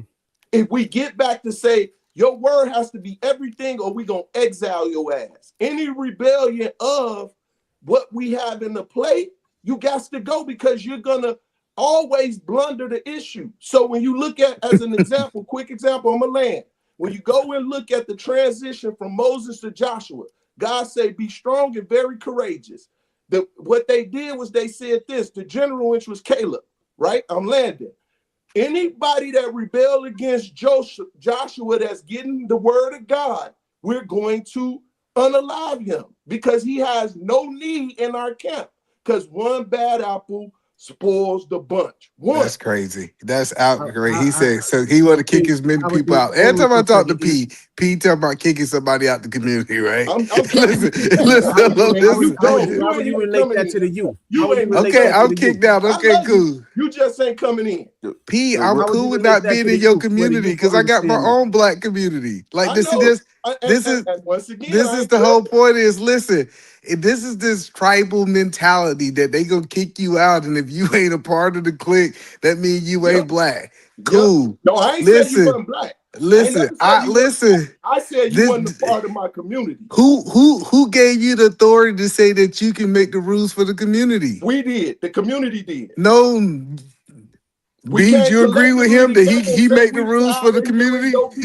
Actually, yes, right? Because as much as you want to try to hate on tribalism, and I can't go that deep into it, I won't lie, but I know that you actually practice tribalism too, right? You practice it economically. You won't live in a place where the average house is 60,000. Come on, right? boy. Everybody practice tribalism in a certain kind of way, whether it's economically, educationally, spiritually. Let's racially, kick out. whatever. So Let's I can't kick out the people. say I'm Hello. You see what I'm saying? No, I'm just saying, cool. Let's kick out. That's Listen, crazy. listen, I be kicking off the top of the dome too. This shit don't even be prepared. Hey, I'll bring you out of retirement. You understand? I'll bring you out of retirement. So listen. So how you bring that tribalism to the youth? How you explain Hold on, that to the no. youth? This How you is relate what to he's the saying. youth? So it's get down, lay down, right? That's what P's saying. Either you're gonna get down with our program or you're gonna lay down with our program, right?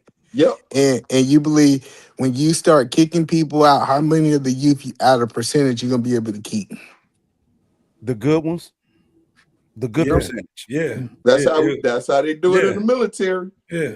No, I'm asking you a question. Based off what you said. Like, remember what I you thought said they were. unalive and hold on. Basically, a creator. It's basically, I'm sorry, little nigga, that you got dealt the wrong card. Or whoever. Because listen, I just seen the big out of shape guys make it. We was like, he is not gonna make it. Supposed to. He ain't supposed When he did to. make it, when And he that did make it, big what guy, they say? And he had all the charm Hello, and so- all the potential. I feel fell like off we day trying to go one. on this. Ada man, I feel like you're trying to take us on another side quest. Like No, I'm not taking. I'm just saying he Beans said already that. told you. Hold on, he Everything's said tribalism. if I you don't care how no, you hold look on, at it.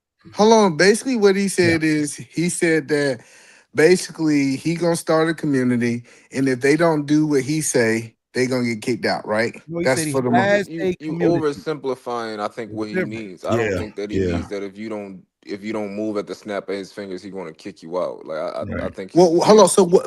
I got it. So what are the reasons to stay in the community or to get kicked out? Wait, hold on, real quick, y'all. But wait, because I don't think this is fair. I think he might be right that this is some contrarian shit because you're a Christian, and he quoted the Bible. He literally was quoting the Bible. No, so Boy, I if y'all asked read the that question. Bible, ain't nothing in that Bible that says that a man ain't supposed to follow the rules or the order of that word. No. Let me respond to Beans. Let him cook for a minute. Just Let him one cook second. for a minute. I'm just trying to make sure that he ain't on no contrarian shit because he's a Christian and he was quoting the Bible. So are you saying you disagree with it? No, what he was saying is he said, no, this is what he said. He said, we gonna kill you if you don't do what we say. That's no, what absolutely. he He was quoting the Bible. He didn't say he. That was from the He was word, talking brother. about. He was talking about a story from the Bible. I think he used the name Joshua, and he was saying that in the Bible it says that this is how they were treating people. Hey, this guy's this, he's the head, you not listening, you got to be gone, even if that means you have to lose your life. So he was quoting the Bible. He was telling a story from the Bible. So that's what I'm saying. As a Christian, you're not sitting here telling us that you disagree with that, are you? I know what go ahead. Creator, please, I'm begging 1 second. What I'm saying is what he was quoting was the Old Testament about how the Jews was moving.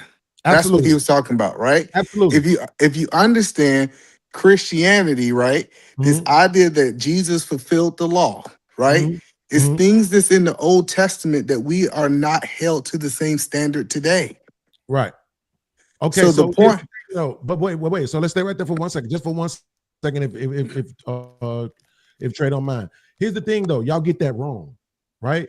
So the problem is that people love to say that, right? But it's not true. This is Jesus talking right here, Edomman, in Matthew on my birthday, 5/19, right? But we'll start at 18. He said, "Verily I say unto you, till heaven and earth pass, one jot or one tittle shall in no wise pass from the law till all be fulfilled. To all be fulfilled. All has not been fulfilled yet. So every law is still in place. All of them. That's a No, quote they're of not. Jesus. That's not me talking. No, Hold that's on. not. You 19 translated that badly. Hold on. Let me just hold on. Oh, go I'm ahead, not. finish. I'm reading it. I'm not translating. I'm reading. I'm literally looking at it. Right? So it says, whoever therefore shall break one of these commandments and shall teach men so, he shall be called least in the kingdom of heaven. But whoever shall do and teach them shall be called great in the kingdom of heaven. So this is Jesus literally saying, this is when he said, I didn't come to destroy the law, but I came to fulfill it. Right? Okay, so but it's can I not respond? fulfilled yet. Yes, So absolutely. it's two different things that's going on in the Old Testament. You have what we call God's law, and then you have ancient Hebrew law, right? That hey, you should not eat pork, right? Quote unquote. That wasn't God's law. Bullshit. That was okay. He gave the people. Hold on, P want to jump in. P want to jump in. No hood foot animal. Hello. So why in the Bible did he tell one of the disciples to eat the pork? He did. If that's the case, he did. Hold on. You saying that that's not the case? I'm answering your question. He didn't. It was methodology. But go ahead. Oh, now it's methodology. See. No, Okay. hold See. on. Listen. Hold on. He gave Listen. a dietary law, bro, and that's it. So that we can keep going. Okay. Hold on. So the point that I'm making is the whole reason Jesus came back is because they realized that man could not keep that law. That's why he had to come back. That's why Jesus came back. So when and most people ain't read the Old Testament. So the Old Testament also say, Beans, if your woman on her period, you don't supposed to sleep in the same room as her. That's right. She's unclean.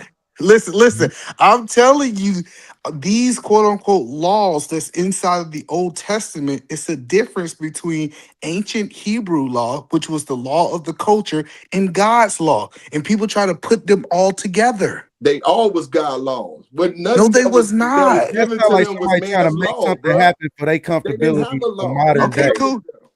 That He told them everything. No, it's like this. God told me to take. Oh, I didn't tell your bitch ass thing because he got my number directly. Whole ass nigga. So look, if God is all that.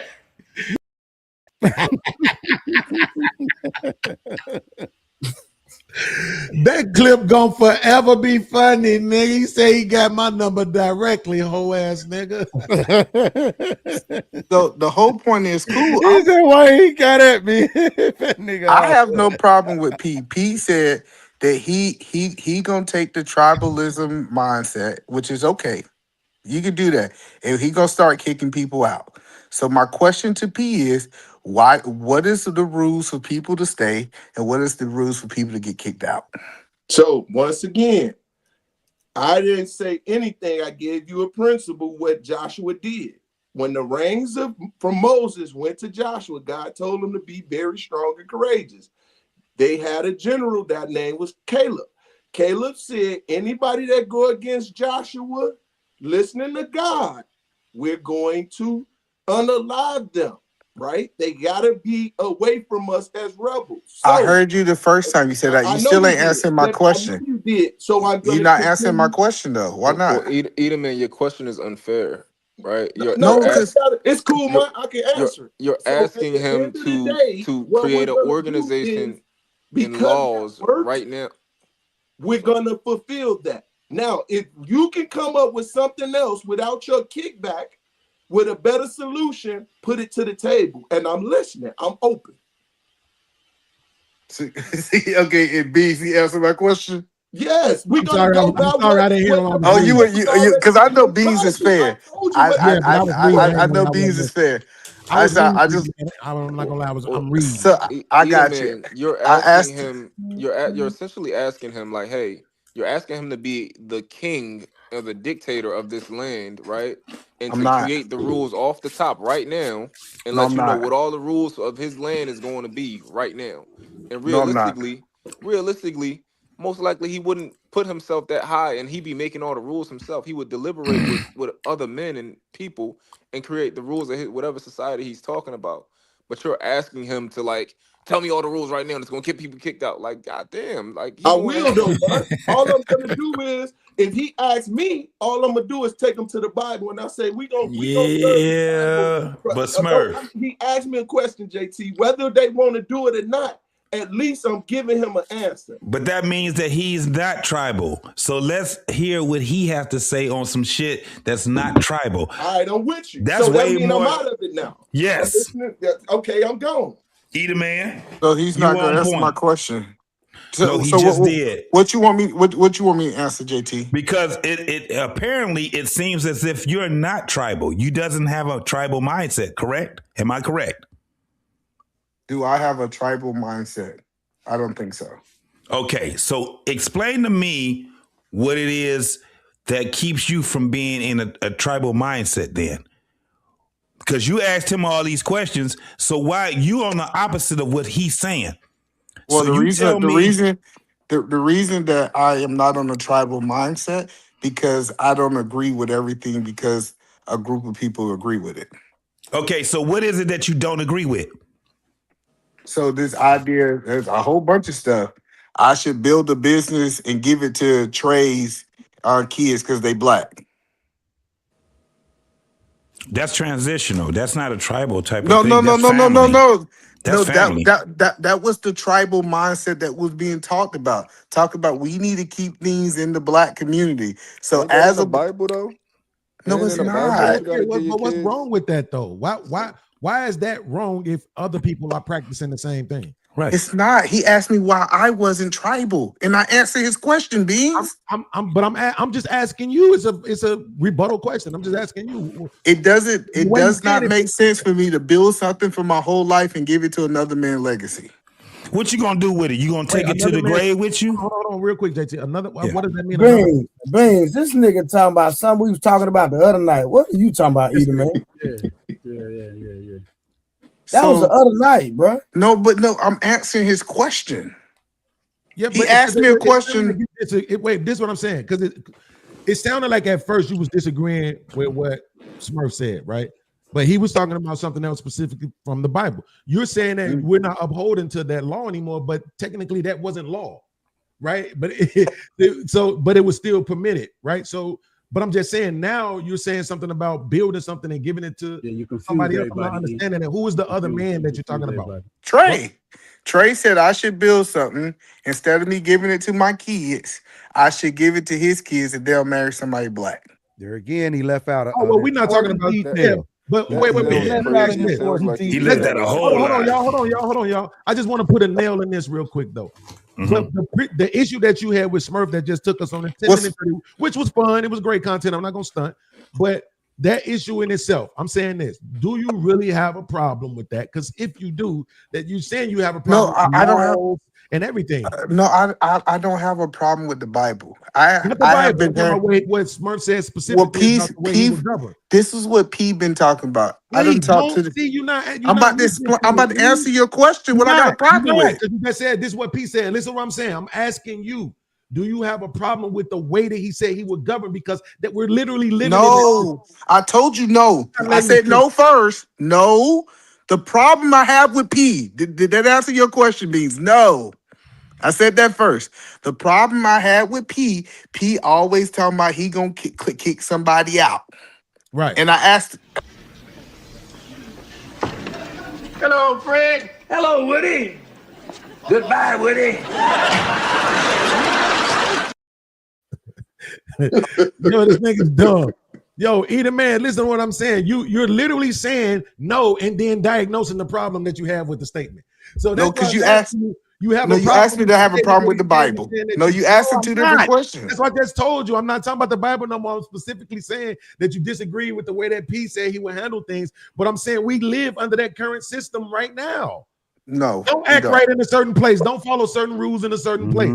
Don't behave a certain way in a certain place, and you will be excommunicated. So you We saying live under that hold on. system. So Beans, you saying that right now you get kicked out the black community? You can get kicked Yeah. out.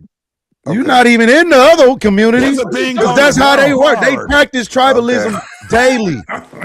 They Okay. practice tribalism. That's why when All they can say, that's why they have Democrat, Hey, I'm Republican. gonna just say this real quick. If you read the Tiki Bible, tortures. if you read the Bible correctly, it's tribalism throughout the whole goddamn Bible. Absolutely. And around the world. Like everybody practices He's saying tribalism. specifically that if Smurf is governing a community and he's governing it that way where you just want to kick people out for certain things. I understand what E is saying. He's saying, listen, man, y'all can't force everybody that's black to be a certain way. We don't have a monopoly on what black is. Right. That's understandable. But what I'm saying is we live in, bro.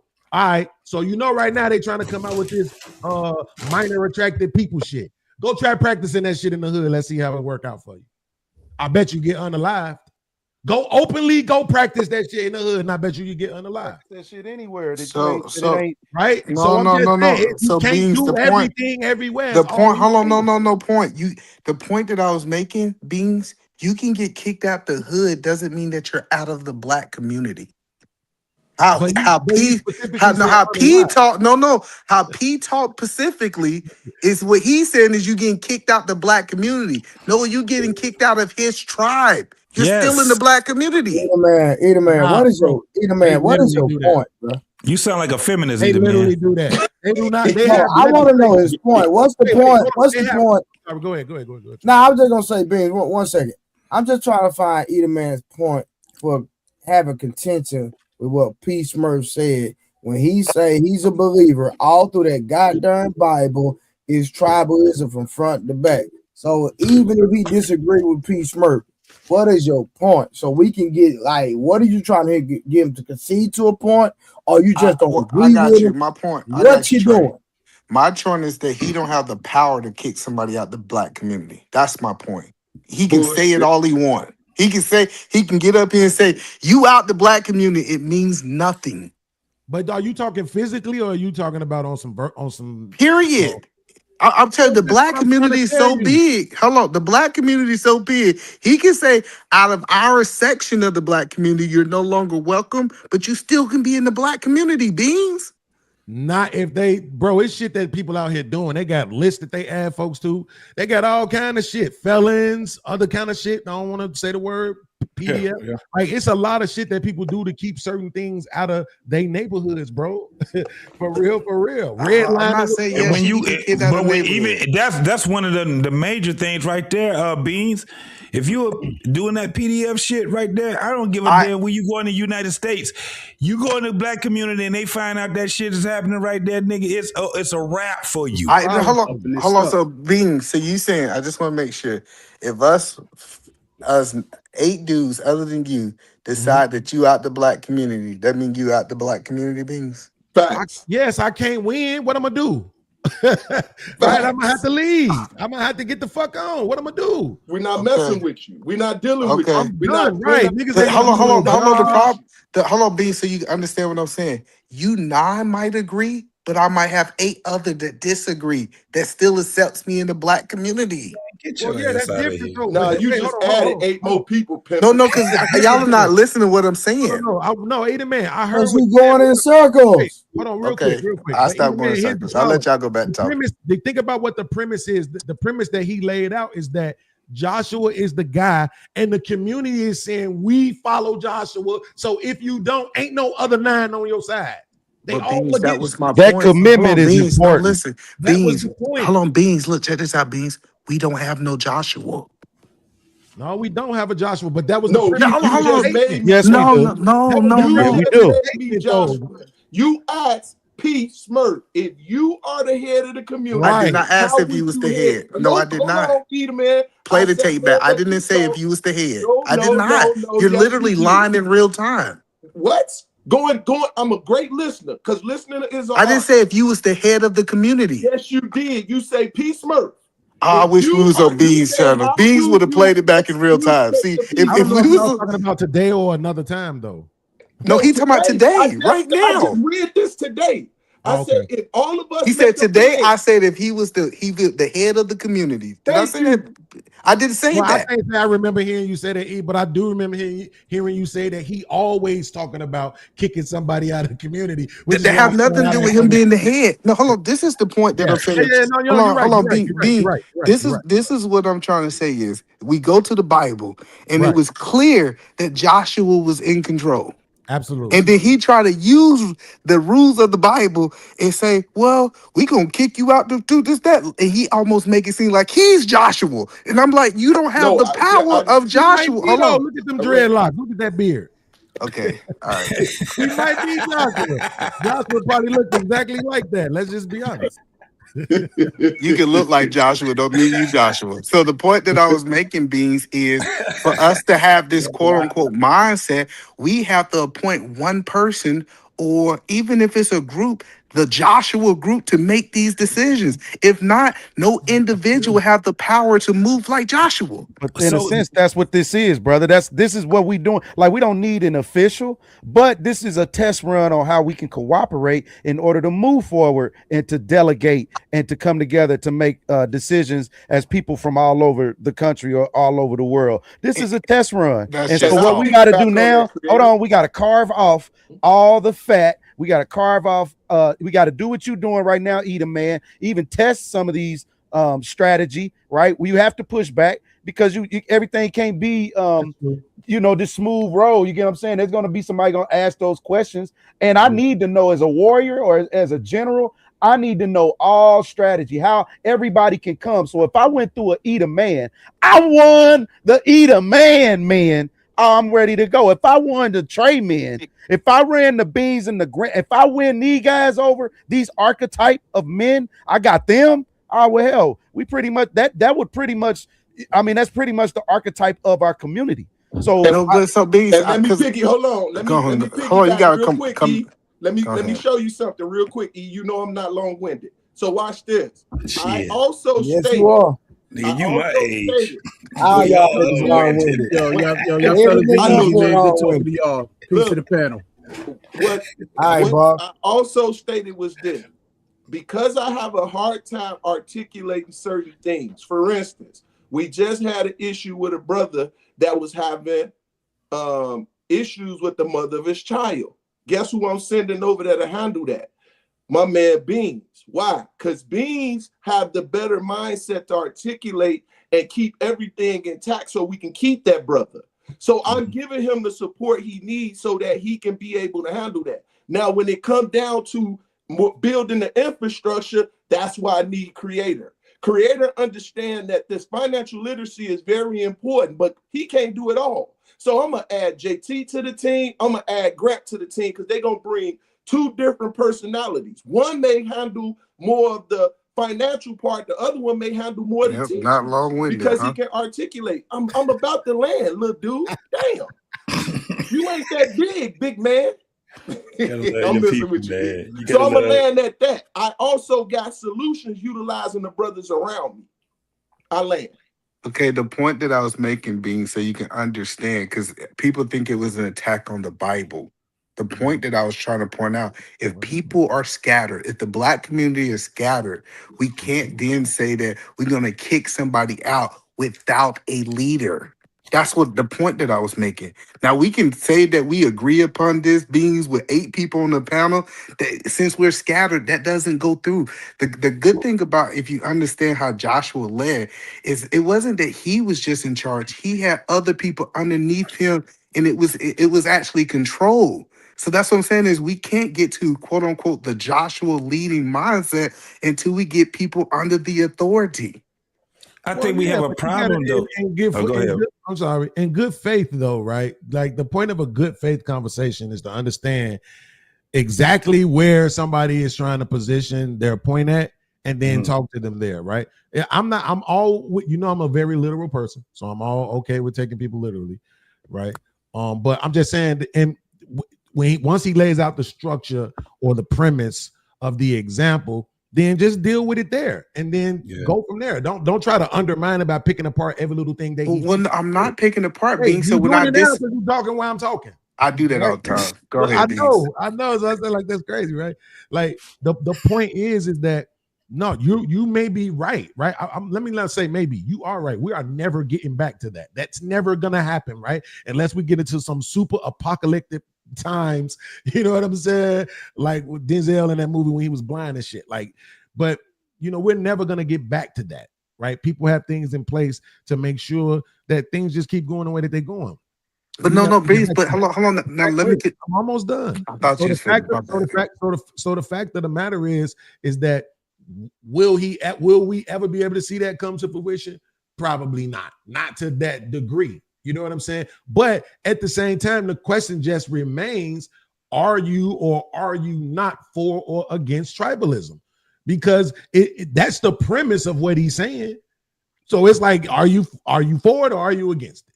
Right. And I'm saying you can't argue that you're against it because we both know you won't live in a neighborhood where the median house property is. Get out and lay down, nigga. So what I was saying is I'm against his tribalism. That was what I was saying. Okay. And then hold on. And then Beans, the next thing he said was these are the rules, and then he said, I'm going to kick you out. We gonna kick you out. He started making Joshua's decisions without having Joshua's position. Man, what he was gonna do, and he told you what he was gonna do. What if he's the general guy? What if he's He the ain't though. That's what I'm saying. Do you know what happens when you have a whole bunch of foot soldiers trying to make general decisions? What's the point? Let's move forward then. What are we talking about, my nigga? Like real talk. Bro. Wait, hold on. What do y'all want to talk about then? I got you. He agreed. Not what you talking about. We was already talking about. He agreed to move forward, right? So let's move forward with this because I disagree with Smurf. If I was trying to have some financial things done, if I wanted somebody to teach financial literacy, I'm going to Grant because Grant looks like the type of brother who knows how to pencil whip people out of their And money. that's what I stated. Yeah, that's what I stated. He can articulate himself. He definitely sounds like he understands words. So Hey, Grant. Hey, Smurf. Hey, Smurf. Grant definitely looked like he knows litigation. He knows exactly.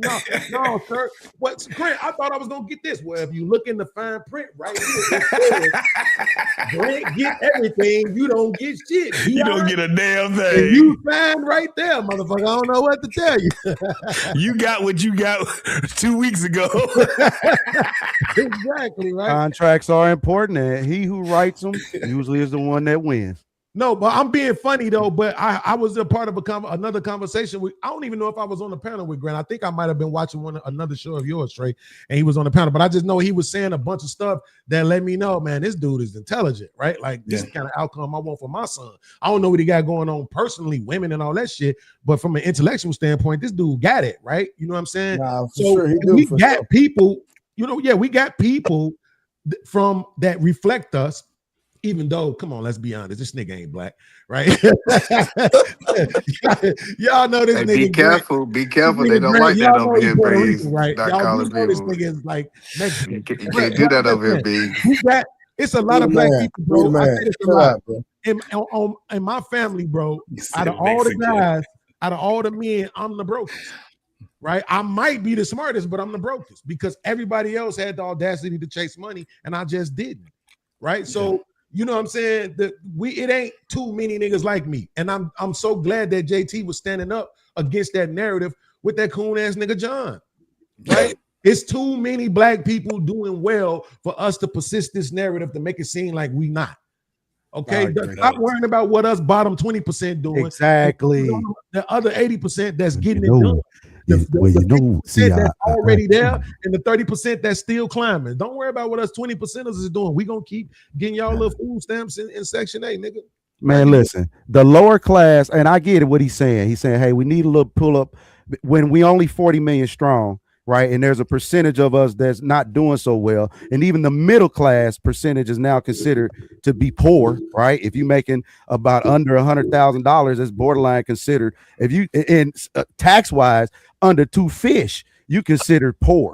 So, and they telling you what's going on for a reason. I feel it. I get it now. Because I like, how's 250 poor? How is that? Because of now where depending on where you at. Well, hold on. It's how you manage your funds. So how can the person making $1 million, right, spend 999,000 left with $1, but this person only makes 30,000 a year and they left with 29.9? Like, how? What are we doing here? So, Creator, who's really rich? Creator, can you shut up? Yo, you have such a good. You have a good plan. No, no, for real. No, I'm being honest with you. You have such a good plan. I want to invest in you. Send me your link. Somehow I don't know how to get in touch with you, but I've been listening to you for for a long time, and I think that you have something going on that might actually be the new birth of what we want, what we all want. Okay, cool. I seen you my link, man. Appreciate that. Been drinking. Send me the link, man. You might get something. I need everybody. Hey, I tell you what, man. I would like to, if you could, I will get with Trey, and Trey got my info. So if Trey, do you have his info? Construct, you don't want to deal with this nigga. He want third party interferences. Well, we're gonna do this for real. It's $ JT. No, listen. Listen. Right? Because I like where he's going, right? And I always say, listen, at least come with 10. If you got 10 to 20, right, to contribute, then I like to put my money where my mouth is. I got right, and so now we can build, and all this shit that y'all say that we cannot do. I would love to come with somebody to show y'all in real time, right? And I gotta have a witness other than these two people. Don't say that. They won't believe. I believe you can buy some land in Idaho for 10,000. I got a suggestion. What's that? I believe you can buy some land in Idaho for 10,000. We can buy. Wisconsin. Wait, how many of us are on the panel? Wait, 1, 2, 3. Yeah, well, we can talk about that offline. I mean, all right. Real. We all put in 20 G's, right? Oh man, we could do something. We could buy a piece of property. Come on. Could we get along? We might kill each other. I don't trust that. We don't need no loan. What are you talking about? I don't need no loan. We can do what we need to do with the money that we have, that we contribute. We don't need no loan. The whole purpose is to take this money and make it more, not to take the money and go create a debt to give it to somebody else. Hey, Trey said he said that with y'all niggas. No, but this is the thing, and it's weird that a lot of us, even being on these platforms that we be on and having these conversations, Creator. Oh man, Connect he's on one, bro, and that's what I'm talking about. Let's put our money where our mouths is, for real. Yeah, before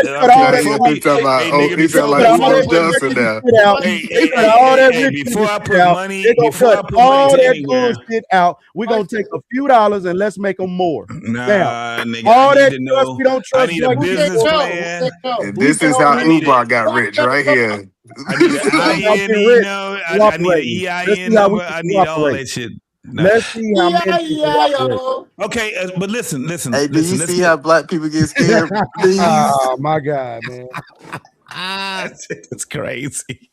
No, but dog, y'all do understand that it definitely has to start. This dude just keep, hey, bro. He won't stop, bro. But hey, can I say something real quick, JT? No, go ahead, bro. Go ahead. Because I was thinking about this earlier. Somebody was making a statement. I can't remember who it was about how the work that get done in the community. And I was thinking about it. I said this before. My mom, when she was getting a lot of work done on her house, I ain't gonna lie, it was the Hispanics, bro. I'm just gonna be honest, right? It was what it was, bro. Her electrician was black, so don't hate. But them niggas that was doing all that shit inside the crib, them niggas was Hispanic. Hey, they was knocking shit the fuck out, bro. Shit looked good. I gotta give it to them. Where you at, Bings? Well, it was my mom. She in Illinois. You from Chicago? Absolutely. But look, this was the crazy part, though, right? To somebody's point about this earlier, two of the cats that was working with them was like barely and fresh out of high school. Yeah. And I'm talking about they're in there doing crown molding. Yeah. Right. So I'll just say like that is one of the issues in our community is that we don't have a bunch of men teaching the young boys nothing. And I think one of the other issues is that niggas always think they're supposed to make $1 off everything. Yeah. Like that was the thing. There was a song back in 1995 called La Fleur Escoshka. I found out recently that this was a term used by the 5%ers that translates into each one teach one. Ooh. Right? So what I'm saying is if you know how to do this stuff, you know how to do plumbing, you know how to do electrician work. I didn't know what the hell crown molding was until my mama got that shit like 2 years ago, right? And here come this 17-year-old Mexican dude in here doing it, right? Yeah. So I'm saying stop. Everything is, yo, hit me up for a session. Yo, hit my link for a session, $500 an hour. Bro, why can't you just share some of this information you got? I don't want to hear about YouTube. Didn't y'all see how bad them kids was doing when school was online? Yeah. Everybody can't learn that way, bro. And you know what I'm saying? Some people need that hands-on shit. I would argue most people learn that way. It's two different terms for it. I know Grant know him. I won't ask him because I'm tired of him knowing everything. But hold on, two different terms for somebody got background noise, man. Yeah. It's these two different terms for learning skills, right? And I think one of them is like kinesthetic learning, right? Which is like hands-on learning. You want to teach a kid how to change a tire, you take them out there and you let them change the tire. Okay, do this, do that, do this, do that. You don't say, this is how you do it. You do this, you do that, you do that. Okay, go get it done. Right? That's So, not how you really teach people. No, hold on. Hold on 1 second, because I want Grant to respond to this because I know he's gonna be able to say it in a better way than I'm saying it. I just want people to know I'm kind of smart too. I can respond to you. Can you take it? Can you explain it a little bit further what it is I'm trying to say, Grant? No. Yeah. So it's my mom and my grandmother are educators. So you're talking really about the spectrum, sort of how you visually see something, correct? And then the way that your brain is sort of taking in that information, it's providing a reference point. And I think, and boys early on become very tactile, right? In essence, so you begin to start seeing, young boys are getting, usually as they're, you begin to see them sort of roughhouse, correct? And they start playing around with toys or tinkering. That begins the sort of developmental, it changes the sort of the developmental trajectory of young boys. In essence, and girls don't. And that's mainly a structural problem, correct? And so girls early on are actually building their sort of reading skills. So you begin to see these two branches of styles of learning that occur. So yeah, being more, I think early on, I think young boys should probably get more reading earlier, but also reinforce some of it around some more structured, tactile. It's gross motor skills, right? But I want to respond to what you said, Beans. So yeah, the problem in the black community is not that we don't have a black electrician, black guys to do all of this work. People are not willing to pay the black tax, right? I can get the Mexicans to come over and do my roof for $5,000. To get black people to come over and do my roof, it's going to cost $8,000. So it's not that I can't find the people to do it. It's just it costs more because the Mexicans are willing to say, hey, I'm going to stay 20 in the house, so we only got one mortgage versus you bring a black crew on there, they got 4 or 5 mortgages. So it's not that white supremacy shit if I ain't never heard. No, hold on, creator. Let's not do that. Eden Man. That is an absolute fact what you're saying right now. It's 100% correct what you're saying. That is not a fact. Hold on. But what I'm specifically addressing, though, is the lack of black people, particularly young black boys, right, who have these skills. The point that I made, Eden Man, is that the little nigga that was in there doing the ground motor in my mama's house was 17. Yeah, I get that. Like that's the point, right? He was 17 and knew how to do that shit. And I didn't even know what it was. Somebody showed Beans. how to do that. That's why he was Beans. I'm trying to hold on, Beans. And hold on, real quick. That black tax, the white folk will charge you the same more, $10,000 for that roof, and put interest on top of it for the next 30 years for you. But go ahead. But we're not talking about white people.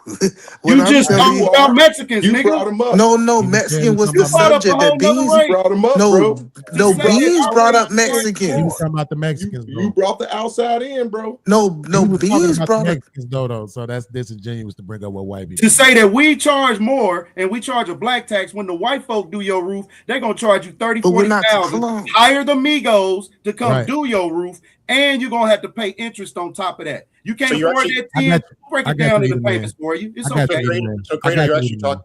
Oh, Go ahead, Grant. Go ahead, please. So I think the thing you're looking at here is, we can call it sort of, the black tax or whatever. Mm-hmm. In essence, if you think back earlier on, one of the reasons why African Americans, as they moved out of the South into the North, what was happening is African Americans were doing the same thing. In essence, they were cobbling together their funds. They tended to group together. In essence, they were able to undercut Irish or Italians, particularly in New York, and why you begin to see a lot of the fishers there in that area. And then you also start seeing Northern whites become a lot more aggressive towards African Americans because you have this structural advantage. And there's several books that talks about this. Mexican Americans or Mexicans or immigrants are beginning to, or for a long time now, are creating that similar fissure. In essence, when you are already in such a low status, correct, in a social strata, in which coupling your dollars makes sense, just as a structural thing. In essence, they're beating everyone because, in essence, once you're at the lowest rung of a social strata, those advantages show up. But actually, Mexican Americans, for those who are staying in the country, they are becoming more and more educated. So they're actually pricing themselves out of the market. Yep. Since the new immigrants are going to take on, there's going to be a whole new set of immigrants. So And come on, they don't want them here now. That's why they don't want The Nigerians, that's why the they voted Haitian, towards that. Go ahead. Cubans, the Venezuelan, the Middle East, the South American. Now they come in here, right? And they are now getting these same skills because it used to be Migos out in front of the Home Depot. And I'm seeing way more Haitians. Now the Migos don't have to be in front of the Home Depots no more. Now I see more Haitians and they don't really know how to do nothing, but they learning now. And they starting to they went from walking to now we got trucks. Right. And there's an evolvement. All they women are pregnant. A lot of they women are, I'm just going off of my site. Right. I don't know what the statistics are, but I'm definitely seeing a lot of they women are pregnant. Right. That means that the population is growing. And sooner or later, right, what's going to happen is they building their communities. They're not talking about who's in charge or this unforeseen, not tribalism thing. They are all groups absolutely practice tribalism. Right. And it may not be evident or right there shoved in your face, but they practice in who they spend their money with. They practice it in where they live.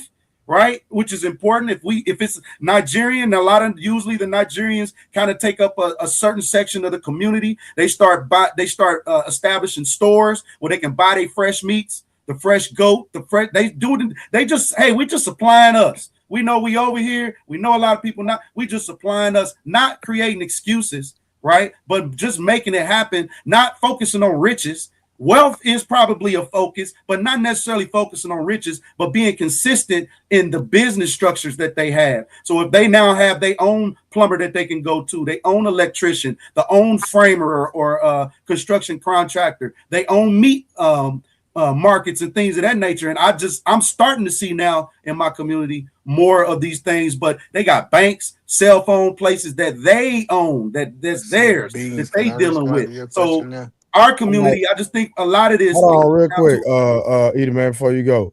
Hey, Construct. What? Bro, did you just have a whole blowtorch?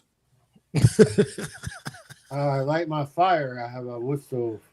That's how I do. It's crazy. That's how I start my fires and my barbecue. Yeah. See, you think about listen. I'm cold. It's Hey, cold I'm up just here. listen. Hey, sir, listen. I live in upstate New York. It's cold. Are you gonna listen? Are you gonna listen, brother? Yeah, I had you in hear the back. you. I had you in the back. I was just trying to make sure you was okay, bro. Are you a plumber? I know how to sweat pipe. Bro, Pause. Bro, what I'm saying is, nah, ain't no pause. We know this what what you're I'm talking about. saying. You a man. Hold nigga. on, We Fred. let you own that. Listen, I got you in the back. I got you in the back. I see you going around in circles with this goddamn blowtorch. Like I'm trying to figure out what's Hey, going Trey. on. Yo, Hey, hit me, man. My Pete daughter Smurf down was there. I need to holler at you real quick. Pittsburgh was saying. All right, I got your number. You got my number, nigga. Or just hit me up. I got a list of. I didn't lock it in. Pittsburgh That's was my fault. bombs. No disrespect. So just text me, and then I'm gonna text you right now. Hold on, hey, not creator. Construct. What was P. Smurf dropping bombs about? I want to hear this. I want to send her to you, man. She's a workout type. You know what I'm He saying? has a whole plan in his She mind. petty about her Hold on, workout. hold bro. I was on. like, okay, I got you. Hold on. Wait, you asked me a question, right? Bro, go ahead and tell me. I want you to educate Grant. He's saying something that I've been saying for generations. I'm older than all y'all. So, yeah. But I like to have fun sometimes. But I'm just saying, like, I'm listening, though, but I take the good from the bad. I told you that the other night. No. Oh, Listen, yeah, you said go on. P. Smurf. You said P. Smurf had an excellent plan. So articulate to us. I'm telling you what he said. Okay, go ahead. How to take what we can do, forget about what we can't do, right? What we can do, we can take this, we can take the minerals, we can take this, we can take that, we can take this, we can do everything. You want me to go verbatim every word he said? Because I No. have my own plans. But what he said is so perfect because that's what I believe. What's your What plan? did he say? Huh? Let me hear your plan, man. No, hold on, because he still hadn't told us what he said. I know. So what did he say? He's clowning me. He's trying to fuck with me. No, I'm not trying to counter you. You're actually clowning yourself, but go ahead. Yeah. Pennywise. We all float down here. No. Construct. Again, what did P. Smurf say? I'm telling you. What did P. Smurf say? What did he say? You say he had an excellent plan. What was the plan? You have to understand that I've been listening for the last 3 times I heard him. And it's The last 3 times you heard him. Okay. I heard the last 3 times I heard him, he's been very consistent. Okay. About what? That's what we're trying to get you. What you hear? Creator. Break down what you heard. Creator. No, hold on. He gave you props. He said that you were. This nigga Beans gave this nigga Hold on. time. Can you quiet? You asked me a fucking question. Real shit though. Oh, y'all think y'all clowning me, right? Y'all think y'all clowning me. Man, stay focused, brother. Stay focused. Just mute. Say it on mute. You got a mouth on you. Either man, Cayendo, get the machete, what I say. Because we was having a conversation. Y'all like, Cayendo, man, derailed. He derailed. Ah. Y'all want to derail on this. See Like, what I'm this is saying? crazy. When you stick to the plan, you don't give Hey, nobody Either man, we no got to get a out. chat, a little comedy, Give me bro. Just a two. little bit. This Stick to is the plan. Don't crazy. get Y'all no be out. thinking I'm like Simon and all this weird ass stuff. Oh, You acted like Simon, drunk and yeah. everything. You deviate from the plan. You leave. You give people out. What's up? So no, hold on. So Beans, I think the flawed part of what you saying is illegal people can do something different from legal people in America, right? They hold legal people to a certain standard. So since we are citizens, like just to let you know, when you seen that 15, 16-year-old in there working, that was illegal. They was breaking the law. So I think you got to understand, are we advocating for people to break the law to do things? No, we're saying that the laws were created by some men. So Some break 'em. men, hold on, listen. Some men came together and said, you can't do this, and if you do, we kicking your ass out the community. No, I'm trying to make sure you're talking about a different conversation. When you compare black peoples to Mexicans, right? And you said, hey, I saw that 15. Well, he was I saw- 17, but go ahead. I saw that 17-year-old in there doing this, that, and the third. Oh, okay. You in this conversation. Okay, go ahead. Yeah, so the point that I'm saying is black people are more restricted by the law because they are citizens versus Mexicans. I have seen Mexicans. Hold on. No, stop it. No, we Let not me at doing least that. land it. You said No, let you because I land this. comprehend. E is me. I comprehend. E, come on, stop it. You know damn well you can work at them ages. Stop it. No, You get worse, bro. the reason I'm saying is that I'm pretty sure that half of them ain't have no Mexicans, ain't have no license. If we been honest, they ain't have no license to do what Bro, they was doing. I said my mama, So they had license? My mama ain't from the hood. No, Well, I ain't gonna say she from the hood, but she don't live in the hood. Bro, listen, my mama not dealing with nobody who she can't report to the BBB. Okay, all right, cool. If she can't report you to the Better Business Bureau, she ain't calling your number. No, You know I what get I'm saying? Like straight up and down. I get that, but I'm telling you the Mexicans that I see working. Respect that. No, The I get what Mexicans- you're saying, but I don't want it to come off as an excuse, bro. I'm saying this: if I go, and I'm specifically talking about the hood, if I go to the hood right now and just stood on a random corner where I know a lot of kids walk past, and I just took 20 random 14 to 18-year-olds, I'm guaranteeing you maybe 2 of them niggas know how to do something. But you The only rest seen of them 2 ain't of the gonna know how to do Mexicans. nothing, bro, and that's Hold on, problematic. that's the problem. You didn't take 20 Mexicans. You just seen the 2. Wait. No. It's not that I'm just seeing the 2. It's just that for my entire life, bro, it ain't never been. Whenever I seen Mexicans working and doing shit, they were never old. And even like think about it like this: we saying they illegals, which means they didn't fucking go to school. That somebody taught them that in their own lives, bro.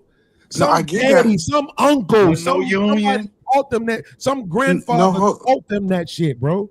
No, listen. Even by if your we- argument of them not having a license. No. You know what I'm saying? I'm about to help you understand. When black men was dropping out of school, they was going into these trades. Like when if we go back and see the uneducated people who didn't have no other option was doing these types of trade. So Now, fast forward to 2026. Okay. No, listen, wait. Either man, I got an uncle. This nigga he was a firefighter and then he went into construction. He bought his house in Indiana for like $7,000, did all the work on it by himself, him and his homie, and then ended up selling it for $70,000. Do you see the markup? But what I'm saying, and I think they gave him more than that because the train company bought it because they wanted to tear it down. He was in the way. But what I'm saying is this: guess how much shit he showed me how to do? Nothing. This motherfucker was a whole carpenter, and even when I started getting into trouble, he was getting the phone calls from my mama that I was being. He never came and said, "Let me come over here and give you some skills and show you how to do some shit." You see what I'm saying? I'm saying, yeah, but I'm just saying because I think it was because who you were. Because I was the same situation. My grandfather was in contracting. I learned all this contracting stuff. I just did a whole roof. Everybody was like, "How in the world did you do a torch down roof?" I salute to your granddad. Salute to you. You know I salute you on your success and everything. No, I'm just saying, but some black men are willing to learn and some Mexicans are willing to learn. And you know it because Hamp always preaches that you can't say some.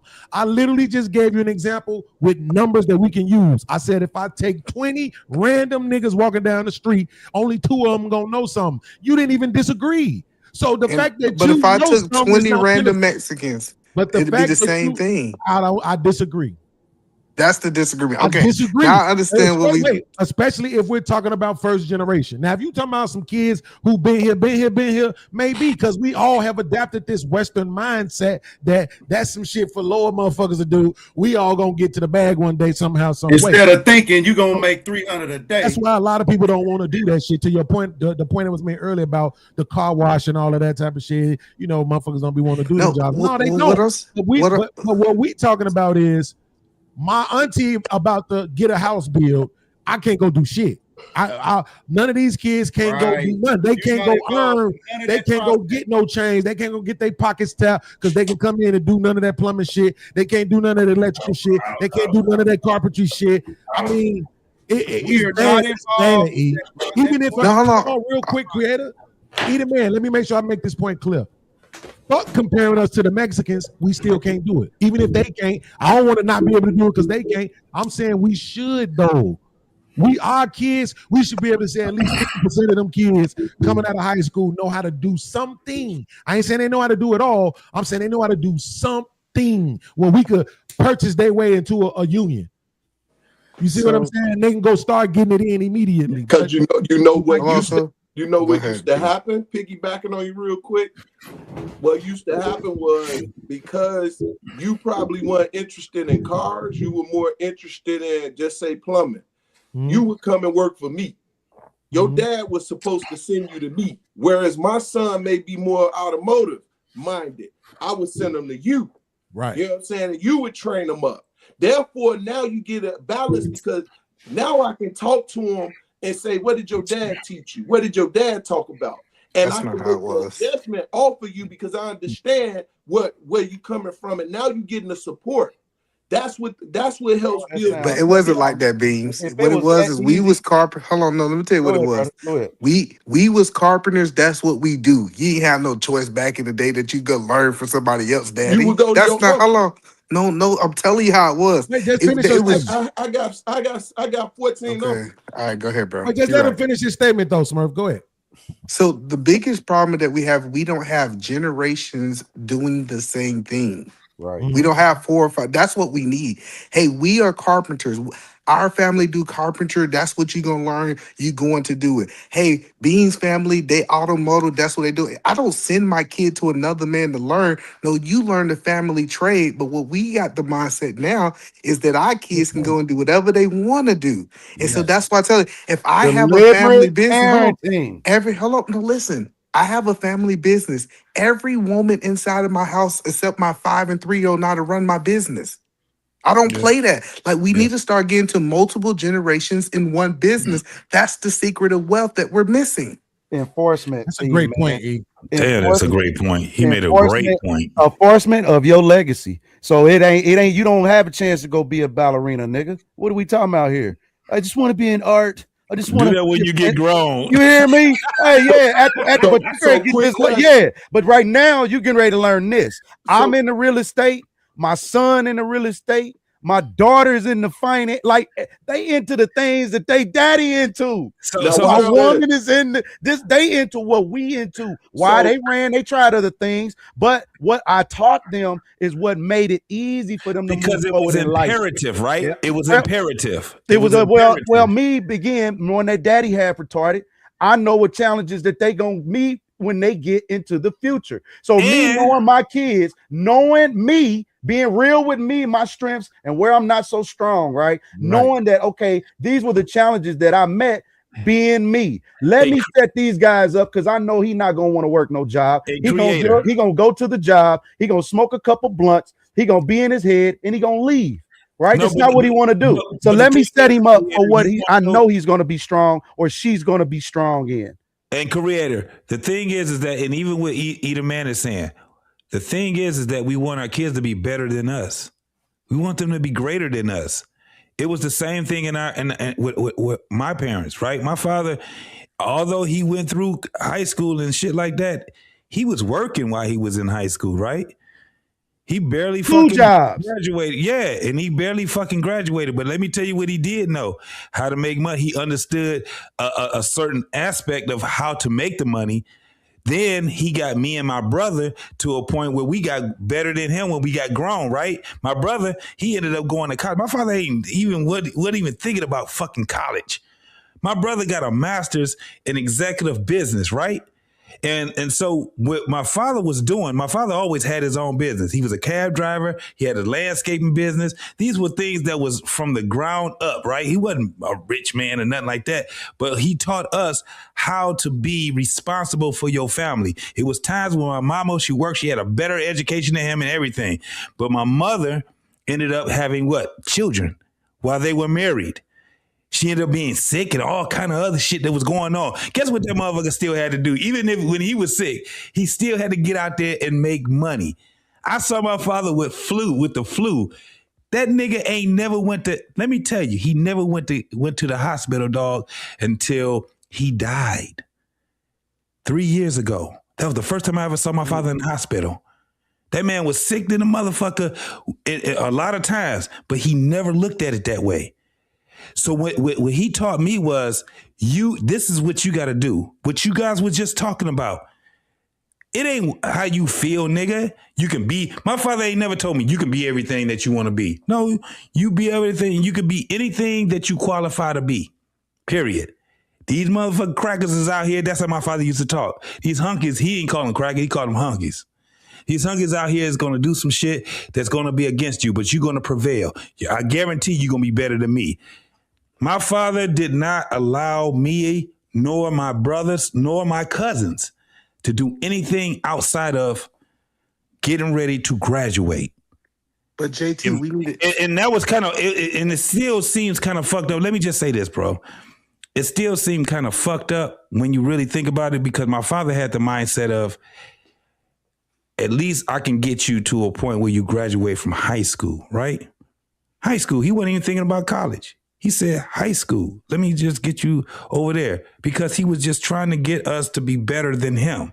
But He's JT, like, hold on, but JT, that's what I'm saying. So if your daddy was a carpenter, he said he should have been saying, "I'm gonna show you how to be a better carpenter than me." Right? He did. Hold on. I'm trying to help people understand. The God. problem is they made a group of people embarrassed of their jobs to make their kids go out and do something else. Yeah. No, like no, you supposed no, to be no, proud no, to no, be. no. Hold on, go ahead. That's not what happened. So, people follow. I was just talking to my man about this yesterday. It's so crazy. People follow what I call the currency of society, right? So, like, and when I say currency, I mean like how the currents, like the water, right? They follow the currency of society. Bro, we had 3 different family structures. I learned this recently, so I didn't make this up, y'all. I don't want to take credit for it. So during the after slavery Reconstruction period, we had what was called the extended family, right? I'm a man, JT is my brother, Grant is my cousin. We got a farm. We all farming together. Our houses somewhere close to our kids out there working with us, our wives fucking with the chickens, all that kind of shit, right? We chopping wood, we selling whatever we sell, we doing what we do. Then came the Industrial Revolution.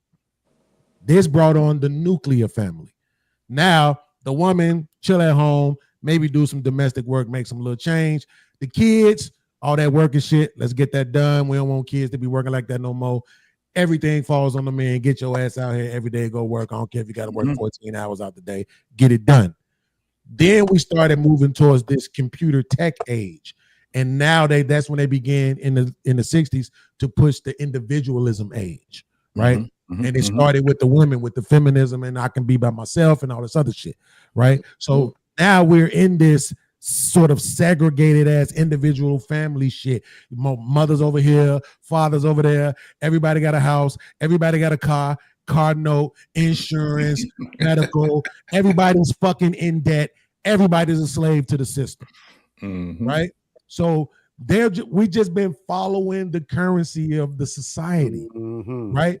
So it's gonna be difficult. It's gonna be difficult for people to not do that. And this is why I hate so much. And I'm gonna land right here. This is why I hate so much when we give immigrants so much credit for what they come over here do when they ain't been here but a year.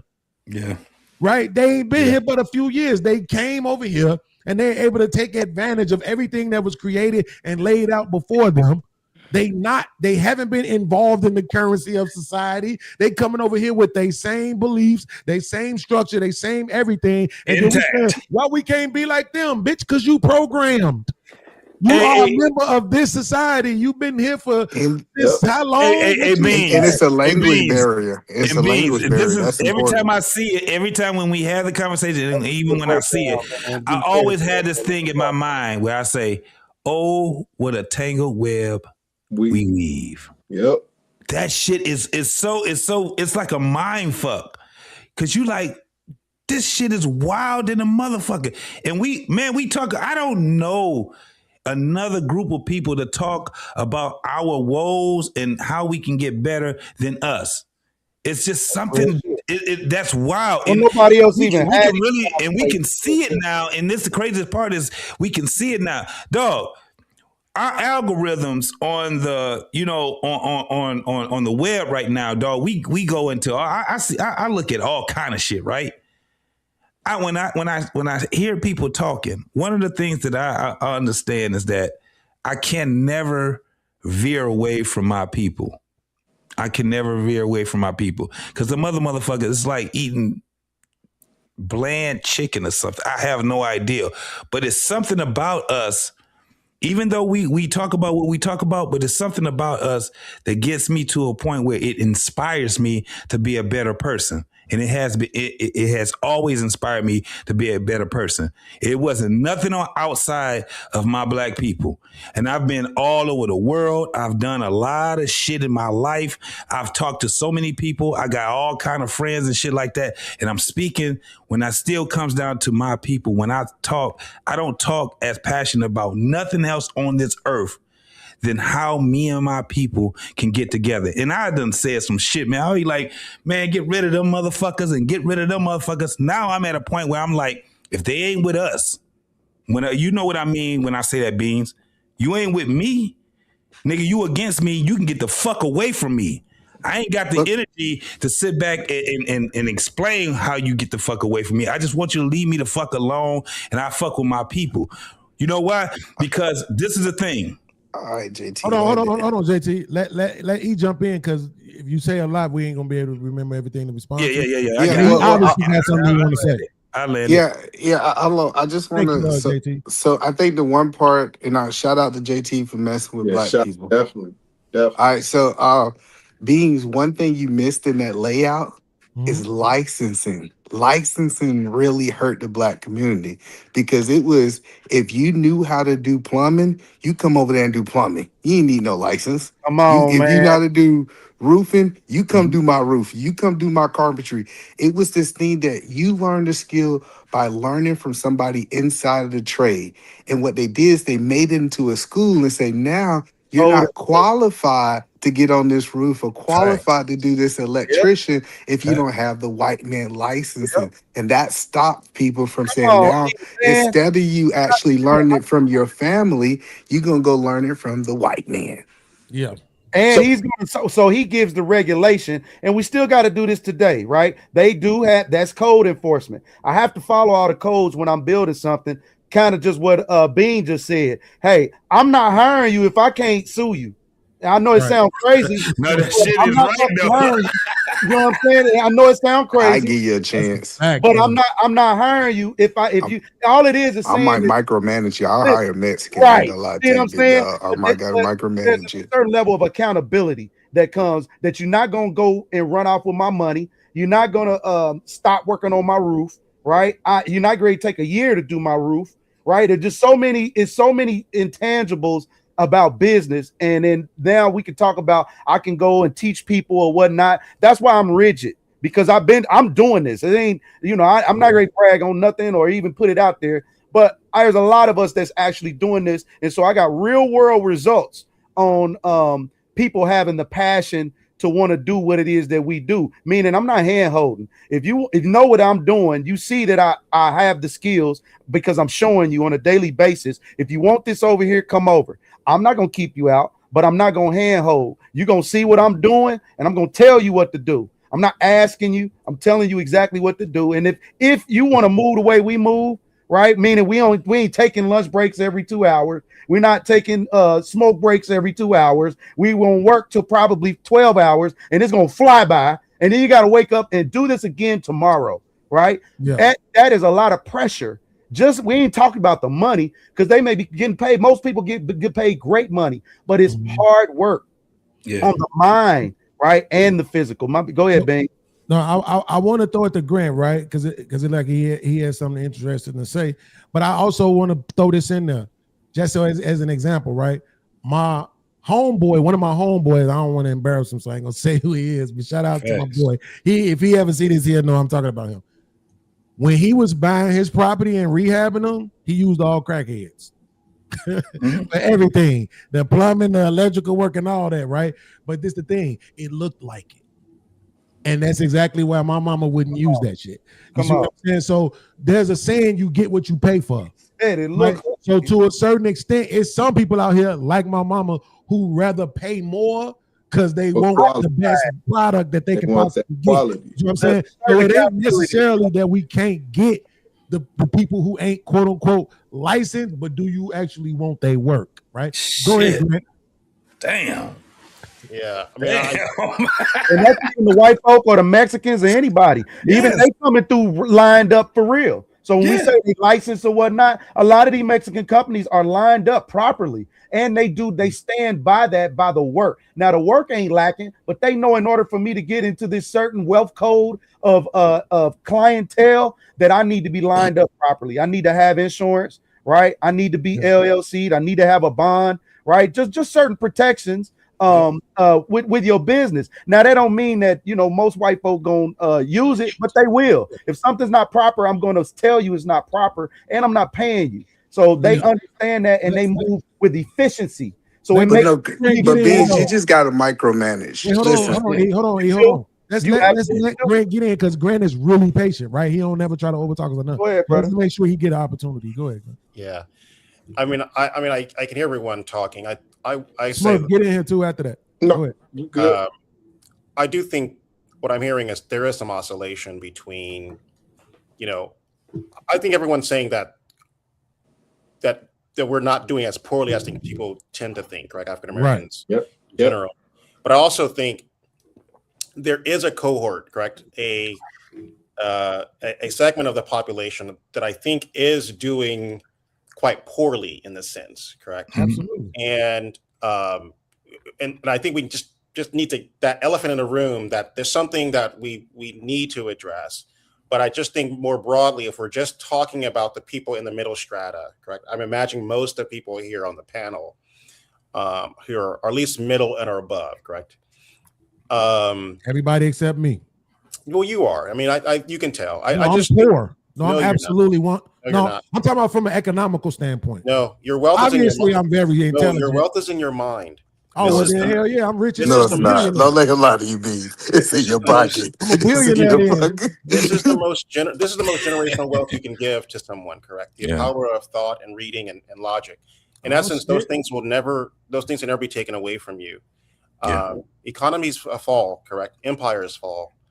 What ends up happening in these moments is that you have to have the ability to sort of think through and walk through the calculus. I will just say, I think one of the things I think we miss in the sort of grand scale of thinking about what the next generation looks like. You always want your kids. I think, Ben, you mentioned it earlier a little bit, but I just want to kind of crystallize it. Or maybe it was JT. I mean, It was JT. JT. I apologize for misquoting you. What I would just say is, like, you want your kids to be in a better position. And although learning trades is great, I don't want to take that from anyone. One of the things you want your kids to have is have broader opportunities, especially as trades become more automated and they just sort of get wiped out. And I used to run a team both here in India. And so I used to, I had a team of, direct reports, and we would talk. And one of the things that I use the example of, there were people who thought that they would always be elevator operators, correct? Until they weren't, correct? And now they're all automated.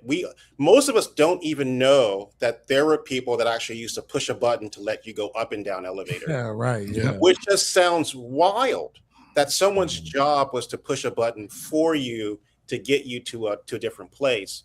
But in essence, imagine passing on that skill, correct? But Grant, can you connect that to the trade? Hold on, no, because I want you to connect that to the trade on how the trade is going to be automatic. Yeah, so actually, this is the greatest part about that it does work to that.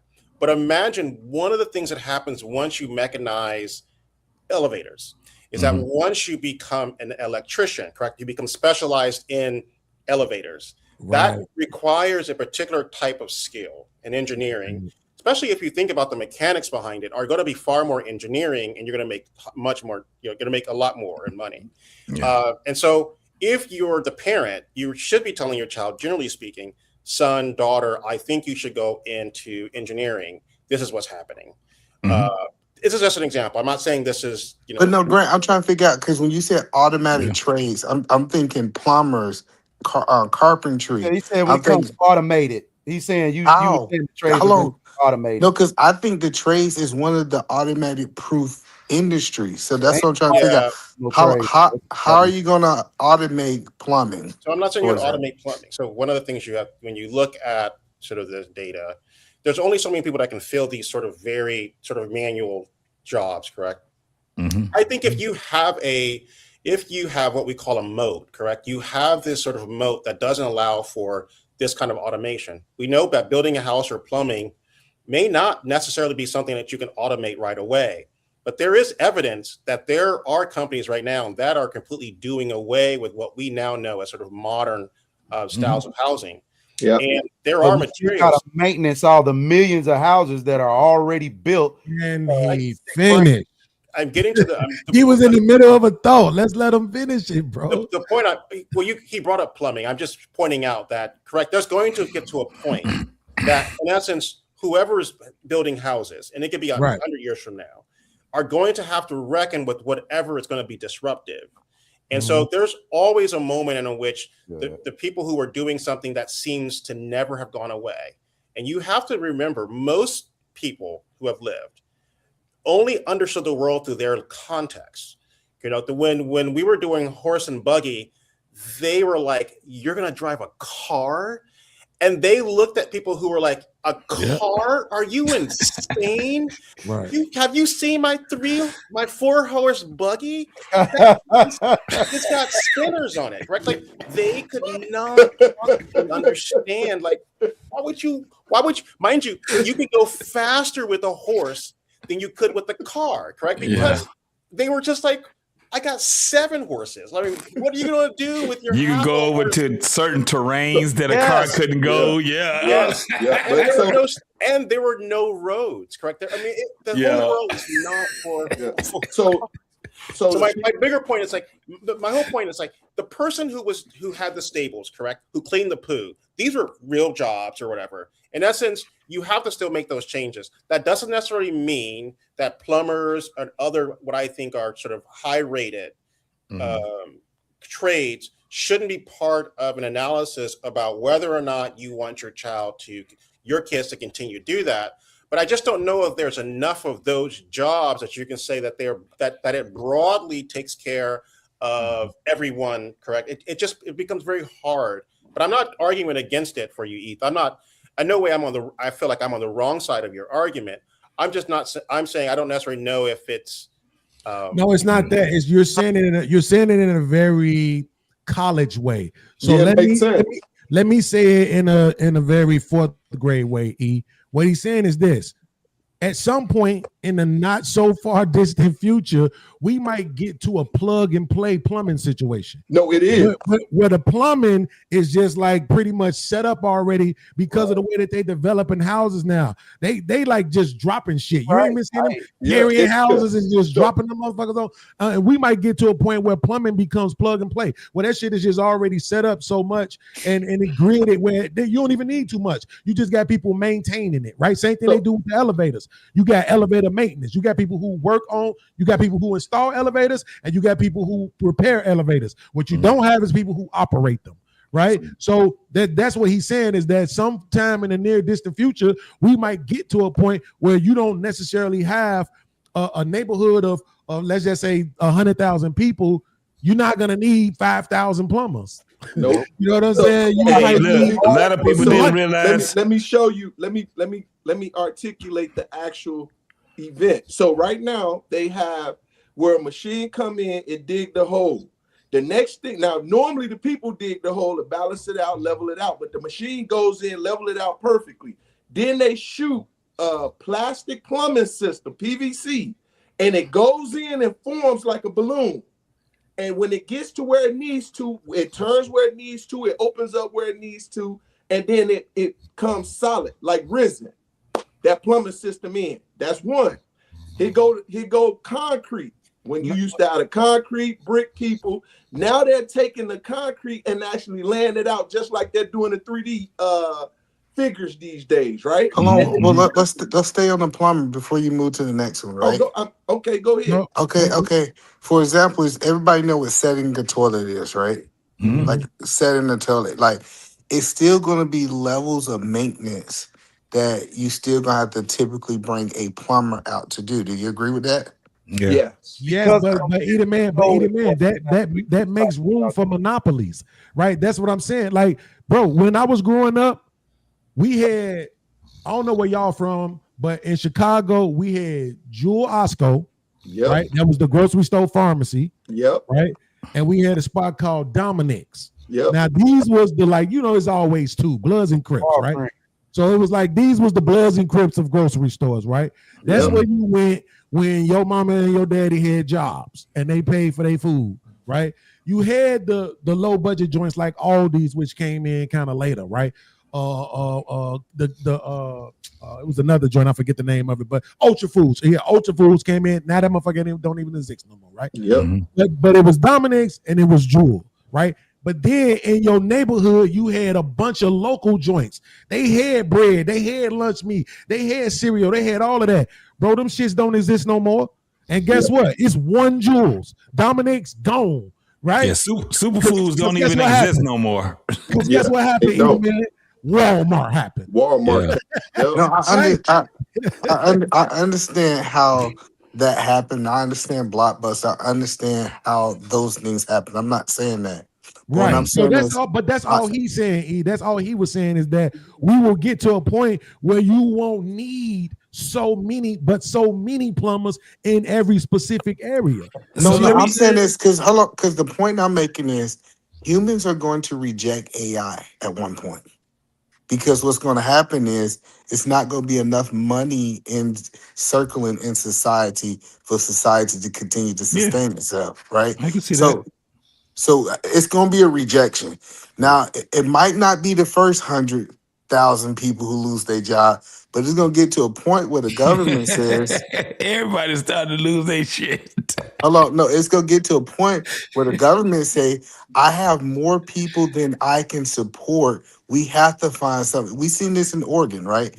Oregon said, hey, we got too many people ain't got no jobs. We gonna start paying people to pump the gas. Listen, they literally got people out there, bees, that pump your gas for you to get paid. Because they say we can't have all these people unemployed because we gonna give you something to do because we can't pay you, right? We can't put you on food stamps. We can't sustain this type of economy.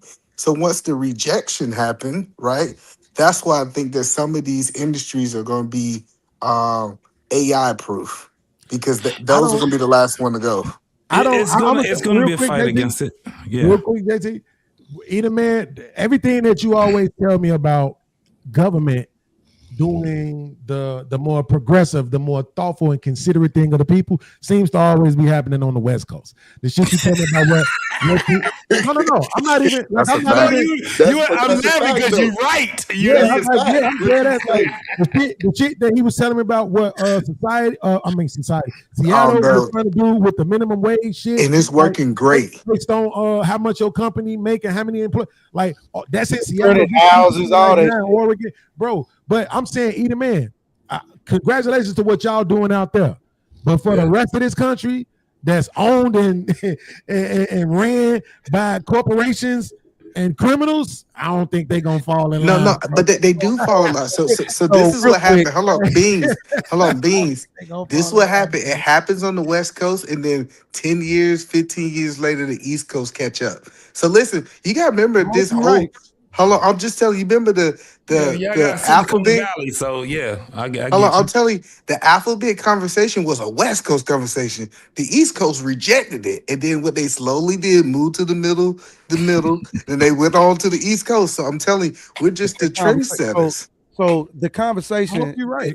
So the conversation that like the trades. So if it were up to me, I think the trades are not going to die down. I think what's going to end up happening is kind of what we're talking about, where the common man will now know how to do and install his own plumbing. Because to be quite frank, it's really not that deep.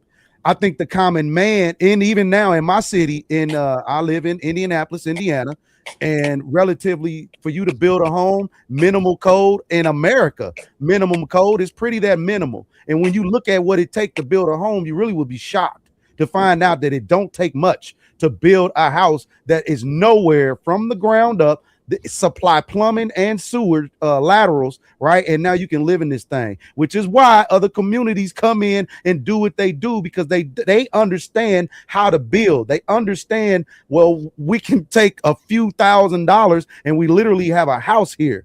But our minds conceive, I don't want to do that. I gotta have this house out here, and I gotta go pay 30, a 30-year mortgage, and how am I gonna get a $400,000 house? And I ain't make. You see what I'm saying? All that conventional crazy shit that we have adopted in our psyche. Others is not even moving like that. Now, I always say moving municipally. We don't move. If you move municipally, like you was talking about your mom and how there's a level of people who's just gonna move like that. But guess what? There's a whole just as much as a population who can still deal with somebody who has the qualities, right? Hey, Beans, come over here and do my electrical, man. Beans don't really even do electrical like that. But if I get him to do my electrical, it's like a gift. He ain't even tripping on the money, right? He's just like, fuck it. For you, just you, my brother. I got you. I ain't even tripping. Hold on, so you think? Hold on, Creator. Let me ask the question. So you believe eventually black people are gonna be moving like the Amish people?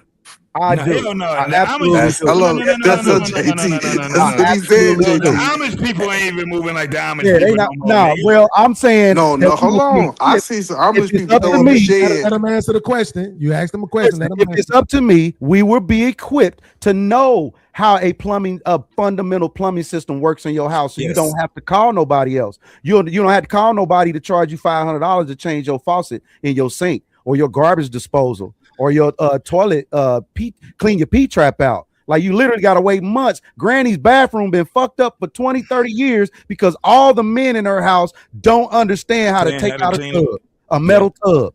Okay, right? so wait. So Creator. So Edie Man, I know you Damn. respond, but That's just some so real you shit. know, here's the evidence. The evidence to what he's saying is YouTube, right? Because I know so many people that really be into the do-it-yourself shit nowadays too, though, right? So as long as you kind of have that filter for you, where you can look at it and see, you ain't necessarily got to read a book, and you can just watch it step by step. It's like having somebody that with you to a certain degree. I think you probably will. And a lot of women are doing that, actually. A lot of women are doing that do-it-yourself shit, fix shit. I mean, my ex was like that. She fixed the trunk of our car once before. The electric trunk would not go all the way down, and she fixed that shit watching the YouTube video. Yeah. I think that night I really ate the ass real good too. But what I'm saying is this, though. I bet you did. But what I'm saying is this, though. Oh, damn, Edie Man dropped down. What I was going to say to Edie Man, though, is this. I understand what he's saying. We probably still a lot of years away from that. Multiple generations away from the point where the computerized and the tech and all of that and the AI and all of that is like really pricing people out of so many of the what do you call them again? The trade jobs. Yeah. But at the same time, Edie Man, whatever job still exists, where are we at in them? I can't watch this. I ain't never looked this up before, but I'm willing to bet good money right now that if I look it up, black people probably not getting more than 12% of the trade jobs. And I know you're thinking, but we only 13% of the population, so that's really good. And if you figure for the women, then we only 8% of. I understand. I understand it might sound good, but it ain't. You know what I'm saying? Because that means so many of the jobs that so many of the jobs that we have, we working for other people. The thing about having the trade jobs is that you get to go into business for yourself. You can work for yourself. Even if you have a job, you might, in Chicago, the Transit Authority is the CTA. You might have a job for the CTA, but on your off time, you can go and do this electrical work. You can go do this plumbing work. You go do this other shit. So now you got a secondary stream of income that you get to manage. And don't let it get paid in cash. Down here in Louisville, where I'm at, and I'm gonna land right here. When I first moved down here, I was seeing all these goddamn trucks towing these lawnmowers, and I'm like, why the hell am landscaping? I seeing so many? That's because so many people down here do landscaping on the weekends or when they ain't at work, and I be seeing a lot of men out there with their sons getting it done. You see what I'm saying? Hey, Beans. Shout out to Pinos in Louisville. Even though I ain't really scared about losing my job because I only got a couple of more years before I retire. But if they got to the point, dog, where the shit gets fucked up for me, I know how to start, not only start a landscaping business, but I know how to maintain a landscaping business. John Deere was my motherfucking father's friend. John Deere was the shit right there. You know what I'm saying? My father, when this was in the 80s. Hold on real quick, JT. Trey, I don't know if you can hear me. If you still woke, Eda Man is in the back. He is asking to be brought up. If anybody got the controls, you can bring E up. He's in the back. He's asking to be brought up. I don't know if you hear me, Trey. I don't got its number or nothing like that, though. Wake up, Trey. I can't contact him. But go ahead, JT. But what we seen, there was a job, Beans. There was a job that a lot of people was trying to go to school for, and it was called processor, a word processor, right? Mm-hmm. And I just remember when the Pentium came out, that job was deleted. A word processor. Think about it. That was a fucking job description. I'm a word processor. What the fuck is a word processor now? It's a Pentium. It's a fucking computer. The computer word processes itself. So what we used to do, because I went to the stupid ass school, my dumb ass, before I went to the military, and I was sitting here typing in all kind of fucking commands. MS-DOS, this and that, and da-da-da, and this and that, and I'm learning all this crazy ass bullshit. And in less than a year, the motherfucker came up with a Pentium. I didn't graduate because I went to the military, but I knew a lot of friends that graduated, and guess what they ended up getting as a job? Big ass goose egg. Nothing. They had to go back to fucking school. That's what AI is getting ready to do 10 times plus. Yep. I'm in a industry right now. I'm in the medical industry right now. And I deal with, if anybody know anything about HIPAA and HIS and all of that shit, that's what I deal with, right? HIT, all that shit. And right now we're changing over to a different system than what we used to be. And the system is bringing all the motherfucking VAs and all the hospitals and all those motherfuckers together. And the number one thing that they got that's right in the middle of all of it is AI. Dog, motherfuckers is about to start losing their jobs. Now, this is the thing. If they don't take their ass to training. Yep. If they don't take their ass to schools. Because AI is what they're trying to, motherfuckers are giving it away for free right now. In 3 months, that shit ain't gonna be free no more. Giving what away free? What AI free? Just the training. They're giving up the training. Right now, you can go get AI training and all that shit. But this is the thing. The world has changed already for us. We see it. If you the age that I am right now, if you 45, if you the age of 45 and up, we done seen this motherfucker change so many goddamn times, bro. Yep. This change right here, we like, damn, we ain't never seen nothing like this. We ain't never seen nothing like this. Yeah, but at the end of the day, yeah, be in the Jetsons for real. This shit is about to be so motherfucking. It's gonna be like a bittersweet, because if you just don't want to learn nothing, let me tell you something, and I'm gonna end with this right here. I done had some motherfucking baby boomers, dog. I'm talking about the old baby boomers too. I ain't never had a computer. I ain't gonna get no computer. I don't know how to get that, because y'all out here with changing this computer shit. You know what I'm saying? All that generation is divided. Let me tell you, same generation. My mama is in that brother. generation, and let me tell you, my mama probably know more about this shit that I do than I do. You know what I'm saying? It's the same generation. That's not even generation. That's just people of every generation. It's just gonna people, fight my progress. mama like this shit doesn't change, and she don't be knowing everything. But I love my mama so much where I'd be like, all right, listen, man, we argue. Beans, that thing that you have, that relationship that you would have with your mama as being the man that you are right now, it changes you, don't it? It changes the way that you even look at the life right now. You be like, man, when she was younger, because you saw your mama grow up. I saw my mama grow up. We done been through some shit. Dog, at some point, when are we gonna just say that shit did happen? But I'm resilient in a motherfucker right now. And then you listen to people talking. That's why I get kind of agitated when I hear people talk about especially if they ain't lived in the past, and they talk about it as if it was a hindrance. instead of being something where we really was resilient. Man, we learn a lot. And that's why you love We black learn a people lot so much. from being resilient, And bro. that's why you love black people so much, because you sink the fight, right? We sink the building, we sink the ups and downs. What my man say, the current. We sink the coming, the going. We remember it goes back to somebody messed with Mike Epps and was like, you dressing like you're a young folk. He like, what you mean? These are our clothes. Right.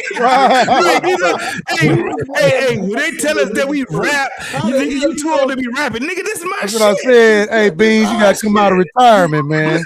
You know what I'm saying? Come out of retirement, man. Fuck you, bell bottoms. We wear the same clothes. We wear skinny jeans shit. That shit don't fit us. That's the therapy. That's the true therapy. The shit that fit us. Nigga, listen. I was trying to wear stingy brims and I'm shit. too old to write a book. I said, nigga, I'm I'm too wearing young what to I write a grew book. up wearing. What are we Hey, doing? Beans, you see what it is, bad boys right here. You see what I'm saying? When we sit back, this our shit right here. The fitted caps or the ones that, nigga, that's what we do. And they That's gonna it. tell us we too old to do the things that we grew up doing. man. Fuck you. I'm not wearing no Swedish knit pants. I'm not sitting there wearing no goddamn double knits and all that shit, nigga. I'm wearing what the fuck. If I had to go out here and get whatever it was that I wore back then and put it on and say, nigga, this is what I do as an old ass man, I'd be 80 years old, nigga, and I'd be wearing what the fuck I'm gonna be wearing because that's how I grew up. I don't think I'll ever go back to the 90s, though. You ain't gonna never tell me I outgrew some shit. And you ain't gonna never tell me I outgrew rapping. Nigga, what? Nigga, I bring you niggas out of retirement. Y'all better quit playing, man. No, listen. Here's the truth, though. Here's the truth, though, right? Like every generation really had their struggles with the next one. I mean, let's be honest. Hindsight is 2020, right? Mm-hmm. When I look back now at what Dolores Tuckerman was doing, they was on to something. Yeah, right. They wasn't. We talking like them now. Right. They wasn't necessarily wrong. No, they. Do I think that they should have outlawed the music? No, I don't think that they should have outlawed the music. But they was on to some other shit though. But keeping it out of the hands of the youth. Yep. They was on to something with that shit, bro. Now, at the time, we wanted what we wanted, Beans. We wanted that. Look, they put them parental advisory stickers on there. And let's just be honest, that probably stopped about 10% of parents. like, you know what I'm saying? Like my mama, probably less than that. my mama was a super Christian, right? So for a long time, you couldn't play no cuss words, no music with no cussing in her house. She wasn't trying to hear that shit, right? Right. But at the same time, it wasn't like she was going through my dresser and trying to see if I had the latest NWA tape. You know what I'm saying? Like if I had it, I had it. Boy, you hit the nail on the head. You know what I'm saying? So they was onto something, but that's that struggle when you're younger. You're like we on some level we feel invincible. Our generation X was just fucked up though, because on some level we felt invincible, and at the same time, why. A lot of grace of God, I say through grace, boy, we were on some level we came through. On some level, we felt invincible, but at the same time, niggas didn't even think they would make it to C21. Niggas didn't think they would make it to C25 because of the program. It was this crazy ass dynamic that was going on psychologically with us. But at the same time, though, like I said, we came through the rebellious period the same way as every youth go through their rebellious period with the previous generation. We not listening to them. They not listening to us, this and that. We just want to rebel. We don't think it's that bad. But hindsight is 2020. JT made the point earlier to young people. At some point, you're going to be this age if you lucky, right? So you got to stop saying you old, you this, you that, you don't want to listen. We trying to tell you, when I was 17, I was carrying pistols, selling dope, marching on niggas' blocks with 4 of my other homies to go fight 15 niggas. Now I'm 48. If you even ask me to go march on somebody's block or hold a pistol, I might slap you. Right. Fuck off my goddamn porch with that shit, nigga. I will still fight with my brothers, but not over that shit, is what I'm saying. You know what I'm saying? Ain't gonna be no, hey man, I was at the mall, this nigga bumped into me. Where that nigga be at? On Wabansia. Now we marching. Like some dumbass. We don't know what these niggas got over there. We just about to go throw hands with whoever over there. Luckily, none of us never got shot in that predicament, right? Yeah. But I'm just saying a lot of niggas did. Now the old folks telling us, you crazy. What are you doing? You out here and you marching and you gang banging. We ain't trying to hear that shit. But now I'm saying them same things. I ain't saying don't be a part of the gang. I'm saying don't be stupid. Yeah. Right? Don't let your youth get you killed because you think you invincible, because you think you don't need to be smart or wise, right? Mm-hmm. Like, no, fuck that. Learn lessons from those who already learned the lessons. Yeah. Don't let the lessons have to be your own. You know what I'm saying? Take it from me, fam. If that nigga is in love with that girl, don't screw her because he will shoot you. Do I have to show you my bullet wound? Do I need to show you That the hole nigga in my gonna body come- for you to understand that this Right. shit is for real? Some niggas shoot niggas over bitches. Yes. It ain't that serious, right? Yes. So So I'm just Just about learn to- building, man, and showing brothers that this is for real. Y'all That's can go some to real Land shit Tech right there, Meta B. here on YouTube. Real talk. I don't even give out stuff, but go to Land Tech Meta. That's kind of brief. I haven't put anything new on there, but it'll give you a brief idea of what I've been talking about and bringing the youth together and bringing us together just as men to build in our own communities. Like, it's not that deep. If niggas know how to count, you can count how many studs it's going to cost for you to build the house that you want built. It's just a box. Start off simple. So a simple rectangle, right? It's the same on two ends, all right? Parallel. A cool little 20 by 30. You understand? Just start simple. You can calculate at 16 on center how many studs it's going to cost for each side. And then when you put them numbers together at $5 a stud, you're going to start to be like, wait a minute. A smart man would.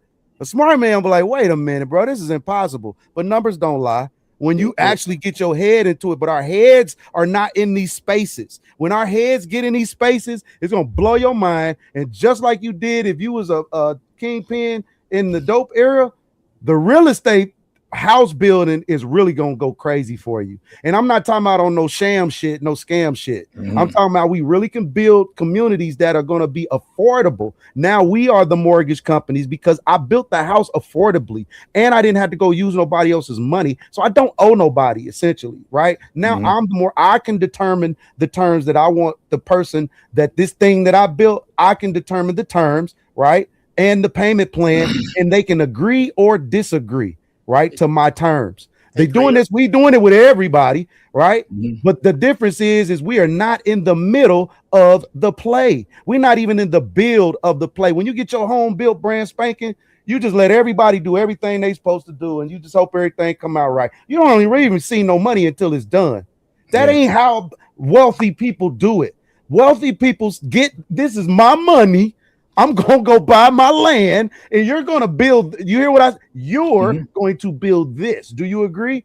Yes, I agree. That's how that shit work. It don't be like, all right, you was approved for this, and we're gonna, you can get this house, and you're gonna be, and they gonna build my house, and I'm gonna wait 6 months to build my house, and then pull up and shit ain't right because you didn't expect what you expected for your money. This shit is very tedious. I've had a house built. Eden Money said it. You said you has to inspect. He said it earlier. He said you just have to micro manage, right? You have to be super petty about your money. I don't care who building it. I'm financing it. Even if I don't know about the build, you got to be you in all situations. And you are nosy. You are involved. You solve problems. You do all these things. So now in the home building process, for some reason, all that is escaped, right? And you don't notice that until the end. I'm here to educate us on saying, hey, even if you go the traditional way in building a home, right, you need to be involved with the front and to the back, because at the back you left with it for 30 plus years, and you'd be pissed off to know that in 390 days you could have had something to do. I'm about to get up the out of next here, 30 man. years of your life. I'm about to get up out of here, man. I'm about to get up out of here. And I just want to just bid everybody a good morning. Hey, man, great conversation, brother. Hey, man, continue the conversation, man. But it was a great conversation. Beans, you already know what it is, homie. Absolutely. Most definitely. All right, Peace Smurf Grant. I already know, man. We done had a real comment and creator, man. I holler back at you, man. Ma, wake your ass up, man. I holler back at you, bro. Y'all All take right, it easy, man. man. Yeah, Most definitely. All right. Tell the truth when you wake up. Here in a minute. Tell the truth, he got motherfuckers in the back trying to get on the goddamn panel and shit. All right, y'all, man. Y'all take it easy, man. Let Truth get that rest, man. We So got listen, it. it's a question I want to toss to y'all, right? Because I'm gonna be honest with you first off, so it won't seem like I'm faking or nothing. I believe there is a let's just say a conspiracy in place to stop wealthy black people from investing in black people as a demographic, right, or as a community. I think it's a reason why Oprah opened her school in Africa, right, and not in Chicago, the place where she was making all her money at. But let's just suppose for a second that it's not, right? What is it that black people have to do as a group, as a generation? I mean, not generation, as a demographic, to get the wealthy black people to invest in them and their ideas? What can they do to procure those finances? Because one thing, I hate asking questions and then saying something, but I swear this is so I make sure the question is understood. Wealthy people actually use other people's monies for their endeavors, right? They usually don't use their own money, right? They usually get loans from other people. They use other people's money, right, to get shit done, right? So I'm saying, what is it that black people can do? Because we already know the idea that black people don't do things right, you can't trust them, all this other shit. So what can we do to kind of cure that? Do you mind if I take this? Absolutely. Just initially. This guy. That wasn't-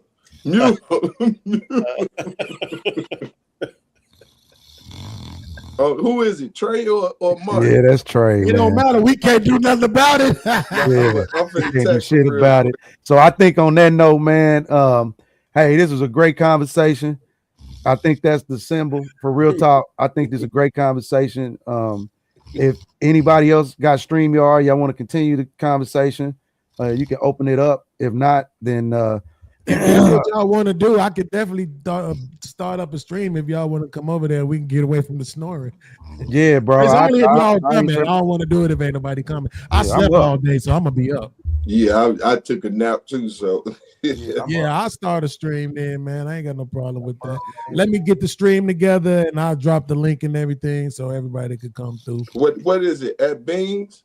What's your hold on? My YouTube channel is Mr. Beans TV. Hold on. Good. And yeah, we probably do need to put people's shit in the chat and everybody can follow. I definitely I don't even paying attention to that type shit. I'm gonna be me wherever I go, goddamn. I don't need no I ain't in it for the fame or the change. I'm in it for the education. I want to put out some information, you understand? And it's information that we need. So that we but can use. just I wanna right now, share information. just while I'm getting the stream together, Grant, if you could continue answering the noise kind of went down a little bit. Yeah.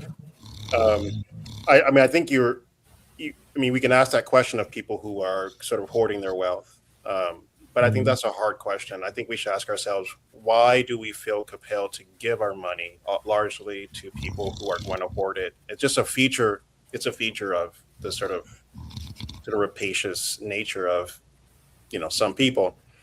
I think we just rethink how we do things. I mean, I spend time in Japan. So I've been lucky enough to travel and live in different parts of the world. And one of the things I notice is there's a cap on what their CEOs can make, correct? And so in essence, there's a much sort of distribution of how wealth is handled in a very, in a highly technical, society, it's thriving, et cetera. I think we need to rethink those things. I don't know if we should be telling billionaires to do something that they probably won't do. And so they're not required to help us. And I think that's part of the system. And there's no way to say that we can't just go up to Oprah and go, you need to give us back some money, correct? Or to, any number of the billionaires. So I think we just need a better system.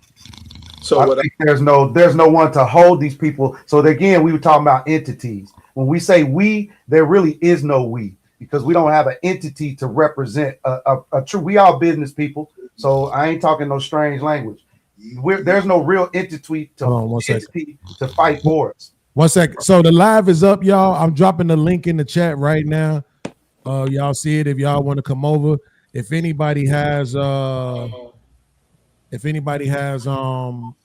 Trey number, just keep trying to reach out to him and let him know. Other than that, y'all can come over. And then I put the StreamYard for the guys on the panel. I put that in the back chat right now. And I'll drop the StreamYard link in the chat for the people that want to come up on the new live.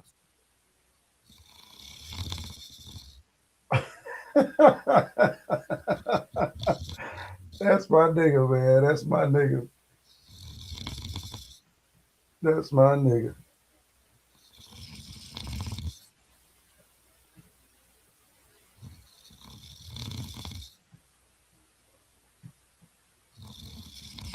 All right, how we do that?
Mhm.